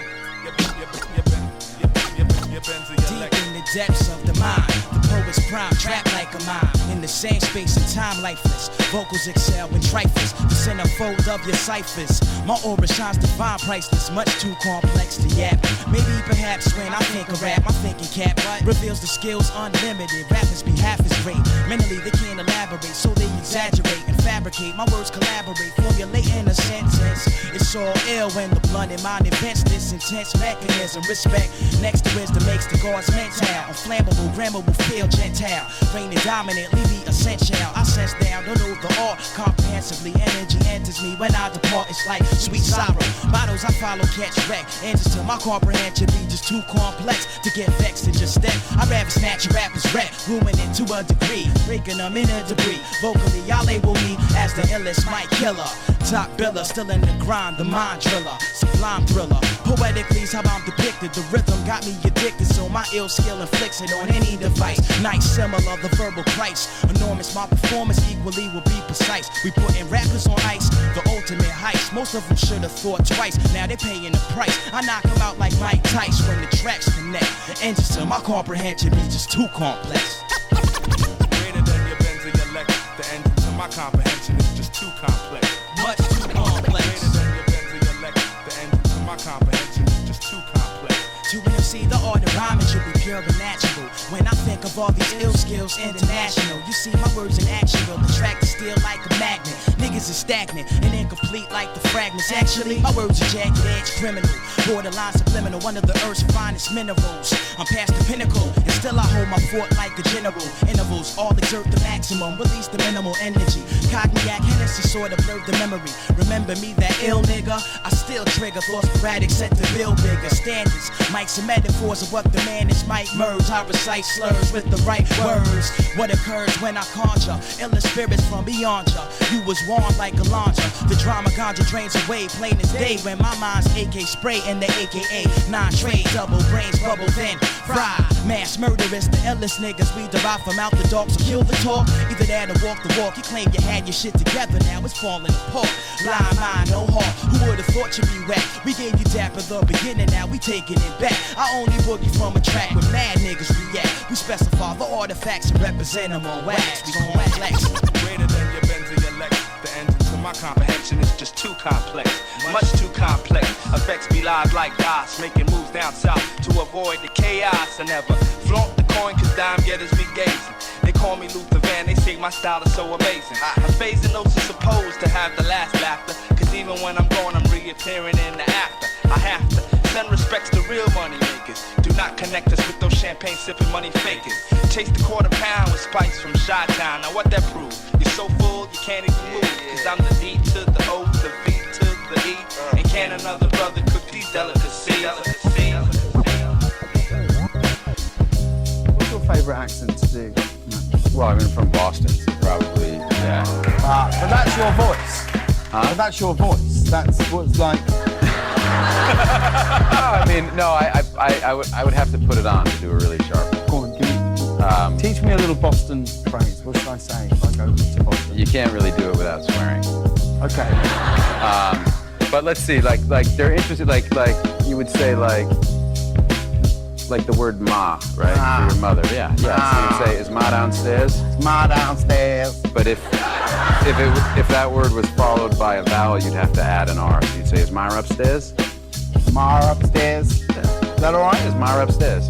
Ma upstairs, you My rap tone cracks stones and backbone. Shame is known as esoteric. Reks tracks like gallstones. You're prone to perish for biting sentences. Printing lyrics on your J card without citing references. Crazy ill kids feel me like placebos, but I don't pull steel like Magneto. I leave you black and blue like Max Rebo. Off of my cerebral. God complex, but no cathedral. I hammer heads like Momonadon. Underground like radon. Throw my tape on. I burn your wax down to a crayon. Word, I used to take chemistry and physics. Now I take it to your chest piece like a bishop. What is it? Seamus ripping apart mental composites. Diagnostic, caustic, I deposit brains of rap stars in glass jars. My frame's composed of more species than Madagascar. I gobble suns like a quasar. Your Haley's comet and all the low I rock don't make me patriotic. I'm still robotic, rebel, alliance medic. She Mr. God Awful, also known as esoteric. I'm the creator of the rhymes of praise.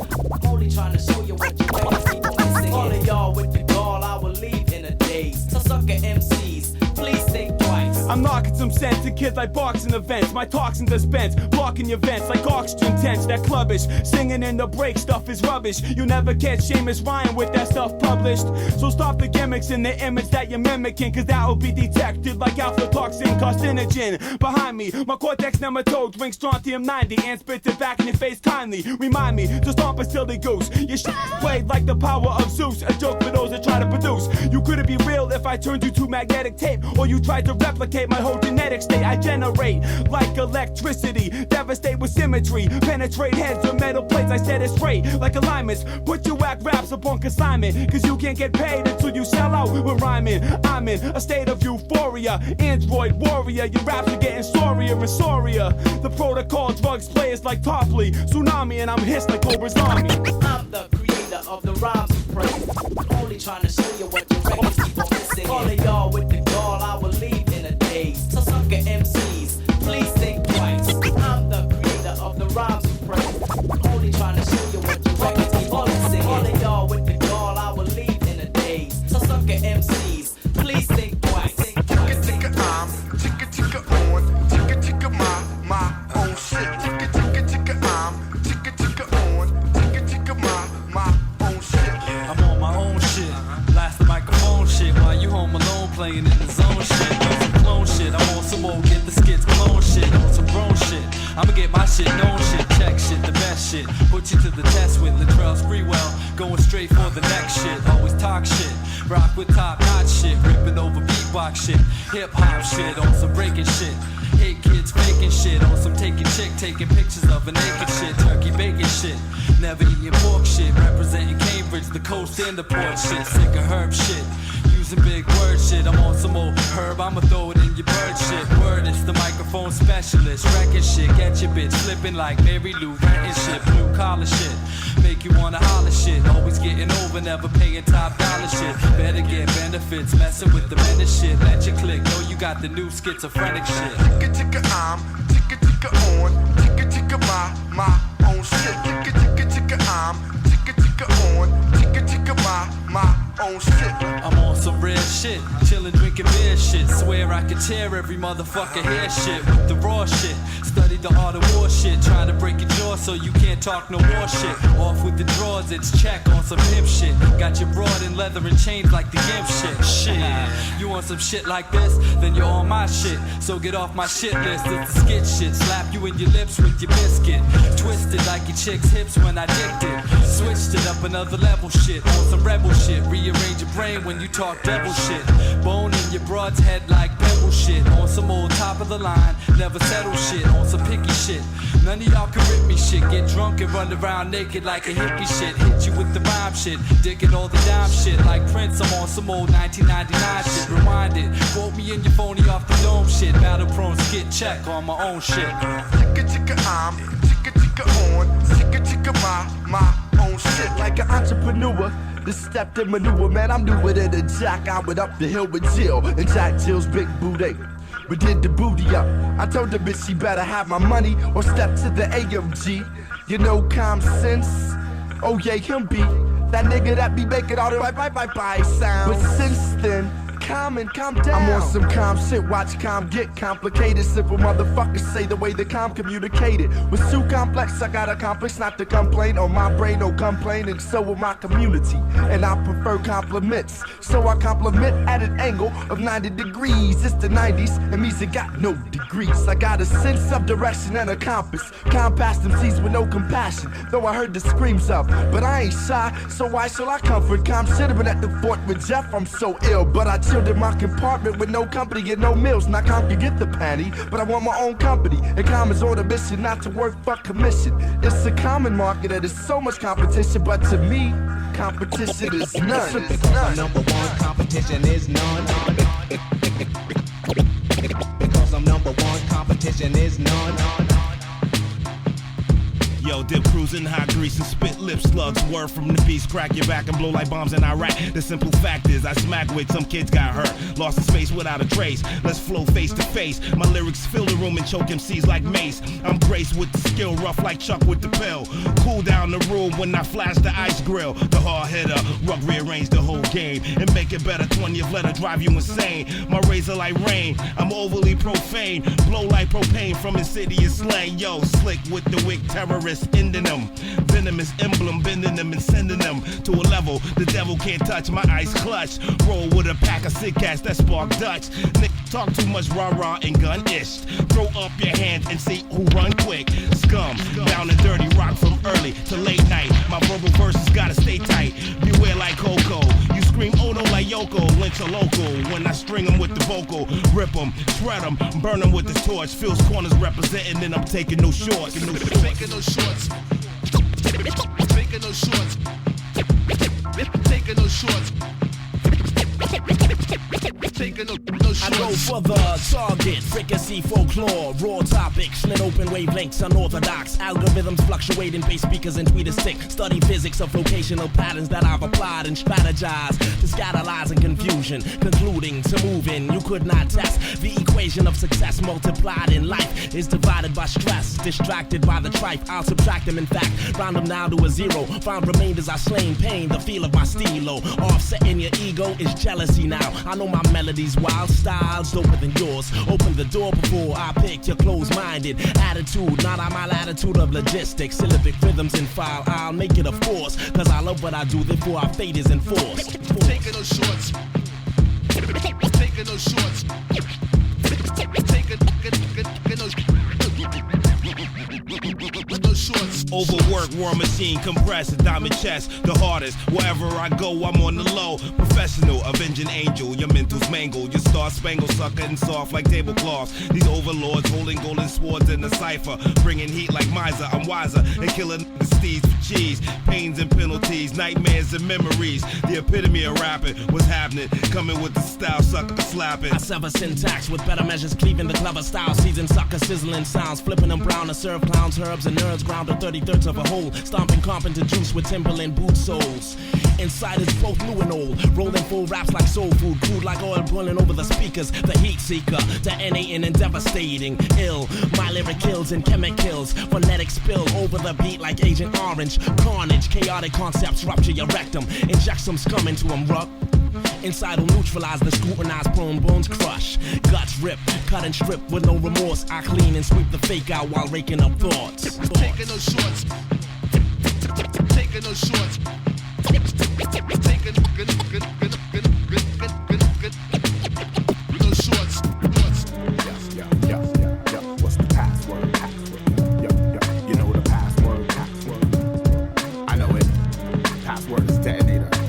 You type it in real quick. Welcome. Aight.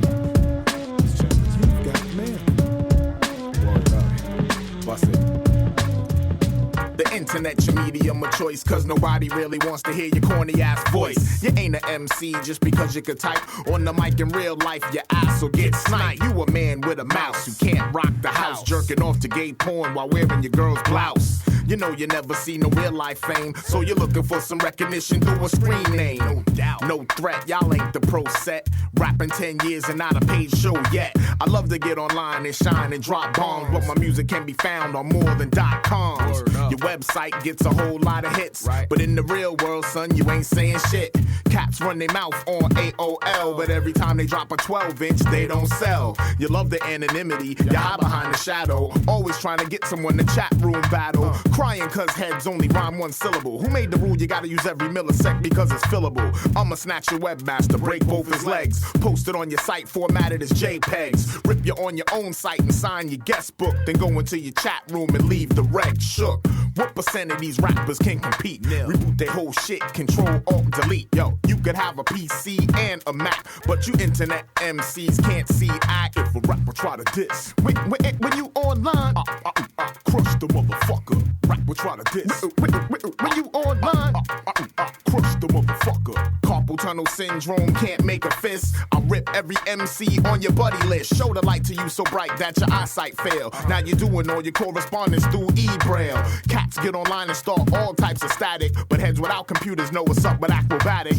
Cause I rock real mics in real life. Rip real crowds, real shows, real sites. Plus your anonymous gab, it don't bother me. I don't give a fuck if you got AOL or Prodigy. Your crew screams that you the illest of all time, when your only fans are all your nerdy friends that rhyme. And even if you is nice, no one will ever hear, cause you in front the keyboard too much to develop your career.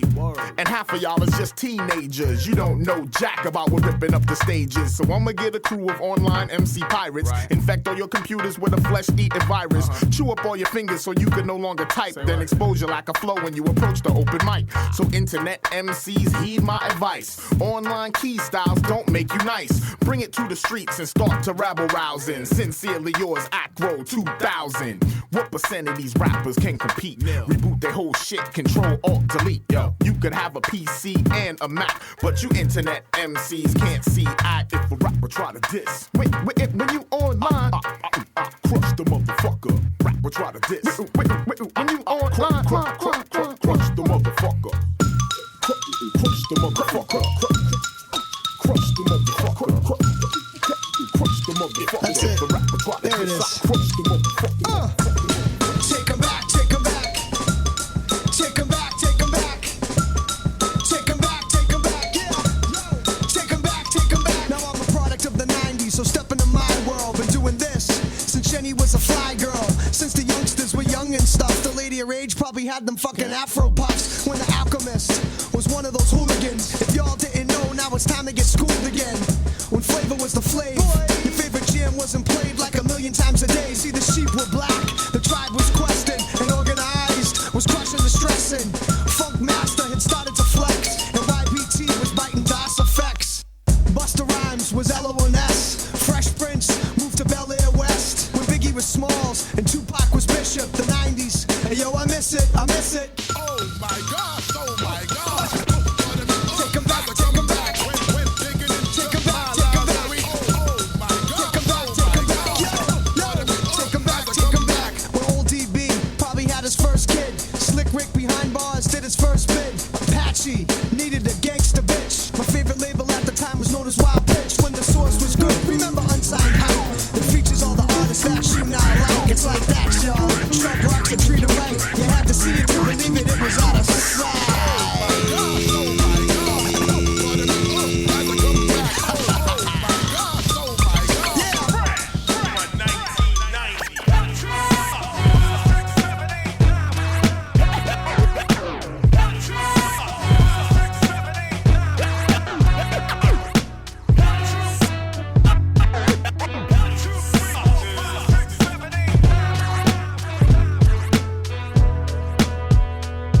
Yo, so many things, like the winter going to the spring. The birds are back, in the morning I can hear them sing. Remembering when I was still in elementary, my older brother woke up an hour ahead of me, pumping DMC, Rakim and Eric B. Too young to really know what it meant to me, essentially altering my whole destiny. I'd be sleeping, he'd be there to mess with me. We might box or wrestle to test the strength of me. It's all love in the family. My pops jetted, my mom's did everything. I know we struggled, but I appreciate the memories. degrees. The wind blows and the sun shines steadily. It might rain, but it's only temporary. The seasons change, but it's always February. In order to enjoy, pain is necessary. It's all relative, like Einstein, legendary. Respect life, why put yourself in jeopardy? Yo, it was a sunny day, I thought I let my thoughts run away. Yeah, I thought I let my thoughts run away. Although I need them, sometimes I appreciate the freedom. Cause life is like a TV and every day's a rerun. Memorize the pattern, I codify the character. Seen the aftermath, I know exactly what was happening. Traveling and balancing my logic. Detect minds by varying the topics. Extending my clan. Who want change but don't have a cup in their hands. We got a few and expand in a couple of jams. Yo, I spit in a way that everyone can understand. It's critical, damn, I'm not the average brother, man. I'm at the dojo for those who don't know or wondering. Tell them that I soon come, and my thoughts cover land. Become the one like erasing every line of your map. Maneuver right through the night, choosing light over darkness. I said it, but reiterate, it's wonderful discovering self. I need mental prosperity, wealth, knowledge and such. Wish my thoughts didn't wander as much, but it's a blessing, so I'm dealing with the patterns of life. It's a blessing, so I'm dealing with the patterns of life. Electric. Remember the days of your innocence, when your world was based on simple things and your spirit could live again. Time wasn't a factor, important things didn't matter, and talk of politics was chitter chatter. Looking back at the ways of an infant, when emotion was free to roam and freedom was home. You can wish on a star while I speak words of imagination, appreciating every breath I'm taking with patience. Decision making was nothing more than a game, and the only thing you had to lose is what you had to gain. Pleasure and pain was summer and rain, and some of us was fortunate to have another to blame. I use my voice as if a vehicle, they're one and the same, so you can travel, unravel through the thoughts of my brain. Insight, I give you light to see the source of my aim. I hope that you can appreciate what your future contains. You all know me. I'm not just a cop. I'm a father, I'm a son, and above all, I'm from Boston.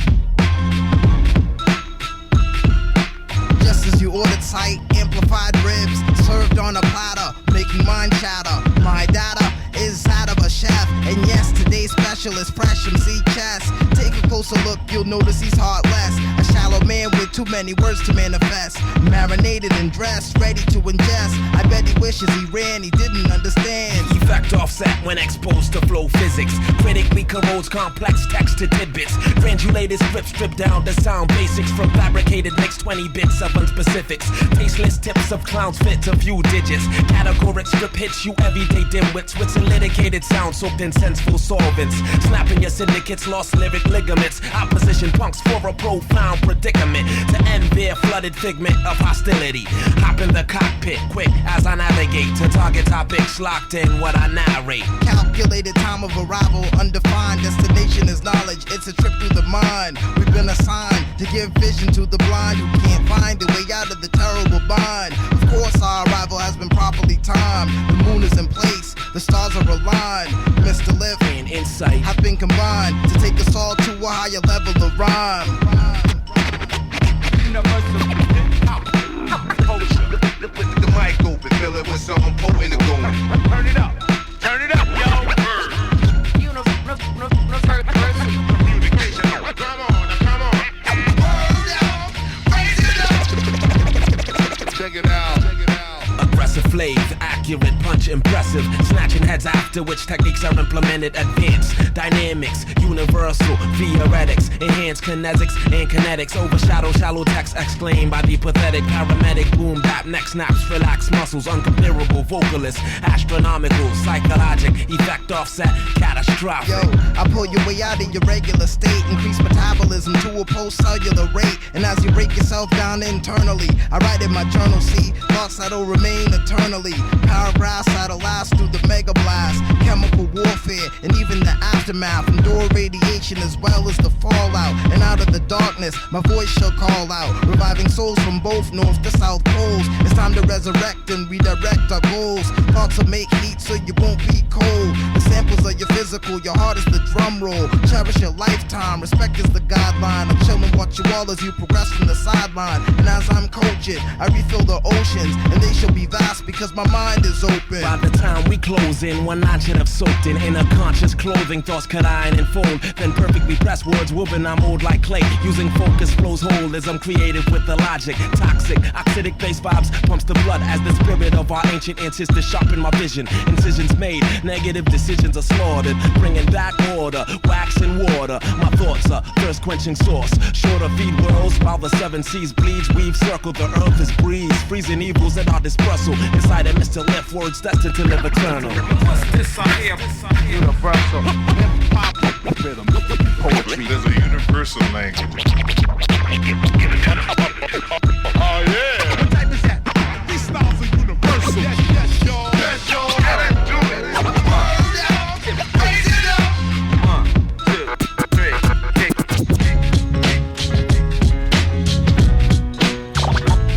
1, 2, 3, Now if you loving hip-hop, say yes. And if you feeling hip-hop, say word. Say word if you love it when a nigga grab the mic and kick some shit that you was glad you heard. Now if you loving hip-hop, say word. And if you feeling hip-hop, say yes. Say yes if you love it when a nigga grab the mic and every time he do the shit sound fresh. Yo, I must initiate lyrical inertia, the type that'll coerce you to elevate your shit. I devastate your situation, build and destroy. When it comes to Satan, I kill and enjoy. I chill and employ the tactics of stretching MC's minds like prophylactics to methods of meaning intergalactic. Right now they think too locally, so when they grab the steel they tend to bullshit vocally. Old school like rotary phones and rotor-rooter, but still I got the vision for the future. Yo, I shoot to fill heads, dreads or otherwise. Check it as this brother rise over these other guys and smother lies all in your face. Fuck that, I'm bringing skills back to where the previous sucked at. No time for slacking during the verbal slaughter. The sharks swim the other way when I'm in the water. So if you loving hip-hop, say word. And if you feeling hip-hop, say yes. Say yes if you love it when a nigga grab the mic and every time he do the shit sound fresh. Now if you loving hip-hop, say yes. And if you feeling hip-hop, say word. Say word if you love it when a nigga grab the mic and kick some shit that you was glad you heard. Yo, check it out, yo. Come on and just come on and just yo, the outcome's already determined. This joint is burning, whoever is concerning, so start learning. For this type of shit, hip-hop fans is yearning. As the world keeps turning, respect I keep earning. Sending sonic waves to the globe's four corners. Reaching happy, carefree kids to war mourners. Supporter of the cause to uplift the craft, so the average MC can't fuck with the half. The illest scientists can't fuck with the math of the rugged black avenger on a mission like Shaft. You can check the graph, statistics and percentages. They all say that acrobatic stylers were vintages, breaking down into just the fractions. Brothers hear the facts and acts when acrobatics coming back in. No time for slacking during the verbal slaughter. The current swims the other way when I'm in the water. So if you loving hip-hop, say yes. And if you feeling hip-hop, say word. Say word if you love it when a nigga grab the mic and kick some shit that you was glad you heard. Now if you loving hip-hop, say word. And if you feeling hip-hop, say yes. Say yes if you love it when a nigga grab the mic and every time he do the shit sound fresh.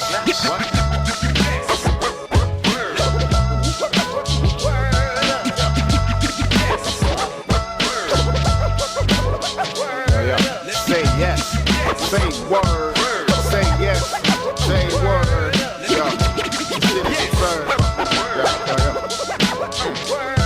See, the good days are gone now, so it's our job to put it on in the hoods for the niggas you mourn. From the deepest part of my soul where the stress lies. This is the illest shit to write when I'm repping it. Let me stress why. You wasted days trying to do nothing. Most of your life trying to screw something and still couldn't prove nothing. Where did we go from here? That gritty road? Where there's nothing but ice grill guns and shitty hoes? You know, play the shifty role. Let the 50 blow for the sticky dough. Crack a body, watch how it quickly folds. And in the process, lose your conscience for the conquest. Thoughtless effects speak to the darkness. Off of the fact you'll get caught by the PO, charged by the state and locked by the CO. And spitting life, I'm just a businessman at it. Giving y'all a little bit because y'all niggas ain't had it. If you can't handle the words, then this shit is all static. It's all tragic, and what I write's a strong habit. Hey yo, Dice, take a second to let these backpackers panic while this hook get blazed. MSC for life. Imagine this rap shit without this gas shit. It'd be paradise, life relaxing, imagine that. This rap shit without this gas shit. It'd be Dice stacking them Jacksons, imagine that. This rap shit without this gas shit. It'd be chips, groupies, and whip smash, imagine that. This rap shit without this gas shit. It'd be no more rap, casket, and Slaine, imagine that. It's changes to the former talk. My language is the former art. Connect words that y'all just torn apart. This is non-fiction, making points with strong dictions. Jaws switching, snatching the mics with arms missing. All green, it's been seen in my eyes. Wanna know my life or my time? Half of it's in my rhymes. Fuck humble, I must blow. If not, don't trust though. Meek niggas get mashed and sent where the dust go. Demonstrate the rookies how to crush flow. Writing rhymes at midnight, cause half of y'all rappers ain't never been right. I've been tight from years of writing lyrics under dim lights. Once the vinyl hits, y'all know who the pen likes. 3 bars away from stress, 2 bars away from death, 1 bar away from murdering the best. We all in the same hustle, the same tussle. Either you buckle the streets or the street will slay a couple. This rap shit without this gas shit. It'd be paradise, life relaxing, imagine that. This rap shit without this gas shit. It'd be Dice stacking them Jacksons, imagine that. This rap shit without this gas shit. It'd be chips, groupies, and whip smash, imagine that. This rap shit without this gas shit. It'd be no more rap, casket, and Slaine, imagine that. Imagine that, y'all. Imagine that, y'all. Hey, yo, I'm out of here, though, you know? I had a good time. Look, all I'm saying is that Boston women are, on the whole, a paler, uglier sort than women from the elsewheres of life. Bullshit. What about Lori? She's hot. No, Lori's from Pennsylvania. It's not a Boston girl. They're not that bad. See, the fact that you have to say they're not that bad means that they are that bad. Did you ever hear a Boston girl have an orgasm? Oh, yeah! Oh, yeah! Harder! Harder! Oh, God, that was so good. Now I'm gonna stuff my fucking face with peppered farm. Come on. Man, listen, who you MCs is thinking of dissing? On this particular mission, we remixing and spitting. Got a couple additions, yo, that's my crew. Who you? MSC, dog. That's my squad. Even got the veteran to lay up on the cards. Spit a couple balls, let these rappers know who we are. Yo, these cats just don't understand how mass gon' shine. It's only right you set it off this time. Come on, take it to them. It's a new day, a new era. Come better, paragraph line for line to the last letter. What? Put your money where your mouth is, ass better. Edo's the Boston mass cash getter who overcame every obstacle and achieved the impossible. Now my verses is like the gospel, religious. Spit the real, never fictitious. My 16s and my rhyme Bibles like the scriptures, old and new mixtures. What a lethal combination. Confront confrontation, no conversation. Haters with no talent, drunk driving off balance, hitting actors, thugs, and backpackers. Niggas is dying over slugs, over drugs. Suckers in the studio doing 2-hour overdubs. We don't play fair, we play foul for fun. Skills 102 remix 2001.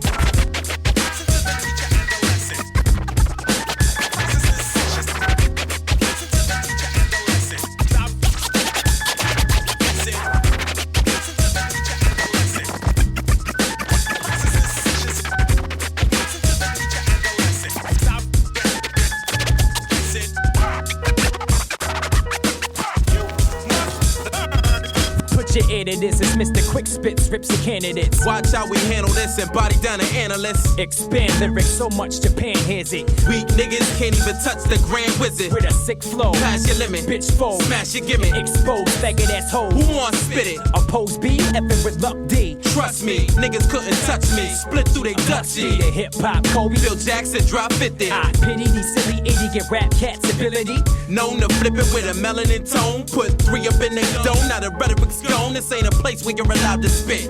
Understand within the matrix, I can zone out, leaving you feeling weightless. My words like a foul clip to disbound, a clown quick to sound profound, a fine sick. The music into my vein just like a shot of heroin enters an addict. And just like at the moment I spit, I had to have it. Got lost in the pads brackets, learning the mathematics. Full commitment to my love, to my physical brass caskets. I conjure many roads in life travels, and through the arrows always led to my chords and cipher battles. Despite these battles with liquor and weed, sicker with these feelings for the MC within me. He tempt me to breathe fire while the band played on. Even while them cats stood there grilling so long. Dog, it didn't take long to pledge allegiance. Val, but I had my reasons. You just don't respect rhymes, and not to respect mine. You out your goddamn mind. Matter of fact, you out a goddamn line. Get your balance back, crave a challenge, act like you won't get served. You play the herb like the sewer play curbs. That's my word.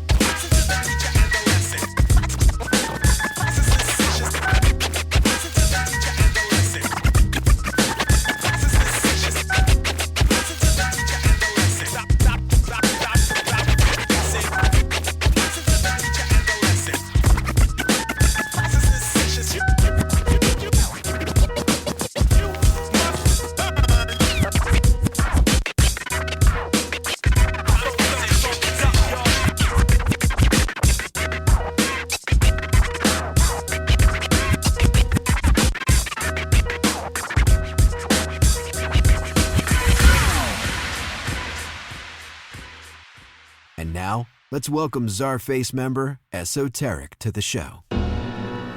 Ladies and gentlemen, we have a special guest. We have my man Esoteric, one half of 7L and Esoteric, 1/3 of Czarface.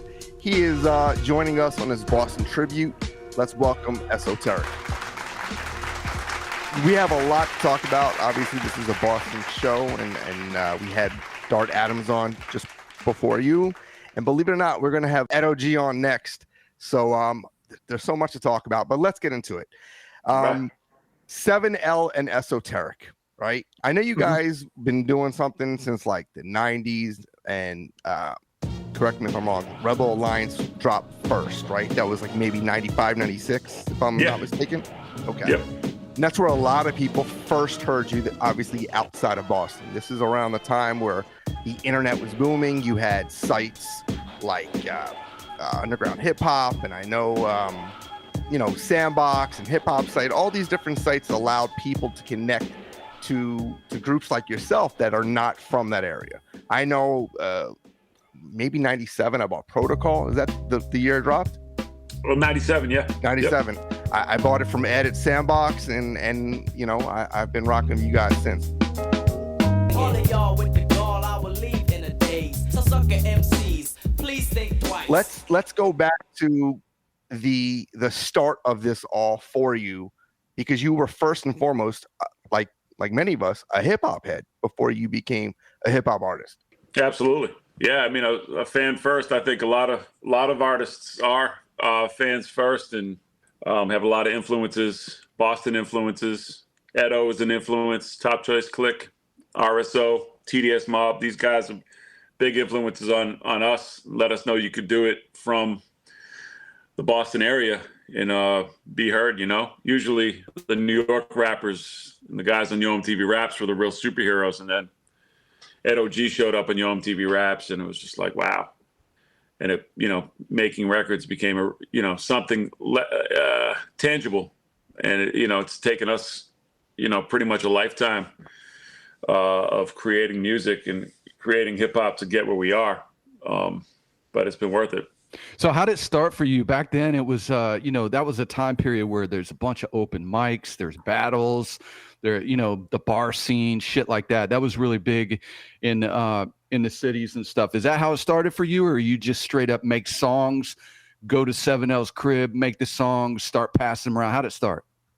I think it started with probably open mics and performances, probably just running concurrently with making records, because you would, record the joints, and then you get to perform them at, shows with very low attendance, where, everyone in the crowd was also an artist, more or less, or a fan, or a fan and an artist at the same time. You know what I mean? It wasn't many times where you got off stage and somebody wasn't looking to, be heard, their own stuff or check out their demo. And I think that contributed to the growth of the scene, where there's a lot, everybody was an artist, and that kind of cultivated a fan base of people that were, fans of the music, but they weren't actually participating in making the music, which is what I think any of the artists really wanted. They wanted to, be the only guy. NMC's attitude, they just want to be on stage and shine. And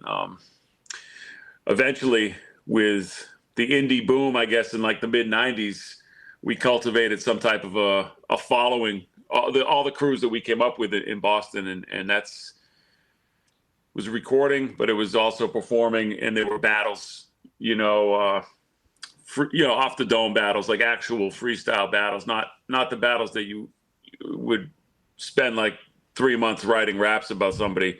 You're just looking at them in that moment and seeing what they're wearing, or, what little you know about them, and you try to take their head off that way. And they didn't sound as probably perfect as the battles you hear today, where they're rehearsed and dope and entertaining, but it was a different time, different art form, really. 1 minute each, y'all know the deal? We know the deal. Esoteric to the stage. Coming to nick a toy out of stage. I'm not a crab, I'm not courageous. I'm not a crab like sages. My style's a bit contagious. His style's from the Middle Ages. That's why I keep crabs like him in little cages. I snap brittle stages when I stand upon the microphone. Yo, stop dancing. I get mantled like Mr. Lip, twist a split, and stick it in your eyeball. Spray you with Lysol. Esoteric drops the protocol. You wanna battle me? Don't you know you need a hit? You no good, dirty Rhode Island piece of shit. Go back to Providence, no mental dominance. I'll send your crabs back down with incompetence. I fuck the compliments of Esoterodactyl. Break you down to shrapnel in fucking battle. I stand in battle stances. It's fucking Sage Francis with a family that was raised on cattle ranches. You fucking crab, you don't want to battle down in IRU. I rip spines on sucker crews like you. You don't know what the deal. You need a tag team. You look like a crack fiend, or better yet, a drag queen. You suck it up. It's more like a bad dream. Yo, I don't mean to blaspheme. What you doing? Waver in your hand, shades in command. You want to guard the mic, start taking a stand with your band as pinstripe. You better get some more insight before I put my fucking elbow in your rib tight. Now, were you trying to come into New York a lot, or were you strictly trying to stamp your roots in Boston? I mean, I guess once you get to a certain level, you're saying, are we going to kind of go to SOBs, or are we going to run into the city and try to almost compete or be a part of that fabric? I mean, what was your game plan with that?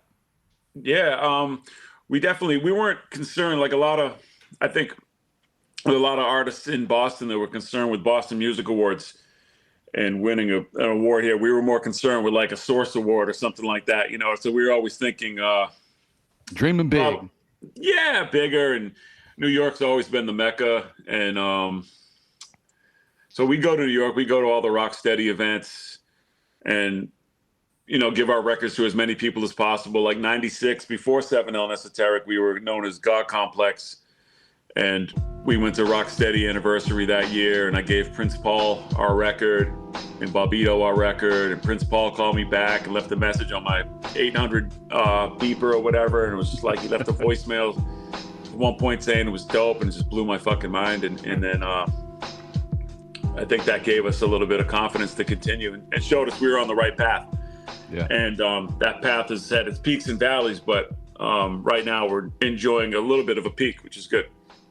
Would you say, and I asked the same question to Dart, that the 90s, the late 90s movement, specifically in independent underground, was the time that really solidified Boston in the hip hop world? Because obviously Edo was a big name, but you guys, there was like a wave, Acro and Liff, guys like the, El the Headtoucha. Like there were so many different artists that came out, and it seemed like it was just it was like almost like the golden era of Boston hip hop was like that late 90s run. Yeah, I think it's all a matter of perspective, you know what I mean? Because there are people before us that, obviously RSO was signed to Tommy Boy, Edo, obviously, Top Choice Clique had a deal with A&M,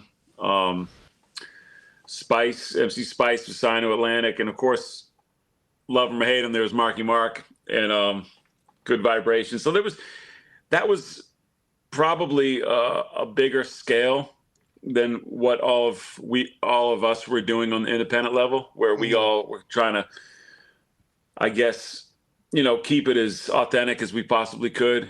But I think if you were tuned into that scene at that time, I think a lot of those records were very important to a microcosm of hip hop fans. And a lot of casual hip hop fans never knew they existed. You know what I mean? No, it was the boom bap movement. Everything was very boom bap. It had a certain sound to it. Yeah, well, yeah, there was definitely a sound. I mean, the boom bap stuff, I think, is all a result of everyone being so inspired by Premier and following the rule book, for better or worse. And it was definitely like a golden era for us, for sure. But I think in the bigger scheme of things, there are people that just absolutely, and I know you guys know this, but there are people that just love hip hop, love it. But their working knowledge of groups from, Boston is probably not that thorough. Their frame of reference for hip hop is Nas, Tupac, Biggie, Wu-Tang, from that era. You know what I'm saying? So as far as like Boston goes, this indie boom that we had with the groups that you had mentioned was fruitful for us and exciting for us at the time, and we're grateful if people look back at it as something that was impactful. It definitely kept us going, So I feel like you guys were among a crop of artists at the time that I would call like the underground superstars. And believe it or not, and listen, we were up in Milwaukee, and there wasn't a lot up there. There was a lot in Chicago, but in our world of playlists that we would go and rock every week on the radio, songs like Be Alert, Call Me ES, Speaking Real Words, that was in heavy rotation every week. Yeah. And we would put you on the short list of the underground superstar. Did you guys realize at the time that you were getting to that point? And did that carry something, like, hell yeah? I think at the time, we probably thought we were bigger than we were. And maybe, but in retrospect, it just, I don't know, it's hard to put it in perspective, if you look back at that era versus everything we've been swimming through up till now. We've seen so many different waves, you know what I mean? If you take from 1998 to 2023, I mean, we as you guys all know, been through a shitstorm of different waves of hip hop, and I mean when Soul Purpose came out and Call Me ES and Be Alert see the difference between Soul Purpose and Be Alert. Like Be Alert felt like it came out like a lifetime before the Soul Purpose did, and it was really maybe 3 years. But when you're listening to hip hop, I mean, 1986 to 1991 is like a lifetime in evolution, and 91 to 96 is a lifetime, and then like 96 to 2000, and then I feel like, I don't know, 2010 to 2023, it feels like it's all been the same one way or the other with the, but that's just my perspective on it. I think a lot of that is age. If I'm not mistaken, we're probably around the same age. I was a 78 kid. Kev's a 78 kid. You're probably somewhere along. Yeah. It is age. I mean, I try to take that perspective. You know what I mean? If you hear every trap beat, you say, wow, that sounds exactly the same as the last trap beat. But you could play a bunch of records from 1989, which was a highly competitive year in hip hop. And the kid that's listening to it might say, oh, all these beats are 100 beats per minute when they all have, James Brown break beats or whatever. That's exactly what my daughter tells me. Yeah. She's hip on James Brown, is she? No, I just think it's a producer's world. And I think that a lot of the shifts, once the independent movement came through, allowed so many regions to shine because you didn't have to have Premier. You didn't have to have, large pro. You didn't have to have these prolific people that we kind of held to higher standards. So when you went to a particular region, your boy who's sitting in the bedroom can create and move people forward, unlike a rapper or somebody who has a particular style, and the elevation is a bit slower. So you can ease in through production. I mean, there's many songs, regardless of the region, I'm like, I'm just going to fuck with the instrumental because I don't care what the other guys, what the guys are saying over right. So I think production allowed, 2000 to 2023, kind of be in that same thing because we've just, our tastes have changed. We really liked what was the gateway for most of us. And then, when it gets to a certain point where we're almost not checked out, but it's not the most important thing in our lives, making it, so we don't really have the same love for it. It's just different. Yeah. I know what you're saying. I mean, well, that makes one of us.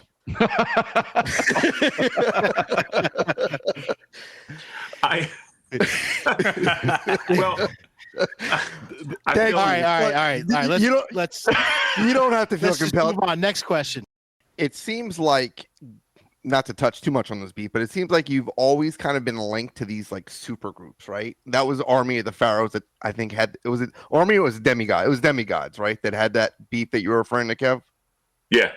So, but let's go back. So Army of the Pharaohs was like 97, 98, maybe 98 if I recall. It's like, how did that come about? Because that was you, Virtuoso, Paz, and Stoop.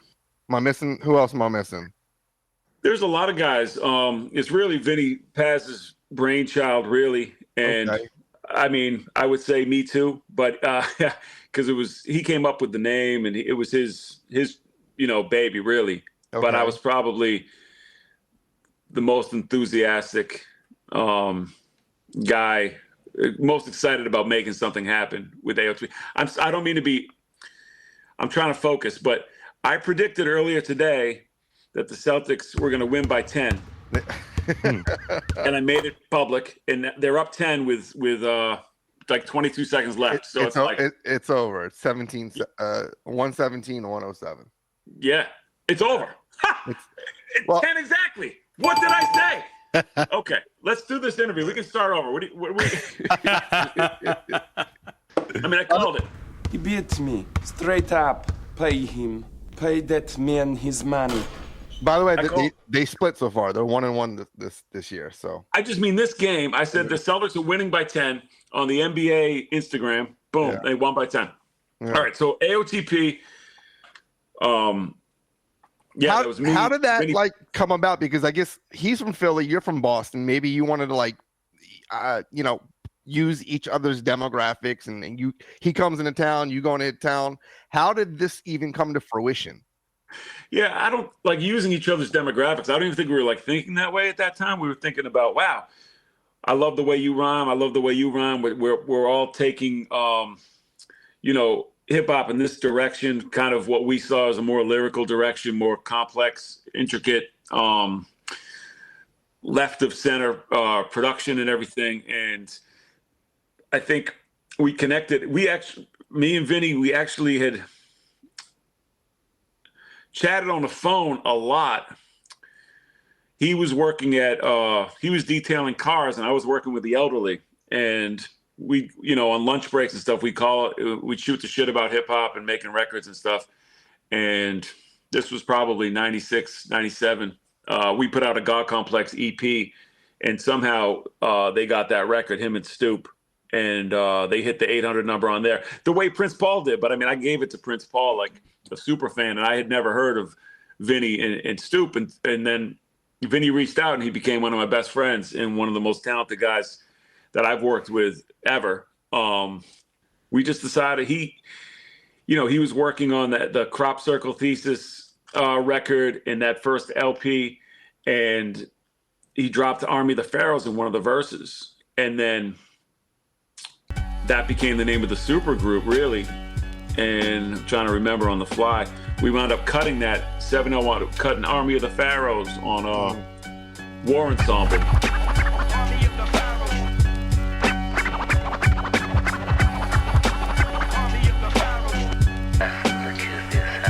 And which was on the first 12-inch. Yep. And then it just had legs from there. But that original incarnation was Vinny, me, Virtuoso, Chief Kamachi, Bahamadia. I think those are the original members. 7L and Stoop on the production, and 7L on the cuts, Stoop on the production. And then we expanded after that 12-inch. That 12-inch kind of found its way onto Violent by Design, which was obviously a seminal record for JMT, a big breakthrough record, a classic. And then it was time to make an AOTP record, and then Outer Space joined the crew, and you could say like Vinny brought in Outer Space, and I brought in Self and App in a way. You know what I mean? I reached out to them, he reached out to them, and the crew just grew. You know what I mean? And everyone in the crew had, dope styles, unique voices comparatively, and then we went on a run. Yeah, and the door just kept opening, and we kept putting other MCs on. Now, before I even ask you another hip hop question, while you were telling us that breakdown, which was pretty informative, I'm thinking, when you said you worked with the elderly, care to define what you did with the elderly? Were you serving them food like applesauce in a spoon? Was it like therapeutic? You're working, break it down. Yeah. What did you do? Because I think it's pretty interesting to always go back to the beginnings before someone like yourself. Yeah, I was working with the elderly in a dementia and Alzheimer's unit, and I would run programs for elderly folks who were, suffering from Alzheimer's and dementia, and I would take them on field trips, and I would do a little bit of everything with them. But, word games, Jeopardy, like a makeshift Jeopardy. Hip hop named that tune? Yeah, no, but I did play like The Bridge Is Over on the piano. You got to see where the worlds collide and cross. Yeah. Did you have this one patient who you would just bounce your lyrics off of, and they would just be non-responsive all the time, but you just tell that they liked it or not? Not so much, but I do remember I wrote my part of Be Alert while working there. And also a fun fact is Mr. Dibbs. You guys know Mr. Dibbs? They call me Mr. Dibbs. He put out a record then sampling off my voicemail, because I used to have one of the ladies do my outgoing messages, and she would leave funny outgoing messages, and he would call my voicemail and sample the audio of her.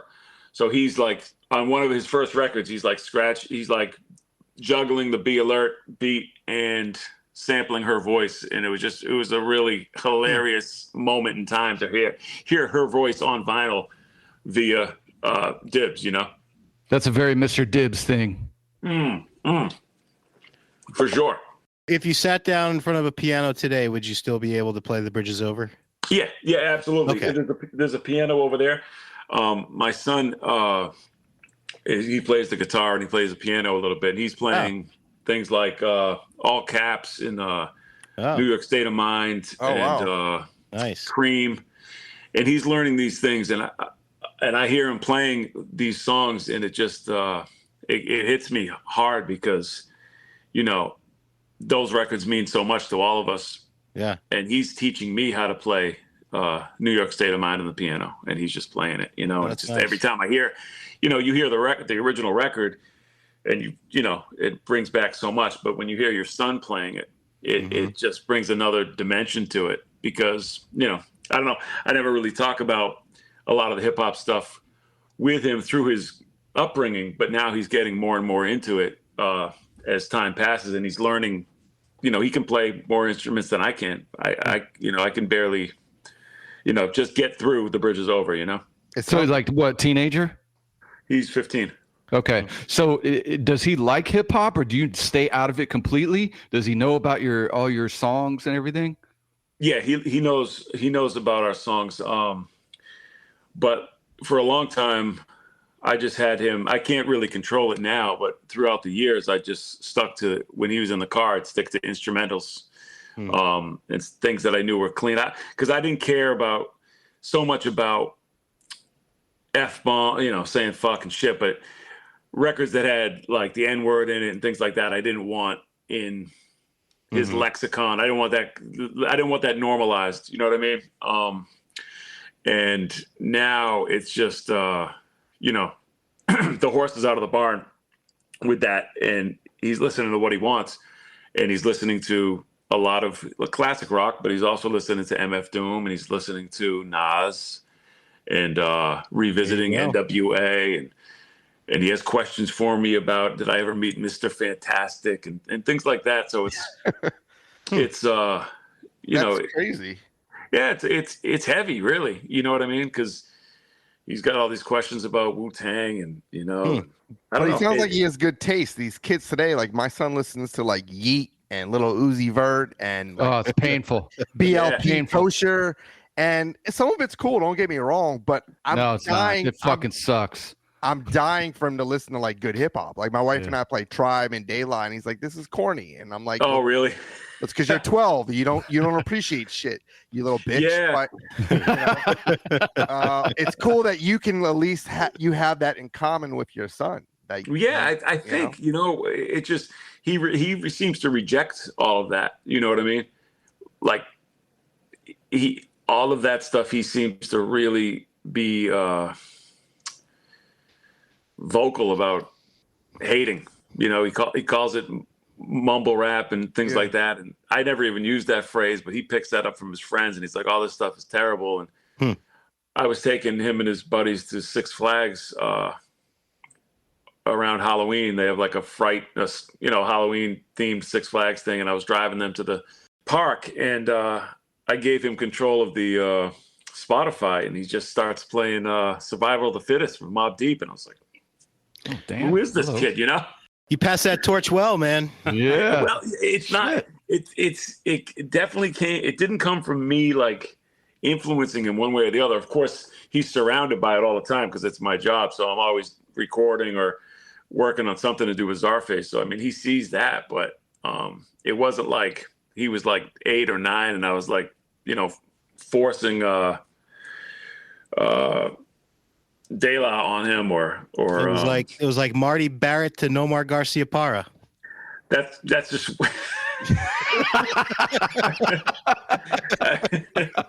I don't know how to feel that one. That's something like that, yeah. So he asked you about Wu-Tang. So he knows Uncle Deck, right? Yeah. So does he ask him all kinds of questions all the time too? Oh no, he doesn't see him that often. Okay. It's when I'm with Deck, usually it's like in the lab, you know what I mean, recording, and there's a lot of unsavory things happening, and not unsavory, but just like a lot of weed and shit like that. So it's I don't want him around that stuff, but he is he'll wear a Wu-Tang hoodie to school, or a Doom hoodie to school, or Czarface hoodie to school. It's people ask him about it, and I don't know. I try not to ask too much, but he said that the other day he said I was a cool dad. So I was like, oh, all right, cool. It won't last long. Enjoy it, brother. Yeah. I know. We've been able to keep it. It's been going well. We have a great relationship. So. You brought up Deck. 99 was when Speaking Real Words dropped. That was the first time that we heard you guys with Deck.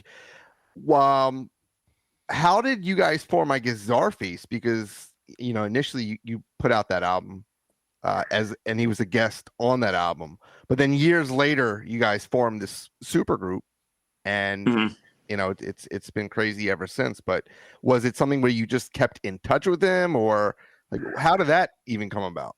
Yeah.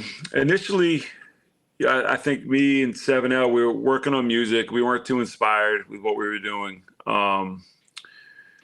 But we were still doing it, just kind of flexing the muscle memory and making records. And then 7L had the idea of, why don't we do a group with Deck? And I thought he was insane. And I never thought Deck would want to do it. Just make a full album with us. And I reached out to Deck, and I was like, yo, we're thinking about making a full LP together. Me and you rhyming with 7L on the beats or whatever, because we've done stuff with Deck in the past, as you know, Speaking Real Words, and there's a few other joints we did. 12th Chamber on the last 7L and Esoteric album, like 2010, and so we always had a good relationship. But making a full LP was something very far-fetched. That's your highness. Wu-Tang, 7L, SO. Let's go. Bustin' ain't nothing to us. I spit game like a sportscaster, cousin is crushed. You're loving the rush. Beast mode, Animal House, straight off the intro. Sit back and watch a Gucci rap. This is a demo. Minutes with the method, no sweetness, diabetic. Biz Ed rap, stretching them out like calisthenics. Said it, you're wounded in the war like medic. No anesthetic, plus no medals for your effort. 7L scene to think it was possible and thought like, you know, Deck might be down. So I reached out and it turns out he was down to do it. And once he was down to do it, we started sending him beats. And then I quickly realized that, wow, we got to call this project something. And we started kicking around ideas and names, and Deck threw out the name the Bomb Techs, and like bomb technicians, but just bomb techs. And I was like, hey, that's pretty dope. You know, it's kind of really like maybe too hip hoppies in a way, which would have been cool. You know what I mean? But I felt like we needed something just a little bit more to put us over the edge. And I came up with the name Czarface, and I hit Deck with a bunch of suggestions. Czarface was, you know, I snuck that in there out of like the 8 name ideas. And I was like, I wonder if he's going to like Czarface or hate Czarface or have some type of, want to stay away from Czarface because Ghostface, you know? What if Ghostface has a problem with that? You know, these are the things that go through my head. And he actually loved the name. And then we came up with the character. And then we came up with the comic books and the action figures and sneakers and shit like that. So it grew from just this idea of making just a straight up hip hop record, me, 7L, and Deck, without a name. And then we kind of came up with, okay, Czarface. And I think about three songs in, we started to realize it as Czarface. So there's probably a few songs on that first album that, you know, we don't mention anything about Czarface because we didn't have a name yet. And then it just grew into what it became, you know. Well, now you're 10 years strong, right? I mean, you started out in 2013. That's 10 years. My math. Yeah. We actually started that first Czarface record in 2011. So, but I know it didn't come out to 2013. But the way I look at it is in that time frame, it's insane. You know, I was on doing Tom Segura's podcast, and I was telling him that what's crazy to me is that Deck has more verses on Czarface albums than he has on Wu-Tang albums. If it's true. And I'm just guessing just by mathematically, like I don't really know, but definitely more than you got. Maybe. Yeah.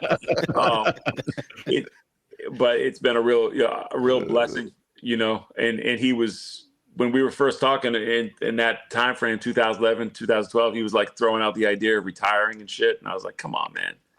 And obviously Wu-Tang's forever. So I don't think he really meant that. But Czarface gave us both some a second life.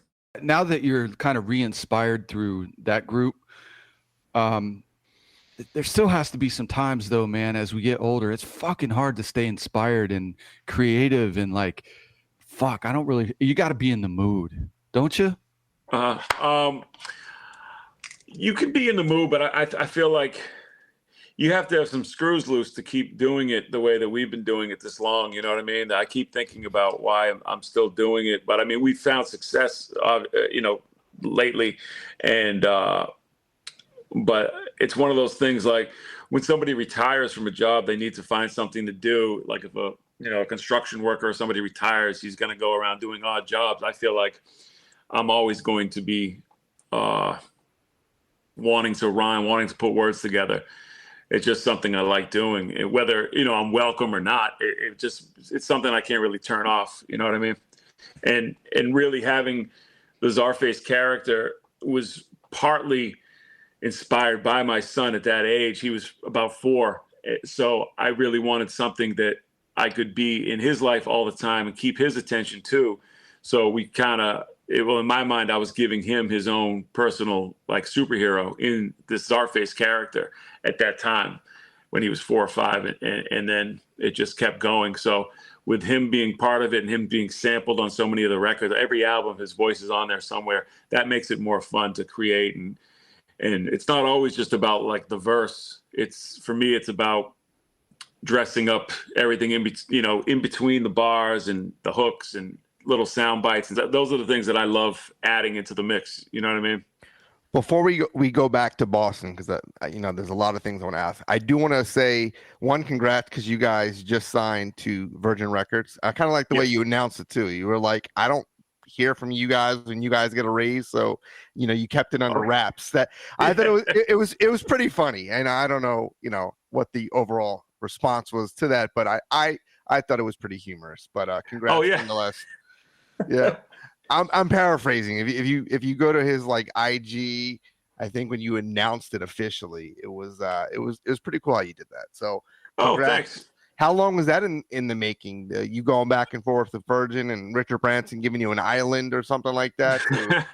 No, it's probably about 8 months. It had been done months before I announced it, but we were getting close to the release date, releasing the first single. You can have a preconceived notion of what it's like to be on a major label. So I knew that when I started telling people close to me, close friends or artists, they might say, "Oh, okay." So, and people did say so you're going to move now? Are you going to move to Hollywood? And just things like that I would never consider in a million years. But people suddenly think now you're going to be on private jets. And so I try to keep it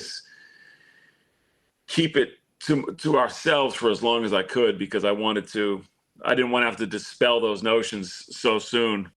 The new contracts compared to the contracts you guys did way back when, I mean, it's got to be somewhat of a dream. I mean, for someone of the old guard to get this deal, it's pretty sweet.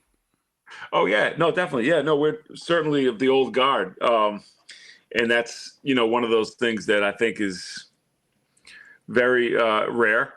I think a lot of it we can attribute to the character Czarface in the world that kind of exists outside of the music, with the comic books and the action figures. And that's an image that people can look at, and they don't have to look at my ugly face or, so we're not maybe perceived as old. We kind of, we have younger fans and stuff. It's true. Definitely. But I think also with Doom being gone, there's kind of that folklore behind, an image, be it his mask, be it the Czarface face. It's something that they almost think that, there's legs in the catalogs. It's like Eddie from Iron Maiden.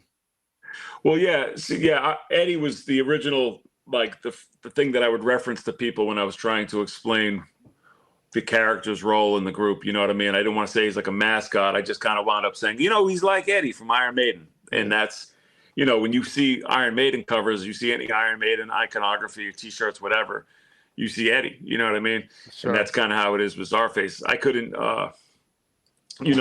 identify any of the guys in Iron Maiden if you put them right in front of me, but I know what Eddie looks like. You know what I'm saying? And I know Dek's shadow looms pretty heavily because of the Wu-Tang status and legendary status as one of the greatest rappers ever.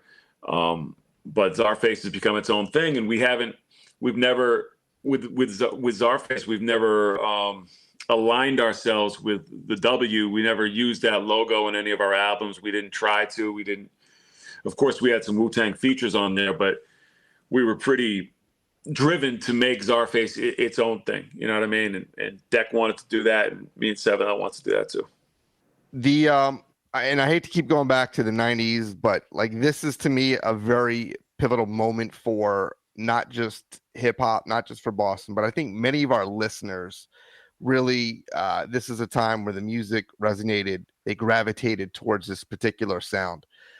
When you're doing your thing in the late 90s with the guys that we had mentioned earlier, what were, I guess to you, some pretty important moments in Boston hip hop at that time? Particular albums? Was it the Middle East? What were the things that you felt really pushed that needle and helped bring up a spotlight, if you will, on the Boston scene? I think WERS 88.9, which is the Emerson radio.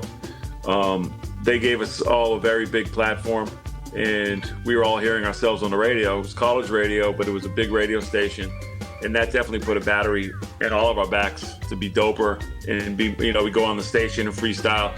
Before that, it was WILD and Street Beat, MIT, Lecco's Lemma. There were a lot of radio shows prior to that, but that was before we were making records. That's when we were still, fans, and primarily fans. And I think the Middle East, huge venue for all of us. The Western Front was another venue that all of us would perform at. Anybody you can really name in the Boston, Cambridge scene would have to go through there, battle people, and perform their records, whether it was in front of 10 people, 5 people, or 200 people.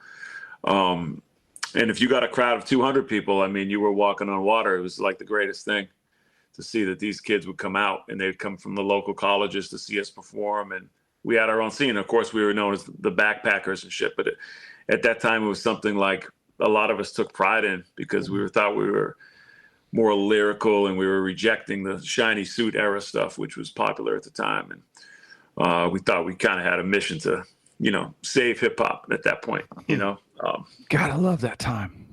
Yeah. It was the best. Shouts to Papa D.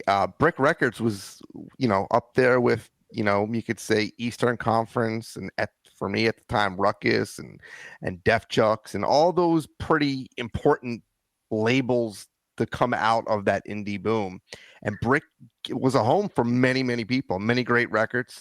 I wanted to mention that when I'm saying WERS, Papa D is who comes to mind, because he was one of the first guys on 889 that was playing our records. So he was the guy, not only with Brick, he was playing the records on 889 too. So that was kind of a double-edged sword, and it was very fortunate for him and his dedication. I've known him since, I don't know, 92, 93. We were both college radio DJs, so we would be going to music conferences and bumping into each other.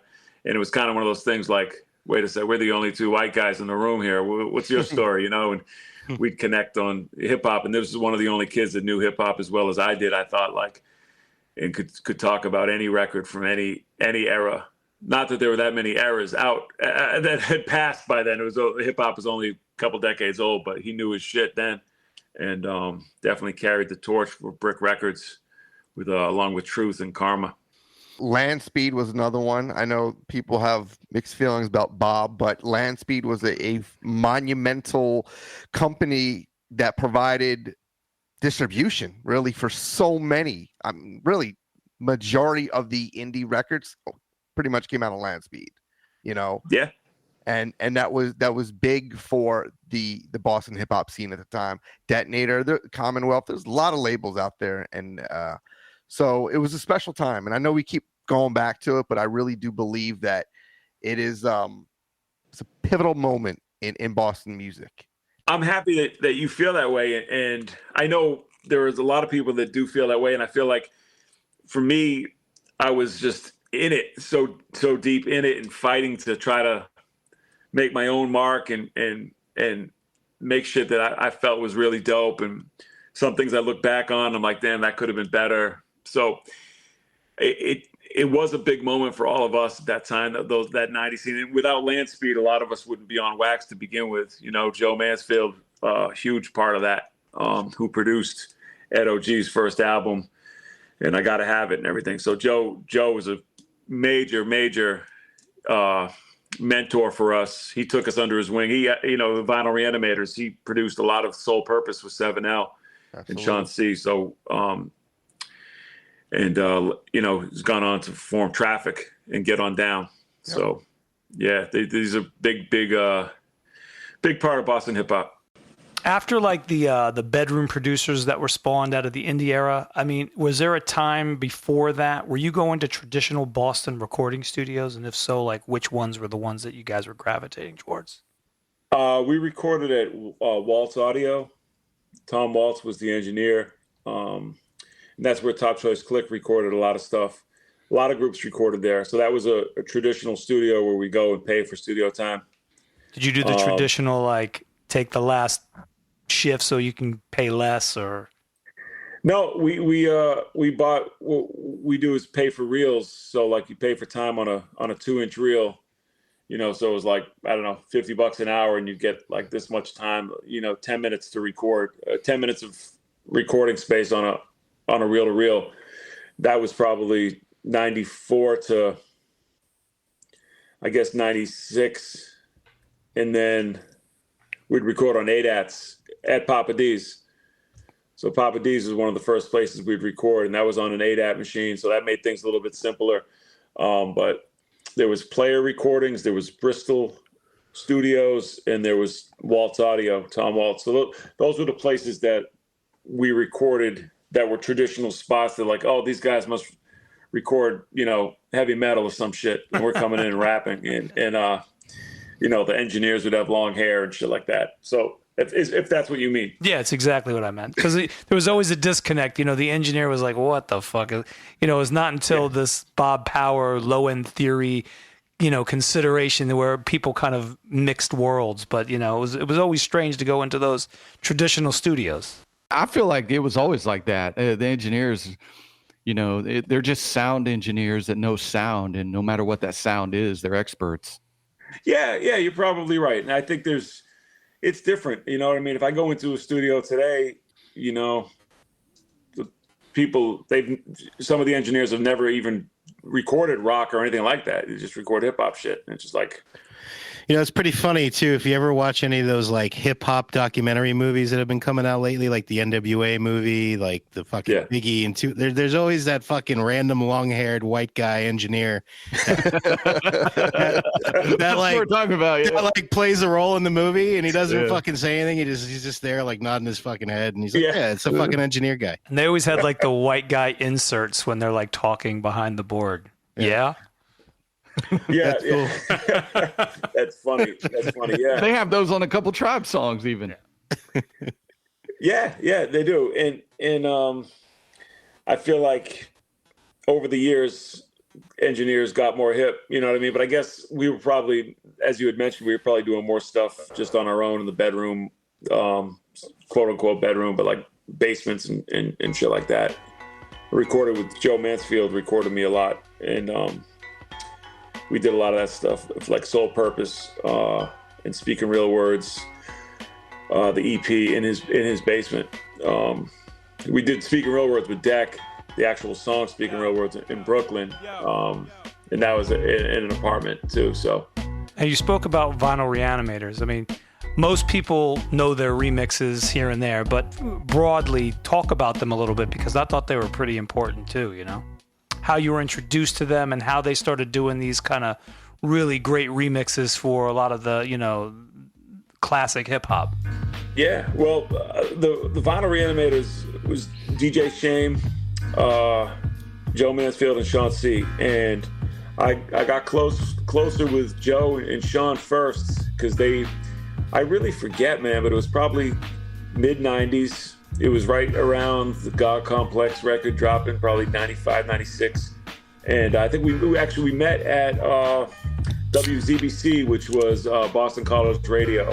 And my man Mad Soul had a radio show there, and he had them on as guests. And we knew some of their remixes and shit, and we knew that Joe had done beats for Edo.G.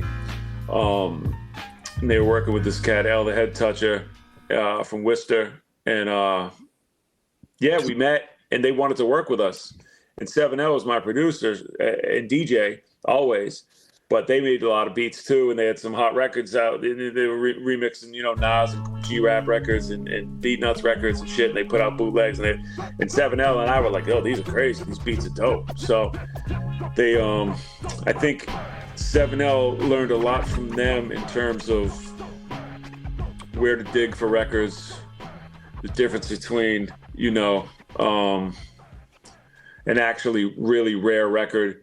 I don't know. I think they were mentors for him in terms of digging. You know what I mean? Yeah. Shame too. DJ Shame, when he is traveling through Sample Land mixtape he had all the original records that all these guys that we grew up listening to were sampling. And through the years, you start to pick those things up on your own if you're really into collecting and digging and library records and so forth. But when 7L connected with Joe and Sean, I think that took the vinyl fanaticism to a new level. And I was into it too, but I was definitely more into the finished product. Like, all right, let's make some of these things into some beats so I can rhyme. And they were, really into the actual groove of everything, which is dope. And I was too, but just not to their degree. Did you have a spot where you hustled the music? Because everyone had a spot. Like in New York, you'd sit outside Fat Beats and Poison Pen and Pac FM come up to you and hustle their shit. Yo, you want to buy some toothbrushes, man? This is some real fly personal hygiene equipment I got here, man. And I got a hell of a hair dryer over here, too. Check it out. For you, again, take us, because not many people are from Boston would maybe know like Newbury Comics or whatever. But like, are you outside Faneuil Hall with like your mixtape trying to like get people to, to hear your shit? Definitely no, never. I think the most we did in terms of pushing it on people that didn't want it was performing, going out and opening for Das Effects and the Lost Boys, and to crowds that really didn't want to see us, and they throw shit at us. And that, yeah, no, for real. And that's, but we thought that we were doing, we thought we were doper than the Lost Boys, and we were making records that we wanted to make. I didn't think we were doper than Das Effects. I just love Das Effects. And Lost Boys are dope too, but I'm just saying, like, at the time, we would get out in front of these crowds that were there to see the headliner, and they didn't want to see us, and they let us know. So I feel like that was paying dues and earning stripes, but it was also a different way to do it than standing in front of a record store saying, "Yo, you like hip hop?" That, in my mind, I would never do that. I would look at that. It was something inside me. I couldn't do that, but I could get on stage and perform in front of a bunch of people looking at me like this, and just do what I could, do my best and dodge the fucking dimes people were throwing at me and stuff. But I couldn't stand in front of Fat Beats and be like, "Yo, check out my shit." It just, I don't know, wasn't in my nature. So are you saying Spig Nice wasn't a dope lyricist? No. No. I'm joking. Right? Yeah, he's... Yeah. No, I'm not saying that. I was just like, I don't know what I was saying, but you guys are doper than the Lost Boys. Yeah, right. listen, you're doper than a lot of people that were big then. It's just, the circumstance of the moment. Yeah, absolutely. I mean, people were there to hear the Beamers and the Benz, that joint, and we were out there rapping about electromagnetic energy and shit. And people were like, "Look, fucking get these guys off the stage." Did you ever remember a show where you won a crowd over that was not expecting it? Yeah, plenty of those. Yeah, because we've done so many shows. I mean, big scale shows and shows that we didn't go into all girls colleges and like not knowing what to expect. You know what I mean? Like, we've opened for Kanye and Busta and 50, like all these different, like huge acts. And we went out there and rocked it and people made noise. But I thought for sure going by, learning from that Lost Boys show that, these crowds can be kind of harsh. And we've won crowds over. There was one time we performed in Toronto. This is one of my, not one of my fondest memories, but a memory I won't forget. We were opening for Pharoah Monch. He also raps about like electromagnetic fields and shit like that. So you got that in common. Yeah, right. Yeah, he's a great guy.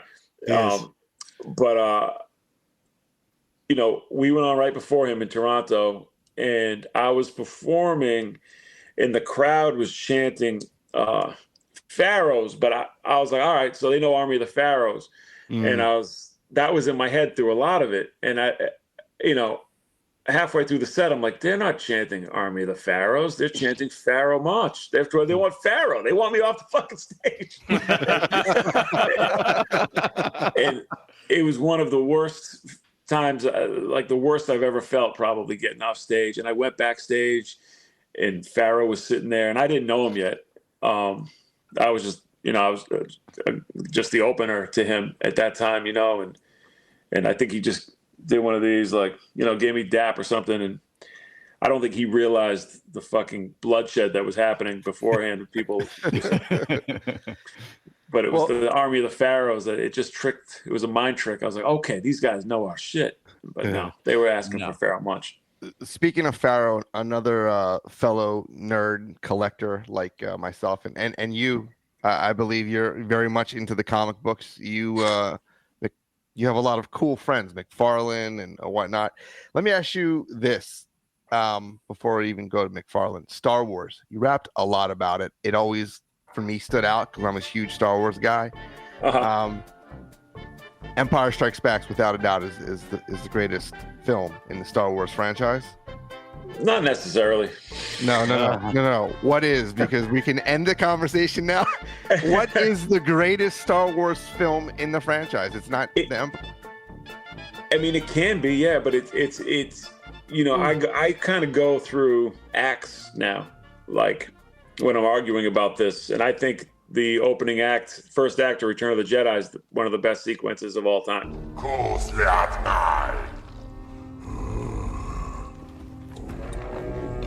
We have powerful friends. You're gonna regret this.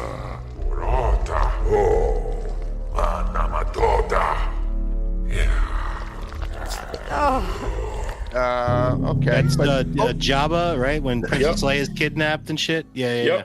Yep. And Luke comes with the Jedi mind trick. Luke comes in and he R2 shoots the saber off the sail barge. Onto the sand skiff. Luke catches it. The orchestra hits. Boba Fett goes out. Chewbacca. Right. It's the greatest. I mean, I can tell you the greatest things in Empire and A New Hope too, but that holds a real special place for me. I would not say 10 times out of 10 it's the best movie out of the three. It had the strongest opening. Yeah. But I love the opening to Empire too, man. It's just a lot more bleak. I think he wanted to sample the background music at during the Jabba the Hutt scene. Thank you. We're the Cantina Band. If you have any requests, shout them out. Play that same song. All right, same song. Here we go. Well, there's he has. There's a lot of shit I've slid in throughout the years from, you know. Don't you feel like the Ewoks and the way Boba was taken out? He said the opening scene, man. Shout out to Salacious Crumb. Love Salacious Crumb. I'm just saying, and I know you're a big fan of the Mos Eisley Cantina band. What's the band called? They're called the Modal Notes. Guys, my dick just got shorter. I mean, holy shit. Dre, sit this one out, Dre. This is the Modal Notes here. Yeah, that's them. That's Figure and Dan. I love these guys, but that's from the first Star Wars. If you're thinking of Cy Snoodles and Max Rebo, Droopy McCool, that's from Jedi. The original. Droopy was the elephant looking. Max Rebo was the elephant looking dude, right? The blue. That's Max elephant. Rebo, yeah. Aaron, let's go to the bar and pick up some girls. Let's get out of here. Hey, I do remember having the original action figures in like 1978 when I was 5 years old. All right, I'll go alone. Sorry. Yeah, no, me too. Oh, and you know, Jabba's here. I could talk about Star Wars all day, but I think the question now is not really so much what's the best of the trilogy. It's what the next movie is, the next best movie. Wow, look at that. Wow, that's quite a man cave you have there. No, I was showing you all my Star Wars figures too. I didn't see them. You can show me now. What are those? Are those sneakers or something on the wall there? He has like a Foot Locker, a Toys R Us, and a baseball card store all in one fucking room. Wow. His poor wife. I hope you have a good insurance policy on that room, Jay. Good. I'm good. I'm just this huge Star Wars nerd, so it's not very rare. I mean, it's rare that I get to geek out with someone who has an appreciation for Star Wars. Nerd! Although it seems like you watch a lot of the movies, I don't acknowledge anything past, Return of the Jedi. I think it's like blasphemy that they made movies after that. But that's another topic. But you didn't like Rogue One? I did. No, that was probably the best I feel that was made after. Very good. Since Disney bought them, Rogue One was the best. Yeah, Rogue One was good. But I'll tell you, man. I got like Star Wars burnout. I still haven't finished the latest Mandalorian season. I still haven't started that new one with the chick Rosario Dawson's in it, right? Yeah, Ahsoka. Ahsoka, yeah. Put some respect on her name. Is it Rosario? Ahsoka. Yeah. Ahsoka, yeah. That was a cool series. I mean, they're all pretty cool to me, man. It's like once you know you're getting into that world. I mean, you can just try to enjoy it for what it is, or you can like really pick it apart. And there's a lot of issues I have with a lot of them. But like, I love the first season of The Mandalorian and the last episode of season 2. Just, I mean, those are really, really dope moments in time for me. The Boba Fett was a little bit of a disappointment. The book of Boba Fett. But was that the one? It's been a while where Luke came back and he like was that Mandalorian, I think, right? Was that season 2? The last episode of season 2, right? I thought Jason was the big Star Wars fan. He doesn't even know when Luke came back. He said he stopped after the third one. No. In Mandalorian, that would be the 6th one, Andre. No, yeah. Right? Hey, listen, I'm fucking on the other side of the world when you come to this shit. Andre's a Trekkie. I know that I got the Star Wars vinyl when it fucking came out, and I have that. He doesn't fuck with Star Wars. It was actually great. Starsky and Hutch. No, those were great, man. I love all that. No, look, I am a true Star Wars. There it is, the Star Wars tattoo. His clothes are coming out. That's going pretty far there, Jay. But I'm old. I'm forgetful as shit. I don't remember which Mandalorian season that Luke returned, but I thought it was probably. It gave me goosebumps. It was one of those moments where I don't know. How do I articulate this? But I felt like a kid again when I saw him back. Yeah, that was absolutely. I cried. Did you really? You pussy. But I didn't bawl. I just welled up a little. I said, "Wow, I'm feeling something again for this." And I mean, my son was at school. He was because I watch it before we watch it for the first time together, but I usually watch it first while he's at school. And then I was able to watch it again that night with him, like for the first time, and he didn't know it was coming, and I was able to hold back any, because I'd already seen it once. But the first time seeing it, I was like, wow, because I never saw it coming, man. And it was like, and the CGI was good enough to make it. I don't know. It worked for me. It was great. Yeah. When the Force Awakens was the first one that came out from Disney. Is that the? Yep. Okay.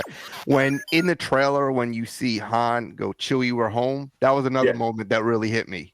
Oh, absolutely. Absolutely. That was like, wow, it's really happening. Yeah, man. I mean, anything that comes out of Harrison Ford's mouth it just gets me. But that scene in particular, that was a biggie. And I got to see that with my dad and Xavier, my son, together. And that's the only movie the three of us, and my dad passed shortly after, but that was the first, the only movie the three of us got to see together was The Force Awakens. So regardless of what critics say about it, it always holds a special place in my heart just because we got to see it together, Yeah. Sure. Wow. What is this, Star Wars? Oh, yeah. Look at this guy. Oh, look at that. I knew he was over there. I mean, I have a lot of fucking Star Wars memorabilia, but it's definitely on vinyl. Okay. So, but you don't like the movies? I watched the first, 3, and that, I did what I had to do. Lined up on. What you had to do. Lined up on the lines when in the '70s when they came out, and those were great. Andre grew up with those black and white. Once that Jar Jar Binks stuff came out, I felt like those robots shaped like butt plugs. No, once that Jar Jar Binks stuff came out, I felt like it just started being stupid. That's all. Andre, how old are you? I'm 58. Yeah, 52.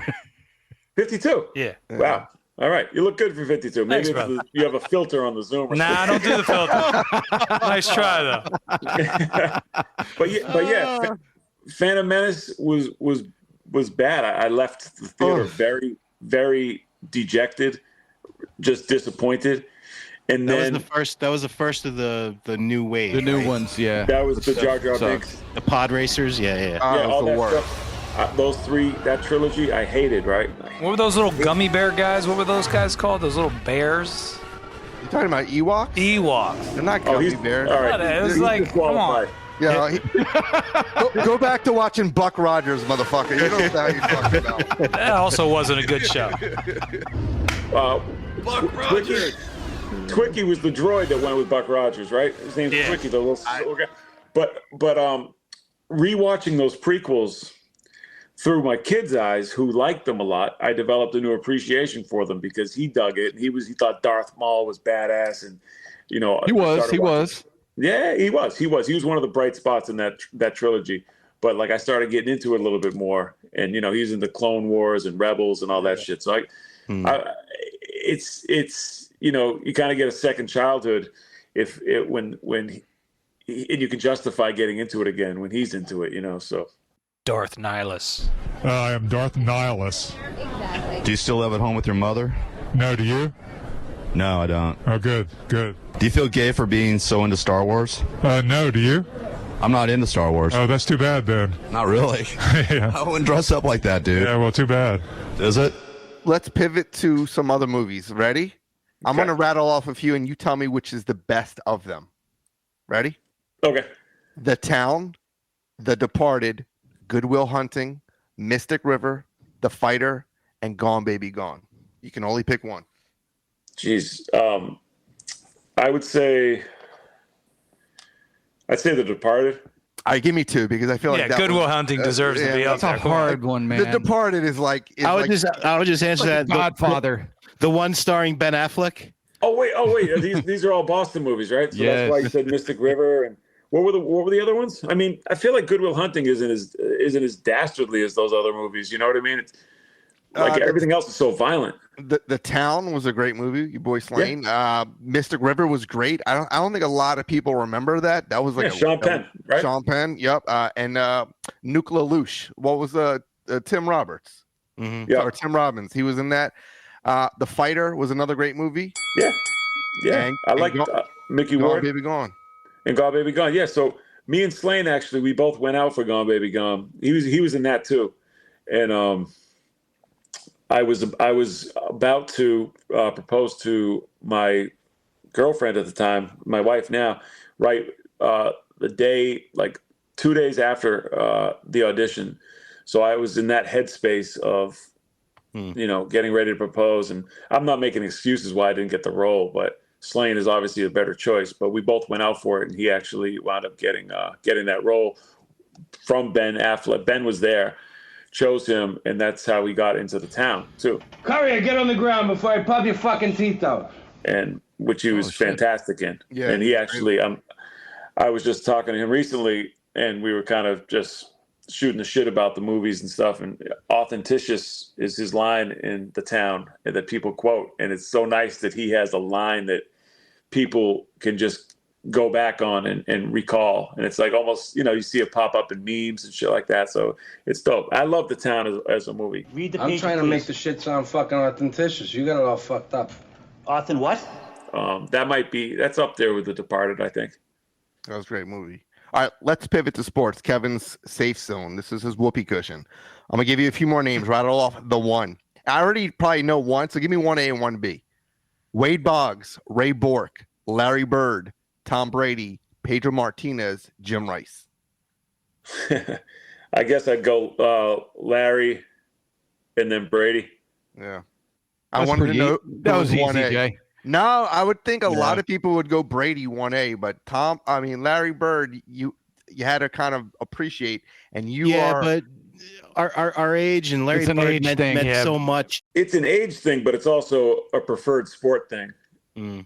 Like Ray Bork wouldn't even be on. I'm just not a hockey guy, so it's like it would be my favorite Celtic next to my favorite Patriot next to my favorite Red Sox, and then who's ever on the Bruins. Did you watch the Winning Time show on HBO about the parts of it? Dude, the guy who played Larry Bird fucking nailed it. Yeah, he was great. Fucking nailed God, it. he looked just like him. Oh It's my scary God. how much he looked like him. Yeah. CGI. No. Before I get into the last few questions, I do want to stay in the nerd space for just one more question. McFarlane and you are really cool. He's one of the most important figures in comic history, along with Stan Lee and Dicko and all those guys. Yep. What is your favorite cover that he has done? I mean, obviously there's a plethora. You got the Amazing Spider-Man series, Incredible Hulk, X Factor 50. What's the one that like immediately comes to mind? Yeah, Spawn. Spider-Man 300, I think, is probably my favorite cover of his. You know, is it like him running across the cover? Is it just him, right? It's Spidey in the black suit. In the black suit. I'm gonna use this thing called Google. No, here's do it. Look.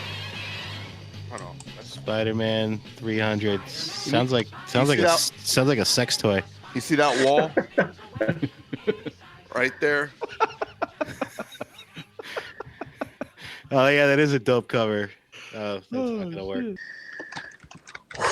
The Hulk cover with Wolverine, I like a lot.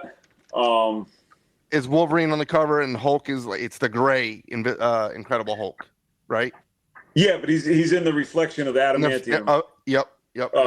Hulk 340, and I've been talking to Todd.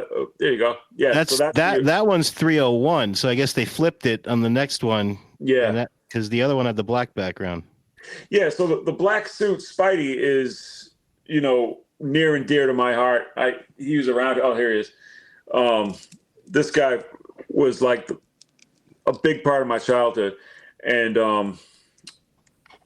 it was 84 when the black suit came via Secret Wars and Spider-Man 252. Yep. And then he became Venom, obviously, and Venom. We wound up in the Venom 2 soundtrack thanks to Tom Hardy, and it was just the most surreal thing ever to be able to marry two of my biggest passions, hip hop and comics, and have it, on the big screen in that sense, and have it come by way of Venom, which, the symbiote coming off of Spider-Man's suit. I guess we can get really nerdy if we have to, but well, we lost all of our listeners, but it's cool. I'm vibing out. We've been in this nerd zone. I have to edit all this, so it's fucking hysterical to me. Yeah, and if you take all this stuff out, that I'm not offended. I understand. No, I like it. I like it. You said Tom Hardy. Tom Hardy's actually like a hip hop. Look at that. That looks old. Man, that's way back. That's older than Andre. That's 1979, man. Yeah, man. Andre and Stan Lee were in the same graduating class. Well, I would argue that since he's 52, he might have a better understanding of hip hop than you guys, but I don't know. Well, here's the thing. He has a better understanding of the 70s and 80s, and 90s is something where he dabbled in, but again, he got older. Women came to him earlier than me because I was like 12 when I loved hip hop. So women weren't like, it's different. As you go through a certain period in life, you change. And the 90s is what really sparked it first for many of us. Oh, yeah. No, I mean, 90, 94, 90, for me, I guess 87 and 94, maybe 95 are the greatest years of hip hop as far as I'm concerned. My sweet spot's like 87 and 92. So out of that year that you love, what's the number one record that you would not want to leave home without? I would say album, because back then albums were the showcase. Yeah. If you give me the year, maybe I can give you the record. No, I mean, I wouldn't want to do that. But you said 87 to 90, whatever. So is there one particular record that moved the needle in that respect? Yeah, Legal Drug Money.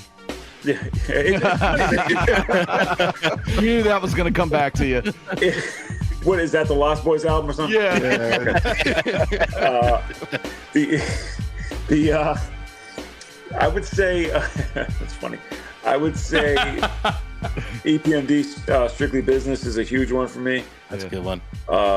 Public Enemy, It Takes a Nation, is a huge one. So he's an 88 guy like us, Dre. Yeah. No, you're not an 80. Are you really an 88 guy? Because you're 45 like us. So I don't know how old to really appreciate like an 88, right? Jungle Brothers, Straight Out the Jungle, big one. Seems like it. Yeah. But I mean, I feel just as passionate about records from 92 and 93. 93 was huge. I mean, I was really getting into Souls and Mischief around 93 and Hieroglyphics. 94, I always upset a lot of people when and I don't know if I really feel this way, but I think there's an argument to be made. Like I tell people that I liked the Beatnuts album. I guess it was called Street Level, but I just looked at it as just the Beatnuts album after the EP. But I always looked at that as better than Illmatic, and I looked at It's a fun album, dude. It's like the funnest album you could ever. It's really, really good. Yeah, it's really good. It's the kind of album you would play before you're going out as you're like pre-gaming with your buddies. We broke down that album with Psycho Les and Al Tariq a few years ago, Song by track for song. track. And I wanted to know where he fucked Shannon at. Where was that spot? You know? That album was one of my favorite, a top 10 album for me. No doubt. No doubt. Yeah, me too. But see, that's the thing. Like with top 10 lists, whether it's songs or albums, I think about those things, and then there's a song that creeps up, and I'm like, oh shit, how could I leave that off? Or an album, like how could I leave that off? And it changes all the time. But I might have came up with 3 records from '94 that I liked at least as much as Illmatic. I don't think they were technically better than Illmatic, but you just rode Illmatic. At least me personally, I just rode it into the ground to where it's tough to, like as I said, like when my son was playing New York State of Mind, it gave it all new life to me. Well, just hearing him play it, I was like, oh my God, because just banging that album for so long, it just became, I don't know. Whereas I could go back to the Beatnuts album and I could go back to the Gravediggers album and what was the other one? I forget. I had 3. Was it Hard to Earn? Maybe Organized Confusion. Oh, Gangstar Hard to Earn. Okay. Yeah. Did Organized drop a record in '94? 94. Yeah, they did. Organized dropped Extinction Agenda. Was that '94 too? Yeah. That's. I mean, Bring It On is one of the craziest. 13. Those are some of the craziest records of that year, definitely. But I know it's a sacrilege to put any of these over Illmatic. So I don't want to make no mistake. Like Illmatic was like biblical to me. I mean, I loved it, but I just loved it so much that I got numb to it. I think, and these days revisiting the Beatnuts record I get more of a rush out of it. Yeah, sure. Are you a Low End Theory guy or a Midnight Marauders guy? Midnight Marauders. Okay. Yeah, I think we all mostly agree on that. Yeah, I'm a Balloon Mind State guy. Oddly enough, we're all kind of a Balloon Mind State. Those are 93. That's not. Both albums came out in 93. I'm De La's Dead. Yeah, I like De La's Dead too, of course, but too many damn skits. Is that what you said?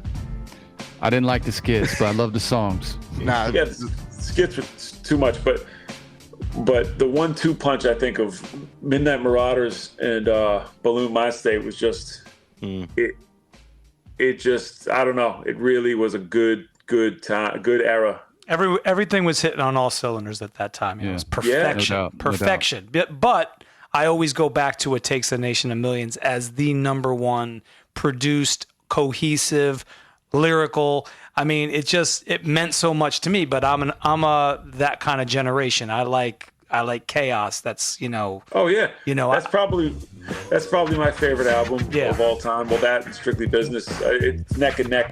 But it's tough to, I don't know. It's tough to articulate why. Some of it is rooted in nostalgia. Some of it's rooted in where you heard it. Because you try to explain the EPMD record to somebody who's. You just love the video. Yeah. You love the video in a fucking ice facility. It's like crazy shit. Yeah, there was a lot of that video was dope. I don't know. I loved, but there were other records in '88 that were dope too, like Critical Beatdown. I know a lot of those records were from like '87 too, but that was, and I love a lot of the BDP shit and Kane, yep, the Kane record. The Kane record, I know backwards and forwards. The Biz album, Biz Marquee. That's what I'm talking about. Like when you come up with like your top 10 albums, I wouldn't think to put Going Off in there. But when Biz passed, I revisited it, and I was just like, it's fun as hell. Killed.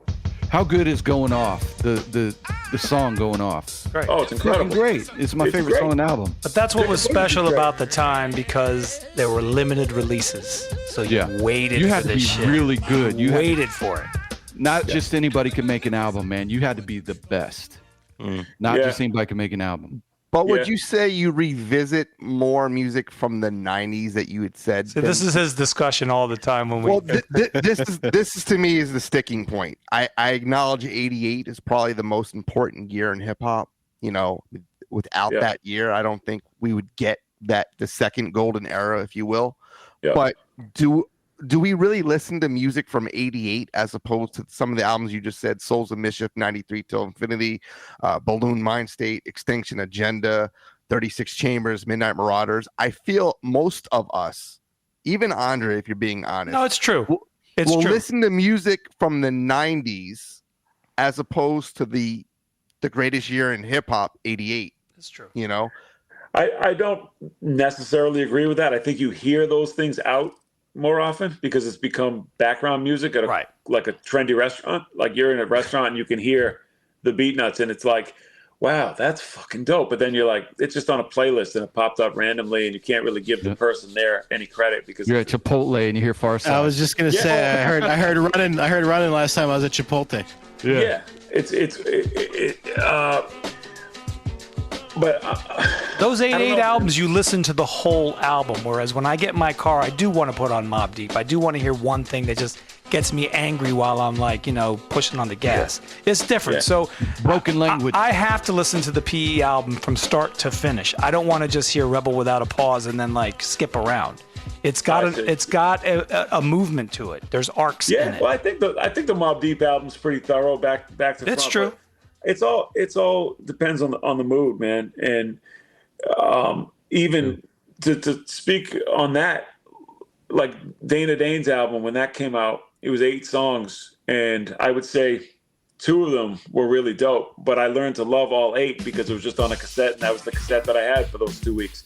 So I'd let it play, and I'd fall in like Cinderfella, Dana Dane, and Nightmares. Those songs were dope, but there were other songs that were just kind of like This Be the Deaf Beat was dope too, but there was some filler. But you got familiar with the filler, and you started to love like I think damn, I'm forgetting the name of the song on Nation of Millions, but the the one that Madonna sampled for Justify My Love. Yeah, so it's just the break beat. Just the break beat. Just the beat. Oh yeah, no, I know it's just the beat, but there was a title for it. Yeah, yeah, but it's like I forgot what it was. Yeah, but but you're right. It's just there, and I'm not necessarily going back to that, but I remember having to wait for it to go through because I'm listening to it on a cassette, and I'm waiting for it to get to whatever joint is next. Where Chuck comes in hard and. But the fact that Madonna sampled that, we were all like, "Fuck yeah, that's what it's about!" Like the fact that hip hop was crossing over on that level because it shows that they listen the same way Sinead O'Connor used to say, you have to buy by all means necessary when she was being interviewed. It was like, holy shit, that's fucking some heavy shit. Mainstream is understanding what we've tried to push for so many years, and then the worst thing ever happened. It got fucking popular, and I'm like, fuck this. I'm in the wrong fucking, type of music now. And now fucking frat guys are loving this shit, and girls want to hear, like, hey, play Tupac. And I'm like, shut up. Yeah, yeah. So be careful what you wish for. Yeah, well, it's strange because, a lot of my friends that people that have become my friends by virtue of being the parents of my son or daughter's buddies, they all know Wu-Tang shit, but like, I can't say that they were as hardcore into hip hop as I was when Wu-Tang was out, but they, it drew in a casual listener. Yeah. Wu-Tang, everybody loved Wu-Tang. And love the memorabilia, the shirts, you see them. You see all 10, that shit. 12-year-olds wearing it. You're like, all right. Yeah. Go to Target and pick it up. With those guys. Yeah, I can talk Wu-Tang with those guys all day. But I can't talk about Godfather Don with them, or I can't talk about Sir Menelik or Super Lover C and Casanova Rudd or whoever. You know what I mean? That was a great album. Oh yeah. What Super Love Scene Cast Member? I love that album. 88. Oh yeah. Love Yeah. it. Exactly. I was going to mention that earlier. They were ahead of their Girls Like time. Unblocked, Do the James, all of it was good. Do the James, Girls Act Stupidly. That's one of those albums that, like the Dana Dane album, there's like a couple fillers, joints. But they weren't bad. They weren't bad. No, but like I'm Back. Like I love I'm Back, and that might be considered filler, but I grew to love it. Anyway, this is like guilty pleasure stuff. Like Ill Al Scratch is my guilty pleasure. Yes. I love. You can't tell me there was one bad Ill Al Scratch song ever created. Like, I didn't know there was more than two. Well, they're all the same, Jay. They're all the same. No, I mean, look, back in the day, I used to run to Stacy at the mall and be like, "Hey, did you hear that new Isham Kill the Fetus album?"